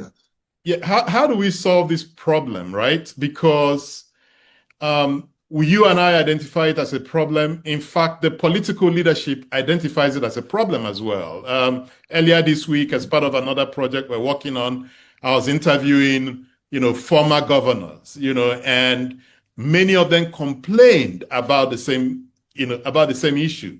Their hands are tied with the type of appointments they make, the commissioners they appoint, the ministers they appoint. And one of them said something quite prescient, that if the people do not demand for us to do the right things, we will not do the right things. He said it in a better way, but that's the core of the story. Yes. And that got me thinking that this is really, it goes back to that Acemoglu Robinson, the narrow corridor, where they say it's the civil society organizations that will force the people in government to do the right things. The civil society organizations kind of holding in trust the will of the people, right? But what we're seeing is that the civil society, the dynamism that we saw in the civil society organizations in our fight for independence or return to democracy, I'm not seeing it today. I don't know what the situation is in Ghana, but in Nigeria, I'm not seeing it. So how else do we get the politicians to do the right things, to tell them what we want, to get them to do the right things? What is the situation with what's holding the civil society's organizations back, and how do we fix that problem? We have this. It's a big issue here. Civil society organizations are now being divided and are considered aligned with political parties, which is sad. It's very sad. And if you try to remain independent, you are considered to be against. So it's like if you are for, you have to be for me, but you cannot be independent. But some of us have taken it upon ourselves to say, well, the country doesn't belong to one political party. It belongs to all of us. And you may not agree with the suggestions coming out of the civil society organization like the IEA, but nevertheless, it's not because we are not part of you or because we are part of somebody else. We want to be independent, and you may not like our independence, but that's fine. That's fine. So maybe how many organizations can survive being independent? That's my question, because IEA, Institute of Economic Affairs, you can survive because of the moat you've built around yourself. You've been around for almost 40 years. You're respected both in Ghana and across the continent and outside the continent. So you can afford to be independent, right? But some of these smaller civil society organizations may still be challenged in many other ways. Yeah. How do you, from your experience, what should they be doing to preserve their independence? It's a very difficult thing because we don't have a situation in the country where philanthropy is big. We don't have a very strong philanthropic organization, structure here where civil society organizations can benefit from non-government philanthropy. All the business people are aligned to, most business people are aligned to political parties. Of course, they're business people. And instead of them also supporting supporting civil society, most of them don't. It's a difficult situation, very, very difficult situation for civil society organizations like institutes and in the various forms, because you need support. And once they start casting you an enemy, calling you an enemy, it becomes very difficult even for corporations to support you, because corporations don't also want to incur the wrath of government. Yeah. And that's I think that's a smart situation. Yeah. That's a big question we must have at our minds too. There was an incident or an example from Nigeria where we had a newspaper that tried to be independent and do a lot of investigative journalism, next newspaper. And even the private sector organizations will not advertise in the newspaper because they did not want to be seen as supporting the opposition.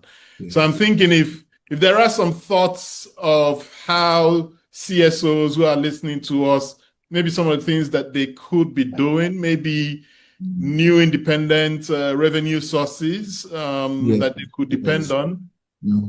Or maybe charging fees for workshops. People have told us here, why don't you convert part of your institute into a school to teach? And I always say the purposes are different. The purposes are different. Some people say convert it into a university, others say different ideas coming up. But it's very difficult for young civil society organizations to, first of all, to emerge and then to survive. Yeah. Because before you realize you have to join or be part or be seen, and you're rewarded for being seen as part of a government. They do that, and it's a difficult situation. I don't know. I don't have an answer. But we've been here 36 something years, and we're still strong. And I think that helps us because we've been here longer. Yeah. Do you ever fear that Africa could get left behind, completely left behind, the same way you have lost tribes in the Amazon? That the world might move too far ahead and that we never catch up? I believe so. You remember not too long ago, the Time magazine said the hopeless continent. Remember? Not too long ago, Time magazine front page says Africa, the hopeless continent. Then there've been other magazines, I think, talking about the problems of Africa. People have made, have created or built professions around Africa, criticizing Africa, beating down Africa, and Africa keeps coming back, surviving, and so on. But I remember when Time magazine said, no, The Economist, it was The Economist that said, Africa, a hopeless continent. And then another one said, a scar on the face of the earth.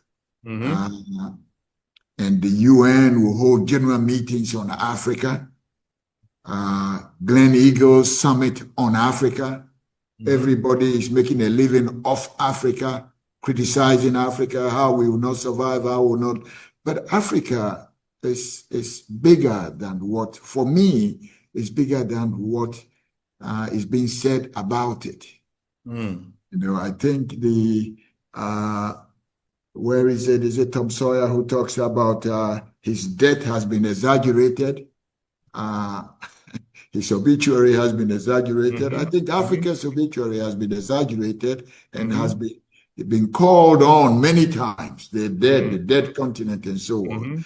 But you know, the potential of Africa is so strong that I don't think the world can do without us. What we You reckon that they can't? I don't think so. I don't think so. Especially if we get our act together. And for me, getting our act together is stop giving away your critical minerals, your natural resources. Stop giving them away. Stop giving concessions. Don't give your gold to anybody. How can you have so much gold underneath you and say you're looking for foreign investment? Your gold itself is money. The dollar was backed by gold years ago. You know, gold itself is wealth. How can you have it, give it away to somebody in Europe, and then go beg for money? Beg. I think we need to retool. We need to retool ourselves to be that Africa that can lead, and also tell ourselves some hard truths. Right? I think we've kind of soothed ourselves into this area of comfort and even maybe hope that, oh, the world cannot do without us. They need us for this. They need us for that. I don't know why of late I've been thinking that it's indeed possible for the world to move on completely. I mean, if you look at what's happening in AI, if you look at the kinds of monies that they're throwing into it, if you look at the capabilities that the world is building, maybe we get to a point where some of the things we thought they needed, they won't need anymore. And then, you know, if they don't need us, they don't need to extend any of this development support. They don't need to grant you any asylum. They just cut you off, Patrick, and then we die off. Patrick, we don't need development support. It is us supporting the world. It's our gold that is keeping them together. It is our lithium. It is our uranium that is, look at what is happening in France today. It is the uranium from these countries that keep their lights on. You know, what we need to do is to stop giving our things away for free and let them also keep their aid. We don't need aid. Who is giving who aid? We're giving aid to Europe.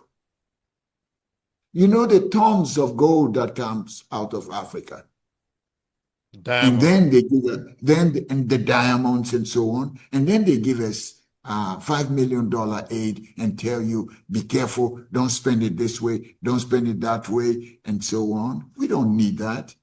Years ago, we didn't know better. But today, we know that we have more wealth. You know, these critical minerals, the lithium, other, you know, vanadium and all those things, we have them. We only need to get our act together and get good leaders. Good leaders. Okay, that's what we need. And that's a difficult question, you know, that we're yet to find an answer to. But let me put an economics question on the table. The Chinese economist Ha Jun-chang, I'm not sure if you know of his work. Yeah, I know. He's South Korean. South Korean, yes. Argues that, you know, some of the developed countries used protectionist policies when they were developing. And now that they're developed, they're saying to Africa, you've got to open your borders, right? Correct. Now we look at a good friend of mine set up a solar panel manufacturing plant in the Lagos area, and he's not able to sell one panel. Why? Because China dumps Chinese panels, land in Nigeria, selling price at the cost of his input price. So he's dead, right? As an economist, what's your view on African countries adopting some level of protectionism for the nascent industries until they get to a point where they're able to stand on their own? What you're saying is exactly what we should be doing. There's nothing wrong. Milton Friedman, the Nobel laureate, one of the heavyweights of the free markets movement, he talks about nascent industries being supported. He talks about infant industries. You know, I don't know what is wrong with us, that anything is being said to us, everything is being said to us, and we don't think by ourselves. Why should we just open our doors, our borders for everything that comes in, including chicken legs, chicken tails, dog legs, everything? Why? Why are we not supporting this solar manufacturer? And China would understand it because they did that and they still do. You know, we've swallowed this whole free market thing when we don't even have institutions to support free markets. We don't. You know, I think we need to wake up. We need to get to a point. And if you should ask me, what's my view? My point is that we need, African governments need to get to a point to realize that the market comes after you've developed your rudimentary, your institutions and so on. Rudimentary institutions. Otherwise, what is the use of opening your market and importing chicken feet? What's the use of it? And somebody saying that, oh, if you don't allow chicken feet to come in, the international community will be very upset. Why don't they eat their chicken feet? You know, we have to grow up to a point to say that, no, not all things we can do. We have to do what will help our economies to grow. If we don't do that, we're going to remain poor for a long time, and poverty is going to lead to what is happening in Mali, in Guinea, in Burkina, in Chad, in Niger, and it's spreading across. Where people are very poor, they're going to start rising. And there's nothing else they can do. Nothing. They don't lose anything rising because there's nothing to life except to rise. Interesting. What's your view on state interventions? You know, so states picking industries or companies to support and make them winners. I mean, the argument is all over the place, you know, so you can look at South Korea and what they did with their chaebols at the beginning. You know, they seem to be the right thing to do, but right now it appears that they're destroying value. You know, what's your view on state interventions and how do we do it mindful of the other issues we're dealing with in Africa? So prebendalism, corruption, you know, and so on and so forth. I have been preaching state enterprises. Nothing wrong with them. Nothing wrong with state enterprises. China has come up this far through state enterprises. And at a point, they choose to sell, privatize on the stock exchanges, or to keep it. Korea started that way. All these countries that we're talking about that have graduated over the past 30 years or so have had strong states. The fact that a state enterprise or corporation is not doing well does not mean the concept of having a state-led approach is wrong. The state can contract private enterprise to run these things, but it should belong to the state and have the state check on them. Mining, I'll give you an example here. We have several mines whose leases are passing, are going to just expire. They've been 30 years. They've had, can you imagine, we've been giving these mining companies concessions for 30 years. Mine. Most of them will tell you we don't make any money. We don't make any money. They dump their waste in the community and so on. Now, these contracts are expiring within the next few years. Our approach is, if we cannot find indigenous miners, and we have a few of them, we should allow the state to take over. and give contract to private people to mine with indicators and let them honor, have them audited, have them. But I think that the way forward for most countries that do not have the expertise to manage is to contract out to the private sector, but not to give them ownership. You give ownership away, the dividends will go outside. Let the dividends be paid here so we can use it to develop our countries. Fantastic. Fantastic. And just to remind our audience, please put your question in the Q&A tab. I can see them there. I can't see them in the chat room, but you can keep having your conversation in the chat room. But a question for the guest, please put it in the Q&A. And I have one from Saul Chirume. He says, I concur with the concerns over how resources are being exploited or extracted, which destabilize, disenfranchise, and often displace local communities. This is an increasing issue across Africa and even Latin America. His question is, are the existing resource management systems working? If not, what are the options and where have they worked? Well, that's a good question. And these are some of the issues we are also discussing here in Ghana and also in other countries in West Africa. You know, if we are being asked, Ghana has been to the IMF, or Ghana has been bankrupt about 17 times, where you go to the IMF to be bailed out. And in all cases, the main reason has been you don't have enough revenues, no revenues to cover your expenditures. You always have a deficit. Now, meanwhile, we have all these natural resources being concessioned out to European firms and firms from other places who claim they don't make money and they don't pay taxes. Now, and we all know that's not true. That's not true, because we have Ghanaian mining companies that will tell you we're doing well. If we're given the opportunity to mine this, we'll do well. Our suggestion is let the state participate in these companies. And where mining concession is expiring, the state should take over. If we cannot find, the state can take over and contract, give a service contract to anybody.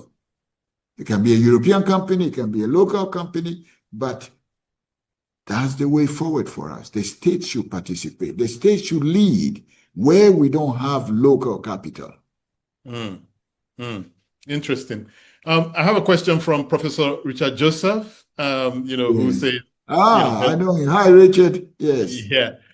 So he says that you were at the birth of the redemocratization of Ghana. Yes. But what you have said about indigenous versus external political institutions have been known. Peter Eke provided the essence of your remarks with his two publics theory. And he says Rawlings would have criticized what you're now proposing about adopting Western approaches. Should we explore directed improvisation or other untried paths, but not repeat the Eke hypothesis? What's your view on this? Hi, Richard. Good to hear from you. No, I'm not saying that we should just adopt the Western model. What I'm saying is that we should try as much as possible to find a middle way using our indigenous systems. More of our indigenous systems should be the bedrock of what is being done today. As it is, we're only practicing the Europeanized kind of democracy, and it's not delivering wealth to us. We're still poor. There should be democracy dividends. We've practiced this for about 30-something years, and we still remain poor. What kind of system can we practice, can we adopt to help us raise the living standards of our people. And the current system is not doing that. The whole UK democracy, American democracy, completely for poor people, for native people, is not helping us. We need to find a middle somewhere. And another participant, Chugo Ayaji, takes that question further, and she says, what actionable alternatives are there to Western democracy? How do we begin to dismantle archaic institutions when multiple installed power structures are incentivized to maintain the status quo? What will the governance transition look like, or is violence inevitable? No, I don't think violence is inevitable. Solution is not violence. But ask, I think maybe Richard and this gentleman can come up with a way, a method to show us how can the kingdom of Ashanti and the culture and the governance of the kingdom of Ashanti, what are the lessons that we can get from there to help move our democracy forward? It's about time we start thinking about these issues. We cannot have a group of people sitting in the capital cities making laws to govern our kings and chiefs, and them not having a say in it. There's got to be a way.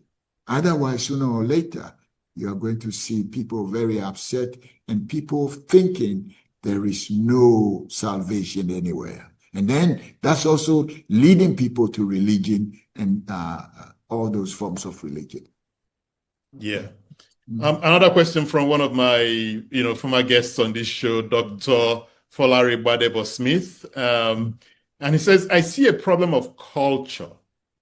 As the book A Central Liberal Truth said, there are progress-prone cultures and progress-resistant cultures. I'm not sure I agree with that, but, for the benefit of this argument. Africans constantly outsource their responsibility. That lays them open to the exploitative contracts from foreigners. The capability gap is another thing. This discussion is missing the flexibility question. Rigidity, faith in administrative systems is a challenge. There is no investment in the civil service as negotiators. The problem is not democracy. It is the blind leading the lame.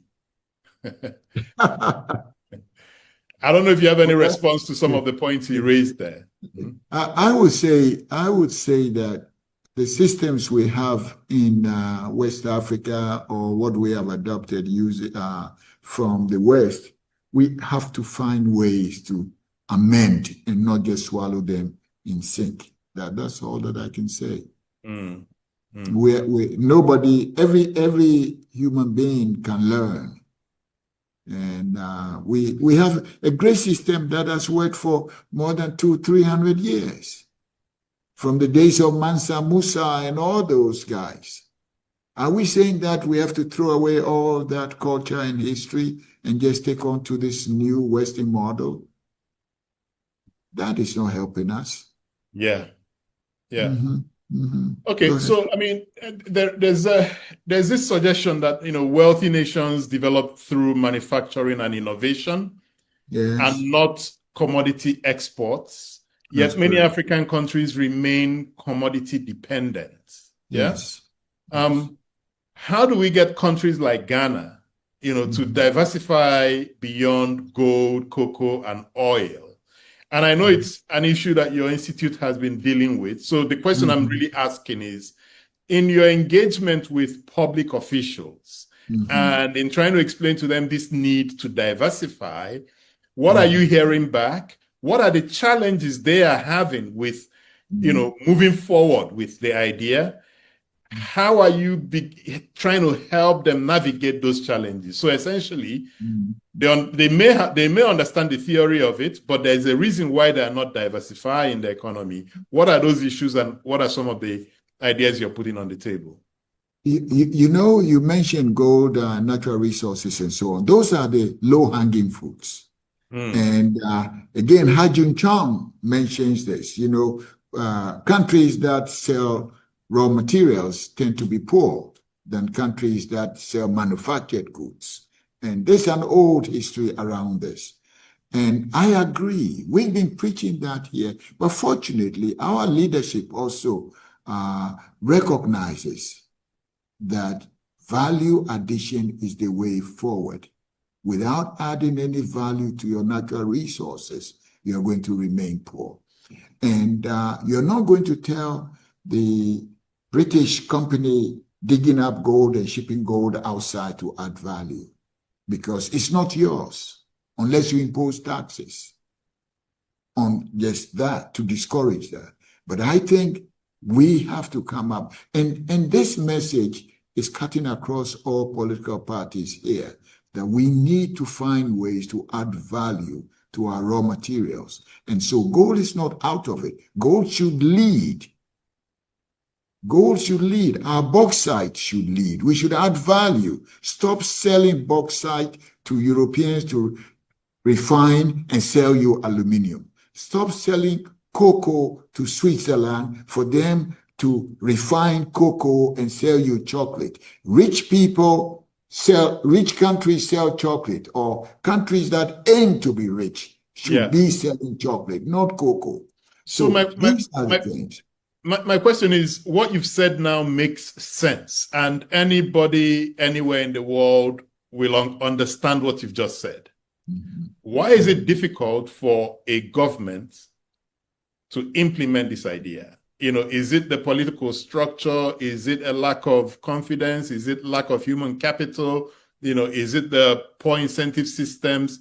What is it that makes it difficult for Ghanaian politicians from either party, you know, to be able to take a simple idea like this and say, okay, we're going to drive investments into power so that we can power our manufacturing and then do our local processing and sell value-added products? What is it that makes it difficult for African governments to take simple ideas and implement them? And what are some of the ways you've started navigating the solution or trying to get them to understand the solution? I think getting them to understand is the easiest part, because they all do. It's easy for them to understand. You're poor because you sell raw cocoa. If you make chocolate, you make 20 times more. You're poor because you're selling raw bauxite. If you make aluminium out of it, you make more money and you'll be better off. Question becomes self-interest. Self-interest. Who are those against this kind of movement? You know, for every policy, there are winners and gainers. Who are the potential losers if we decide not to export raw cocoa beans anymore, but to add value to our cocoa? Who are those against it? And again, the president's office will be filled with diplomats and bankers from abroad and so on, telling them cocoa is good for you. You should continue doing that. We've had an occasion where our president was visiting Switzerland, and the prime minister or the president or so of Switzerland was telling him that the cocoa, keep selling us cocoa, you produce the best cocoa in Africa, so keep selling, keep it coming. And, you know, you are told things like that.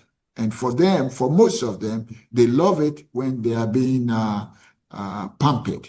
So, but the question is, who are the gainers and losers of these? If we say we're going to add value to diamonds today, who are the gainers and losers? The losers are going to do everything humanly possible to prevent you from doing that. They'll be lobbying the president, convincing him, and so on. And that is what we all need to work on now. That is one example. Look, there was a study by a UK body that says about $3.5 billion worth of fish comes out of the west coast of Africa, including Nigeria, Ghana, and so on.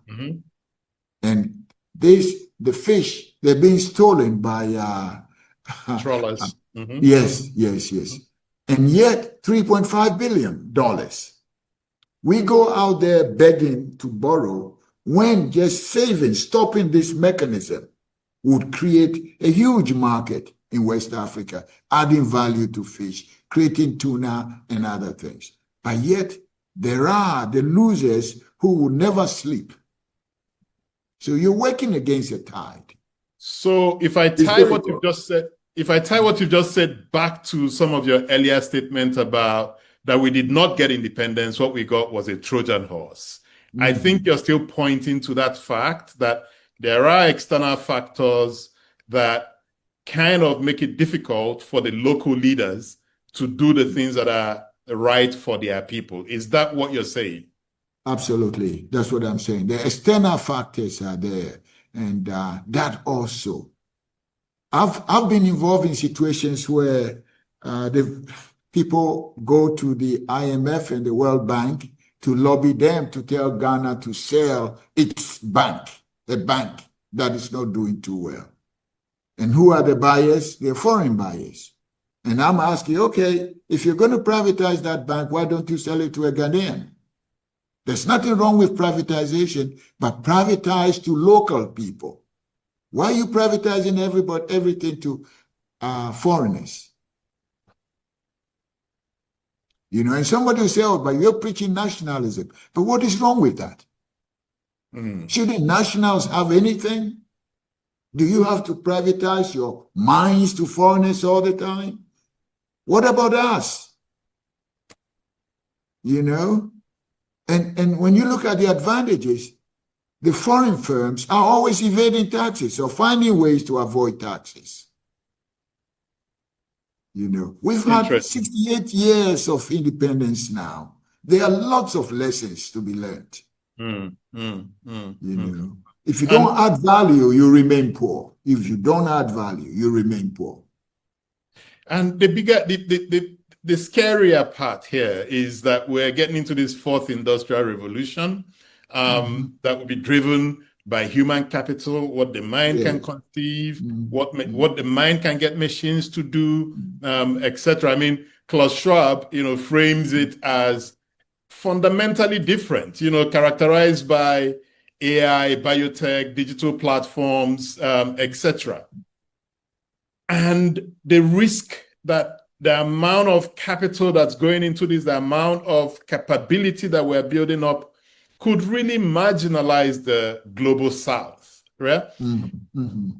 Have you seen conversations in Ghana and the government circles, in private sector circles, on how Ghana can integrate itself in these discussions, look for whatever natural advantages it has to leverage that to insert itself in the conversation and ensure that we're not left behind?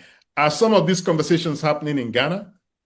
Yes, yes. I've heard a few. I've heard a few in high places where government people are talking about not to be left behind with AI.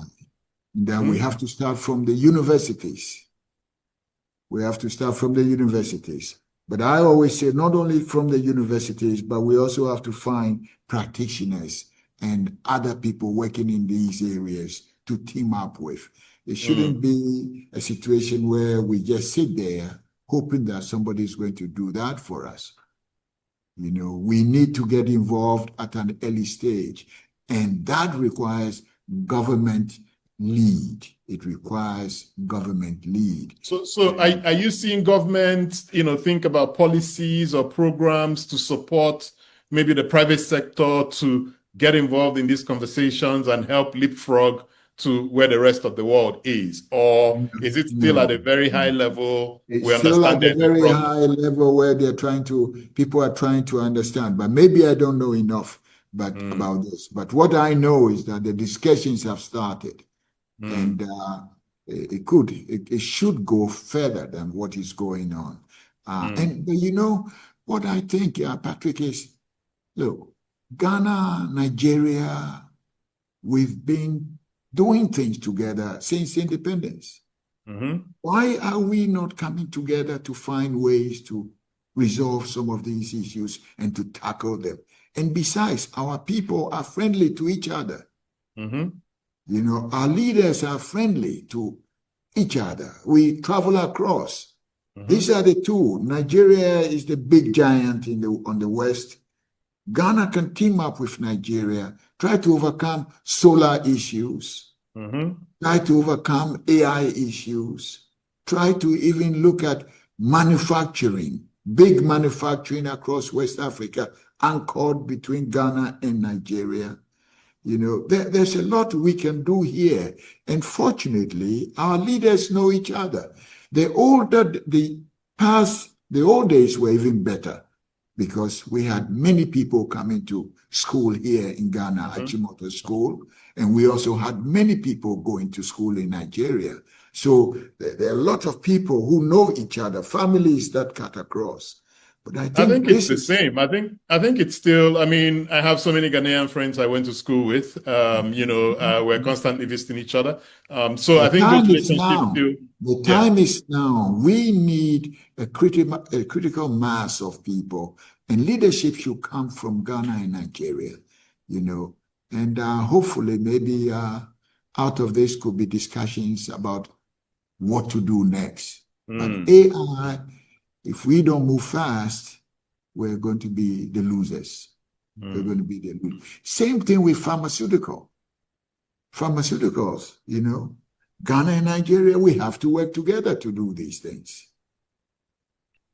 I have a question from, you know, one of my partners at Next Year. He says, Ndumokolo, how do we get African leaders to gamble on development? And, you know, apologies to Stefan Deck, and, you know, than emphasizing on these issues listed by Claude Ake in his democracy and development and democracy thesis. You know, so, and Deccan's argument on, you know, gambling on development is, you know, when the government sees that, you know, it's got no other place to go, but it's got to gamble on driving development because there's a lot of competition amongst the different parties, that the only way you retain power is that the people see that you're actually driving development for them. And I guess his question is, in your engagement with the political leadership in Ghana, the economic private sector leadership in Ghana, why is it that what is really consuming everybody's mind is not how to drive development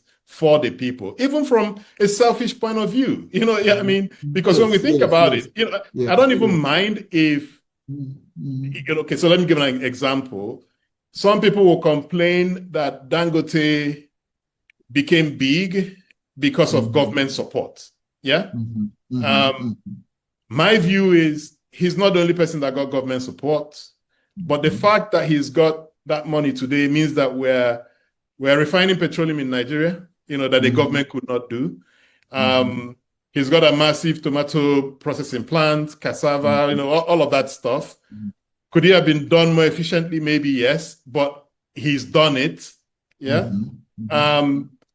So even if we made an argument for political leaders to play a role in, you know, the commanding heights of the economy, if it moves the dial, maybe that's what we've been talking about, you know, indigenizing our system. Yes, but what is wrong with that? What is wrong? That has been the argument of Claude Ake and Adedeji, and this has been the fight between the developed societies of Washington, the Washington Consensus Group, and the Lagos Plan. For most of us, we want to identify our own problems and we want to solve them ourselves. We don't need Washington to tell us to cut taxes or to raise taxes or to do this and do that. I mean, that's what we've had over the years. We're all getting to a point where the question becomes, so what can we do for ourselves without them? In all these years of structural adjustment, the HIPIC and others, you've never heard of them saying that, look, But why are you giving out your oil? Why are you giving out your gold? Why are you giving out your bauxite? Nobody tells you that. We have to think that this is money we are giving away, and we should stop and identify our own path or paths and then walk our own walk. We need that. Nobody is going to develop Africa for us. They're only going to take from us. So the way forward is for us to do it by ourselves. We have to find a way to do that. And supporting Dangote, supporting other such people, that's fine. It's been done in the US. People are supporting Elon Musk. Zuckerberg was supported. All of these giants have been supported by the state, the government, and they're still being supported. So what is wrong with us identifying critical people with talents and people with ideas to support? Maybe if we had done that earlier, we would have solved most of our problems. I have a question from Jonathan Sandy. It's a fairly long question, so let me see if I can summarize it.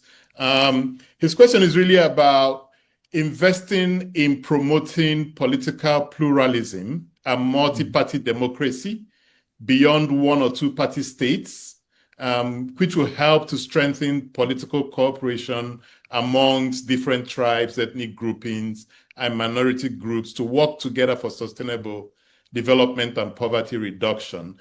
He gives an example from South Africa, where he says that they've got in place 3 to 4 public financing mechanisms for promoting multi-party democracies, including a democracy trust fund for strengthening the administrative and institutional capacities of political parties beyond ANC, DA, and EFF. And he thinks that this model is working. And I guess the question is, why aren't other African countries promoting this type of structure where there is political financing to promote political pluralism? Yeah, I've seen, in fact, we have a draft bill at the IEA to government asking that political parties should be supported by the state. Hoping that maybe that could help. But this came out of the idea that people buy political parties and end up owning them. And therefore then when they come to power, they do the bidding of the owners or the supporters. I don't know. Maybe there's a better way. Maybe this one could be a better way of doing it. But I don't know. Interesting. So let's talk a bit about regional integration and external relations. So something like dependency theory, which is associated to scholars like Andrew Frank, argue that global structures keep peripheral countries underdeveloped. Others like Bagwati argue for export-led growth. How should we be engaging with global markets while avoiding these new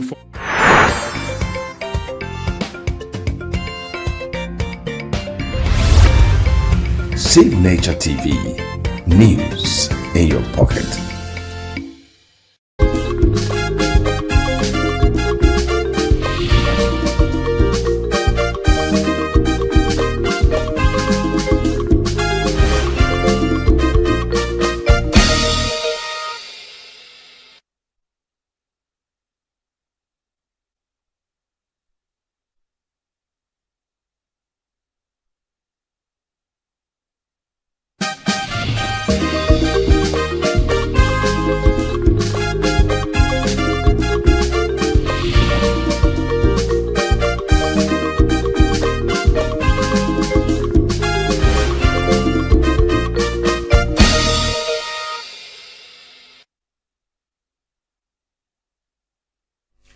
Welcome to Global News on Signature TV. I am Barry Kumon Ado.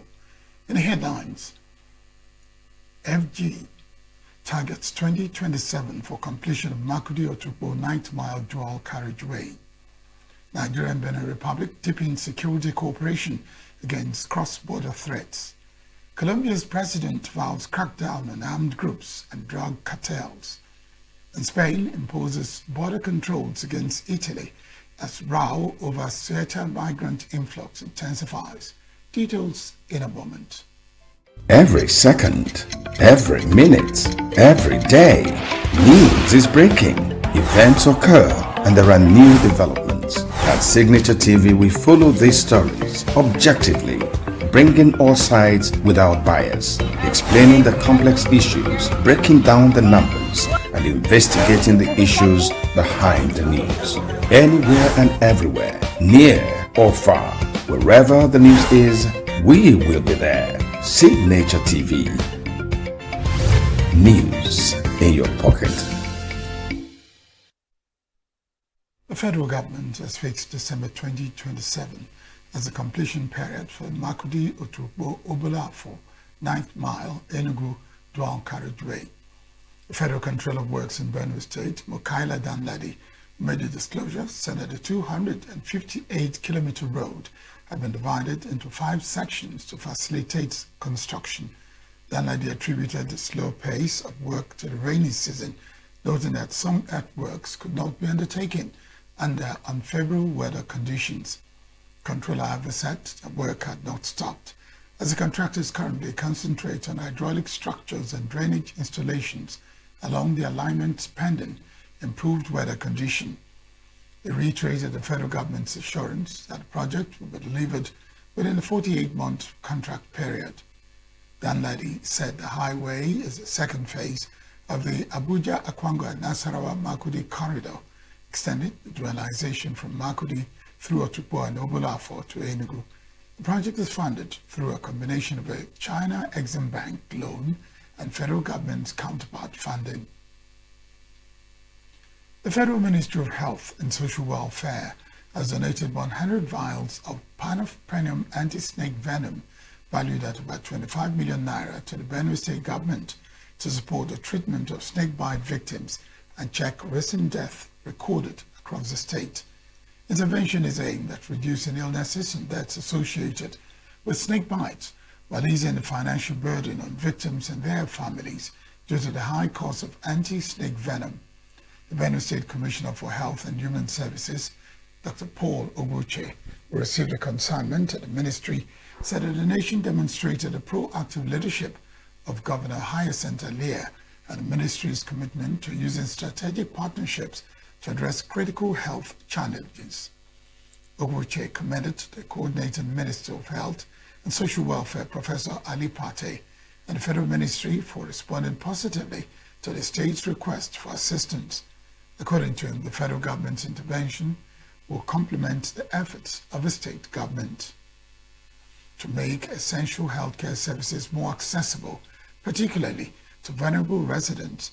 Consignment was handed over to the Director of Pharmaceutical Services, Regina Aja, for documentation, storage, and warehousing in line with established pharmaceutical management procedures.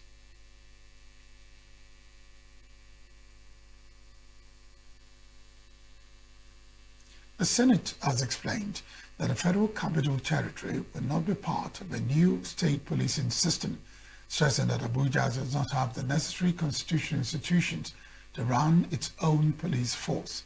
Chairman of the State Committee on Media and Publicity, Yemi Adaramodu, said the FCT does not have a governor or a state house of assembly, as it is directly controlled by the federal government. A statement he issued, Adaramodu said the FCT is managed by a minister who follows instructions from the Federal Executive Council, where the National Assembly handles its legislative oversight. Said that since Abuja does not have a governor or state legislature, cannot follow the same police system that has been planned for the 36 states. Explanation comes as the federal government continues with its plans for the establishment of state police. The Nigerian Correctional Service has removed the officer in charge of the Bara Medium Custodial Center in Abeokuta, Ogun State, alongside 2 other senior officers, following a security breach involving a death row inmate.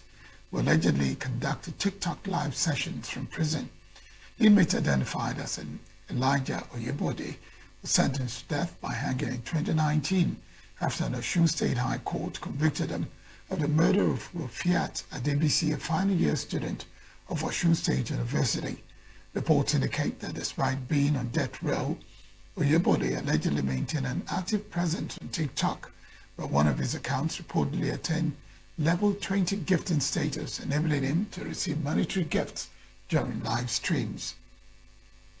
Public Relations Officer of the Correctional Service, Jane Osuji, confirmed the development in a statement described the incident as a serious violation of custodial regulations and a breach of prison security protocols. Osuji said early investigations revealed that the inmate unlawfully possessed a prohibited mobile phone which he used to access social media platforms while in custody. Correctional Service further disclosed that Oyebode has been transferred to another custodial facility and placed under enhanced security measures pending the conclusion of investigations.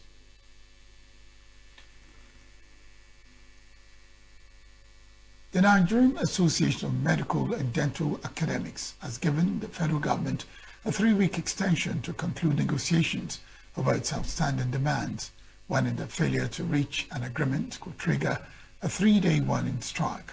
The association issued an ultimatum in a communique released to journalists in Review at a weekend following its emergency National Executive Council meeting. Communique endorsed by the President, Nosa Ohwe, and the Acting Secretary General, Niekan Peter, said extension will run until August 31, 2026. Association directed all its branches nationwide to engage their members through congresses and sensitization programs at least twice during the extension period. It expressed concern over what it described as the government's reluctance to conclude negotiations, while commending the Department of State Services and other stakeholders for their interventions in the process. A rescued victim of the February 3 terrorist attack on Muro and ENUGU communities in Kayama local government area of Kwara State, Amaria Saliu, has recounted the harsh conditions she and other captives endured during their nearly 6 months in captivity.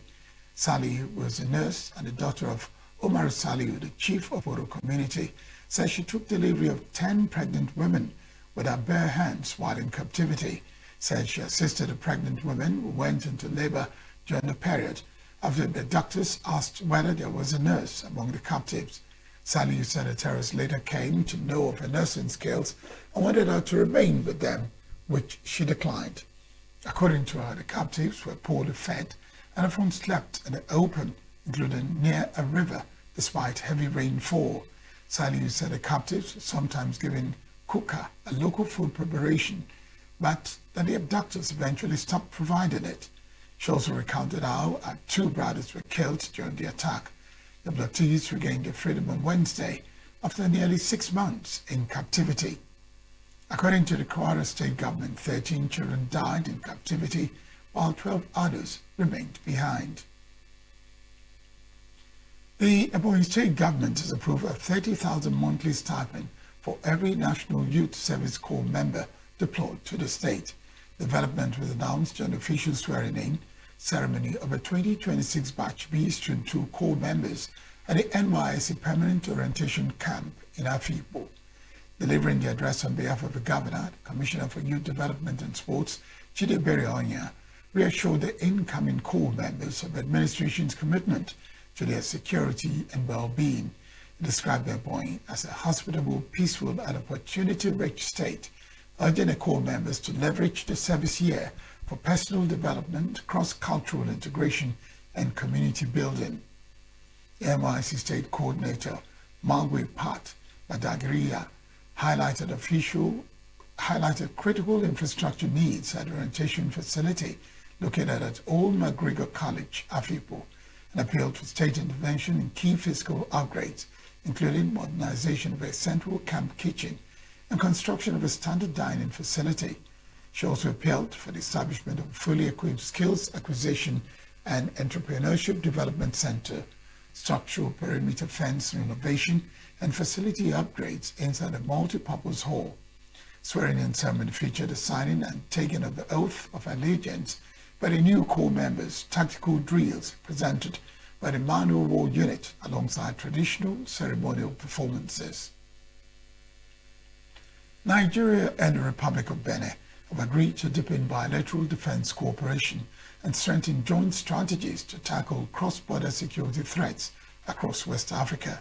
Commitment followed a 3-day working visit to Cotonou by Nigeria's Minister of Defense, retired General Christopher Musa, hosted by his Beninese counterpart, Gildas Agokan.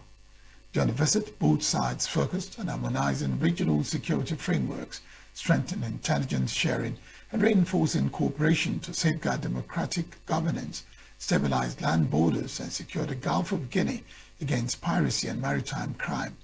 They also reached a consensus on establishing seamless, real-time intelligence fusion mechanisms to enable both militaries to track, trace, and neutralize transnational criminal networks and insurgent cells before they execute operations. General Musa reaffirmed Nigeria's zero tolerance for terrorism and had closer cooperation to deny violent extremist organizations safe havens in shared borderlands. Nigeria also offered Benin a wider pursuit range for security personnel at the borders as part of efforts to prevent insurgent spillover and illegal trafficking. Still to come, Senegal intensified crackdown on homosexuality, charges 71. Taiwan president oversees coastal strike drill during annual war games. Stay with us.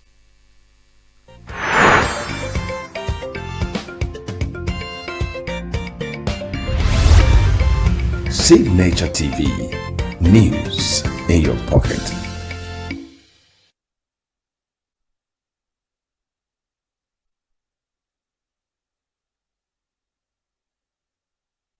Senegal has charged 71 men with unnatural acts as it intensifies a crackdown on homosexuality. The men were brought before a court while 28 other defendants have been charges against them dropped entirely. In March, Senegal passed a new law doubling the penalties for homosexual relations, which are now punishable by 5 to 10 years in jail. Recent months have been seen more than 100 people, including some local celebrities, arrested on suspicion of homosexual acts and in some cases of deliberately transmitting HIV. Prosecutor Salio Dioko told journalists on Saturday that a French national, an engineer in his 30s, living in Dakar and detained in February for natural acts, had the charges against him dropped. Public Prosecutor's Office has appealed the decision. Recent months have seen several West African countries enact laws criminalizing homosexuality. Colombia's new inaugurated president, Abelardo de la Espriella, has vowed to restore order and launch an uncompromising campaign against the country's armed groups and drug cartels.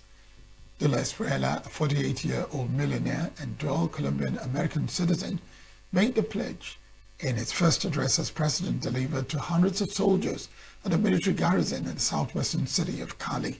His comments were a direct reference to the previous administration attempts to negotiate peace with Colombia's numerous guerrilla and criminal groups, efforts that critics say allowed armed organizations to expand their influence and illicit activities.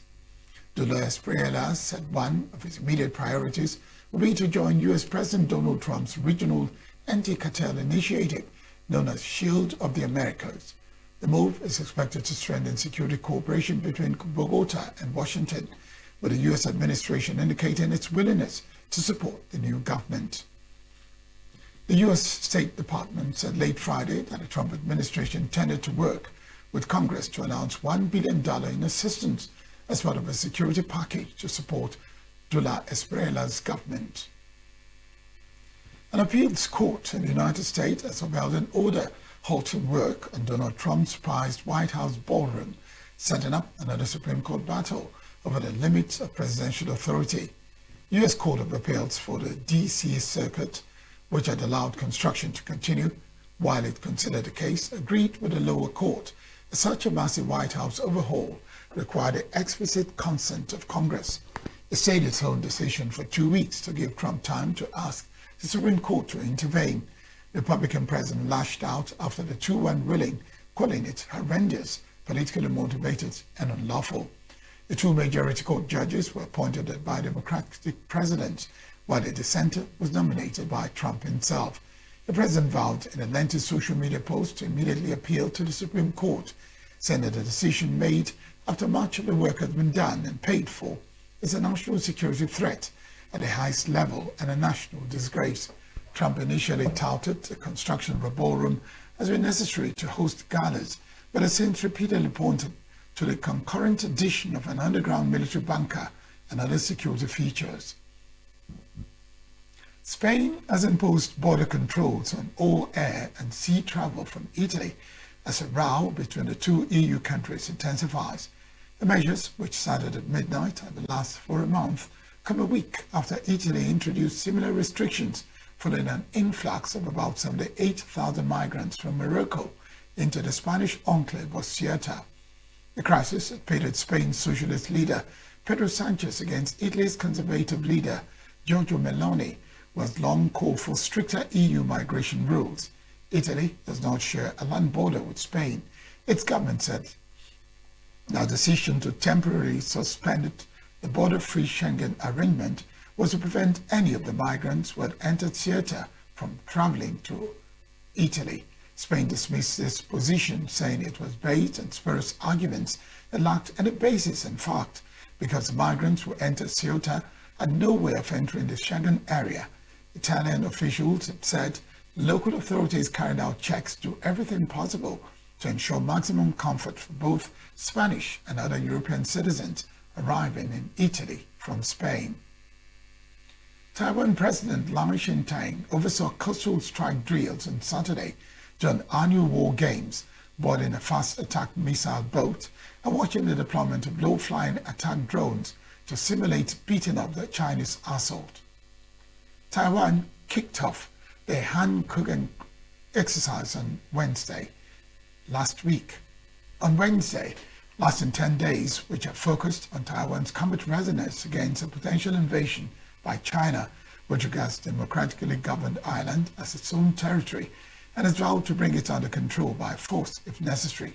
Lai said in the face of external threats and challenges, the government will continue to work to strengthen defense capabilities, given the military and Coast Guard the greatest support, without directly mentioning China.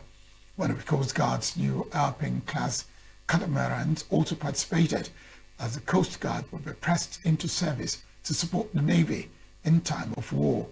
The Alpine ships are based on the new Navy's highly maneuverable Cho-Ching-gang fast attack warships, dubbed by Taiwan's military the aircraft carrier killer for their complement of anti-ship missiles. China views Lai as a separatist and has rejected his repeated offers of talks. Hunter Biden has disclosed that his father, former U.S. President Joe Biden, is facing a more difficult phase in his battle with cancer, revealing that the disease has spread to his bones. Hunter, who made a disclosure in an interview published by BBC on Saturday, while discussing his father's health and ongoing treatment, described the development as painful for the family. Hunter Biden's only surviving son also described his father as the center of their family and praised his role as a father, husband, and grandfather. Biden announced in May 2027, 4 months after leaving the White House, that he had been diagnosed with an aggressive form of prostate cancer. Former President later said his treatment was progressing well and thanked those who had offered prayers, support, and well wishes. His health had already attracted significant public attention during the final months of his presidency and the 2024 presidential campaign. Biden ended his 2024 re-election bid in July that year, after which then Vice President Kamala Harris became Democratic presidential nominee, subsequently lost the election to Donald Trump.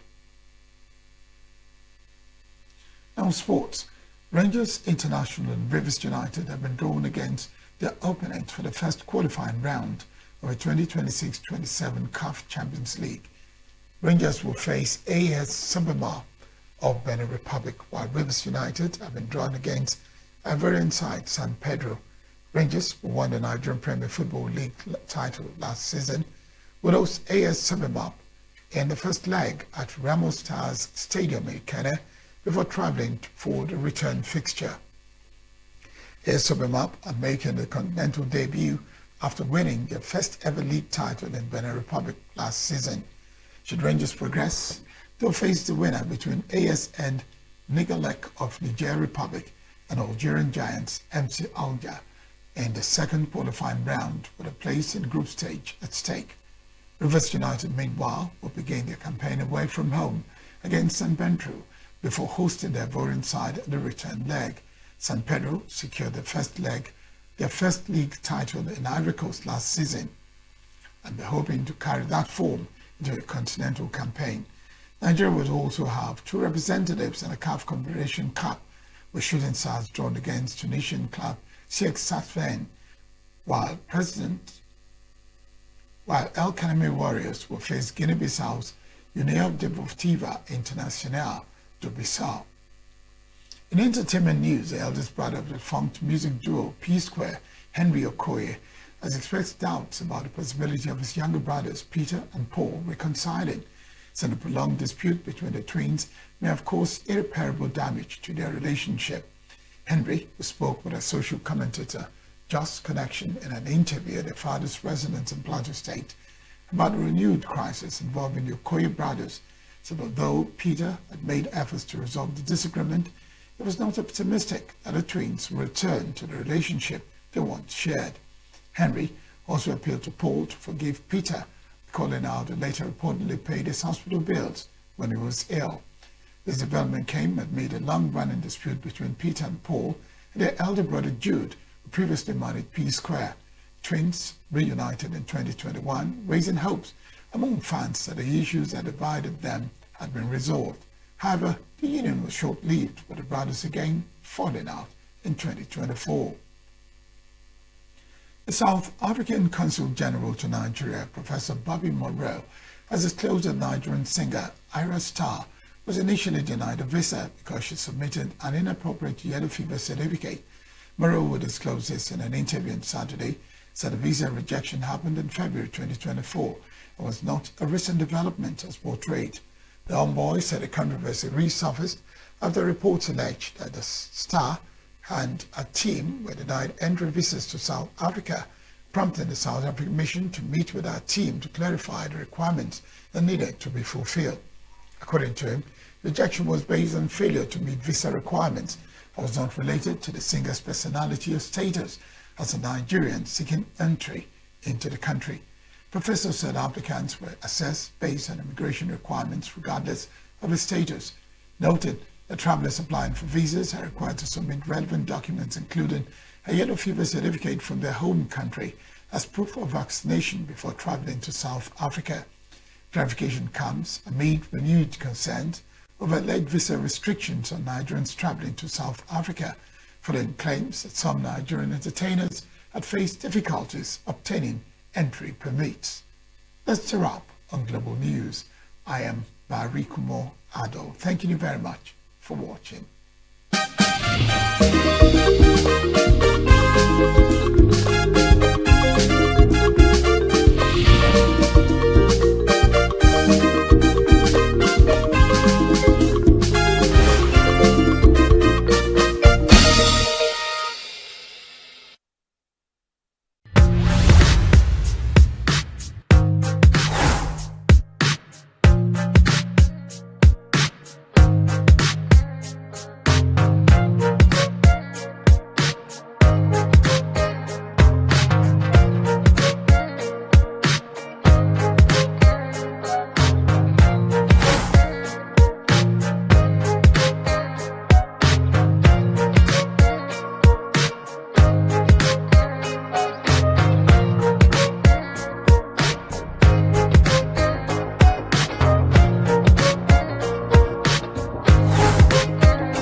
are local.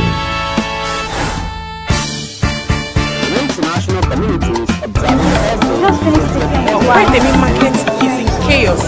People We are national. Those in support of this motion as amended, say aye. Aye. We have taken the move by default. We are international.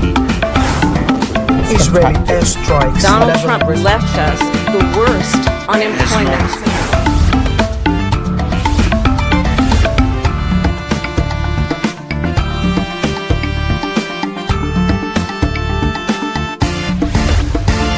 Signature TV, news in your pocket. Bright and early as the day breaks, as the newspaper headlines trail the stories that shape the day, we at Signature TV trail the headlines that trail the day. We interrogate the headlines. We analyze the stories that make the headlines. WAEC is overrated, and they even overrated themselves and went into CBT. They are insensitive of some Nigerian children who have never had what they call CBT. With passion and emotion, we drive the conversation to change the narrative. Let nobody be deceived by Nigerian high level of performing in agriculture export. We are still where we are. Newspaper review on Signature TV every morning on Signature Morning, weekdays, and Signature New Day, weekends. Newspaper review on Signature TV. We do not just review the headlines, we make the headlines relevant to our daily lives.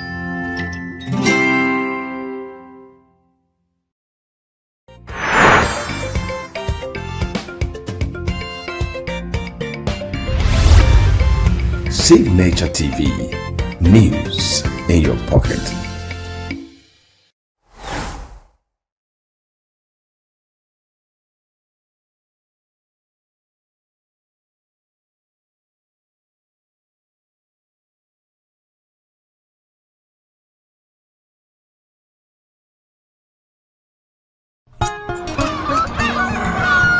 New every morning on Signature TV, we open the day for you with needed energy, information, and required vibes to shape your day. From sizzling snippets of stories in various areas of life to intriguing conversations with net worth guests. When you have people who have no track record becoming your leaders, you have a problem. There is no outstanding gratuity when Obi took over from me. I left in all the accounts of Anambra State 13.8 billion for him.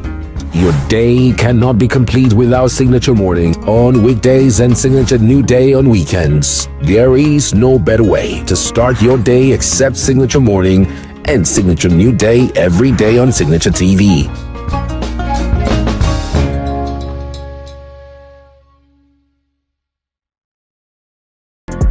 Get plugged into the heartbeat of entertainment on The Hub, your ultimate show on E-Vibes. From trending stories and social media drama to top charting music, must-watch movies and exciting moments from the world of arts, we've got it all. Join us for unmissable conversations with your favorite entertainment personalities, plus fun segments every week. I should try harder, so... Okay, I don't know that one. Outfit of the day. Oh, I don't do that. No. That's some Gen Z stuff. Oh, now you say it's a Gen Z stuff. It's everything you love about entertainment, served fresh every week at 1 p.m. with weekend repeats just in case you missed it. The Hub's on E-Vibes, where the vibes never stop. Only on Signature TV.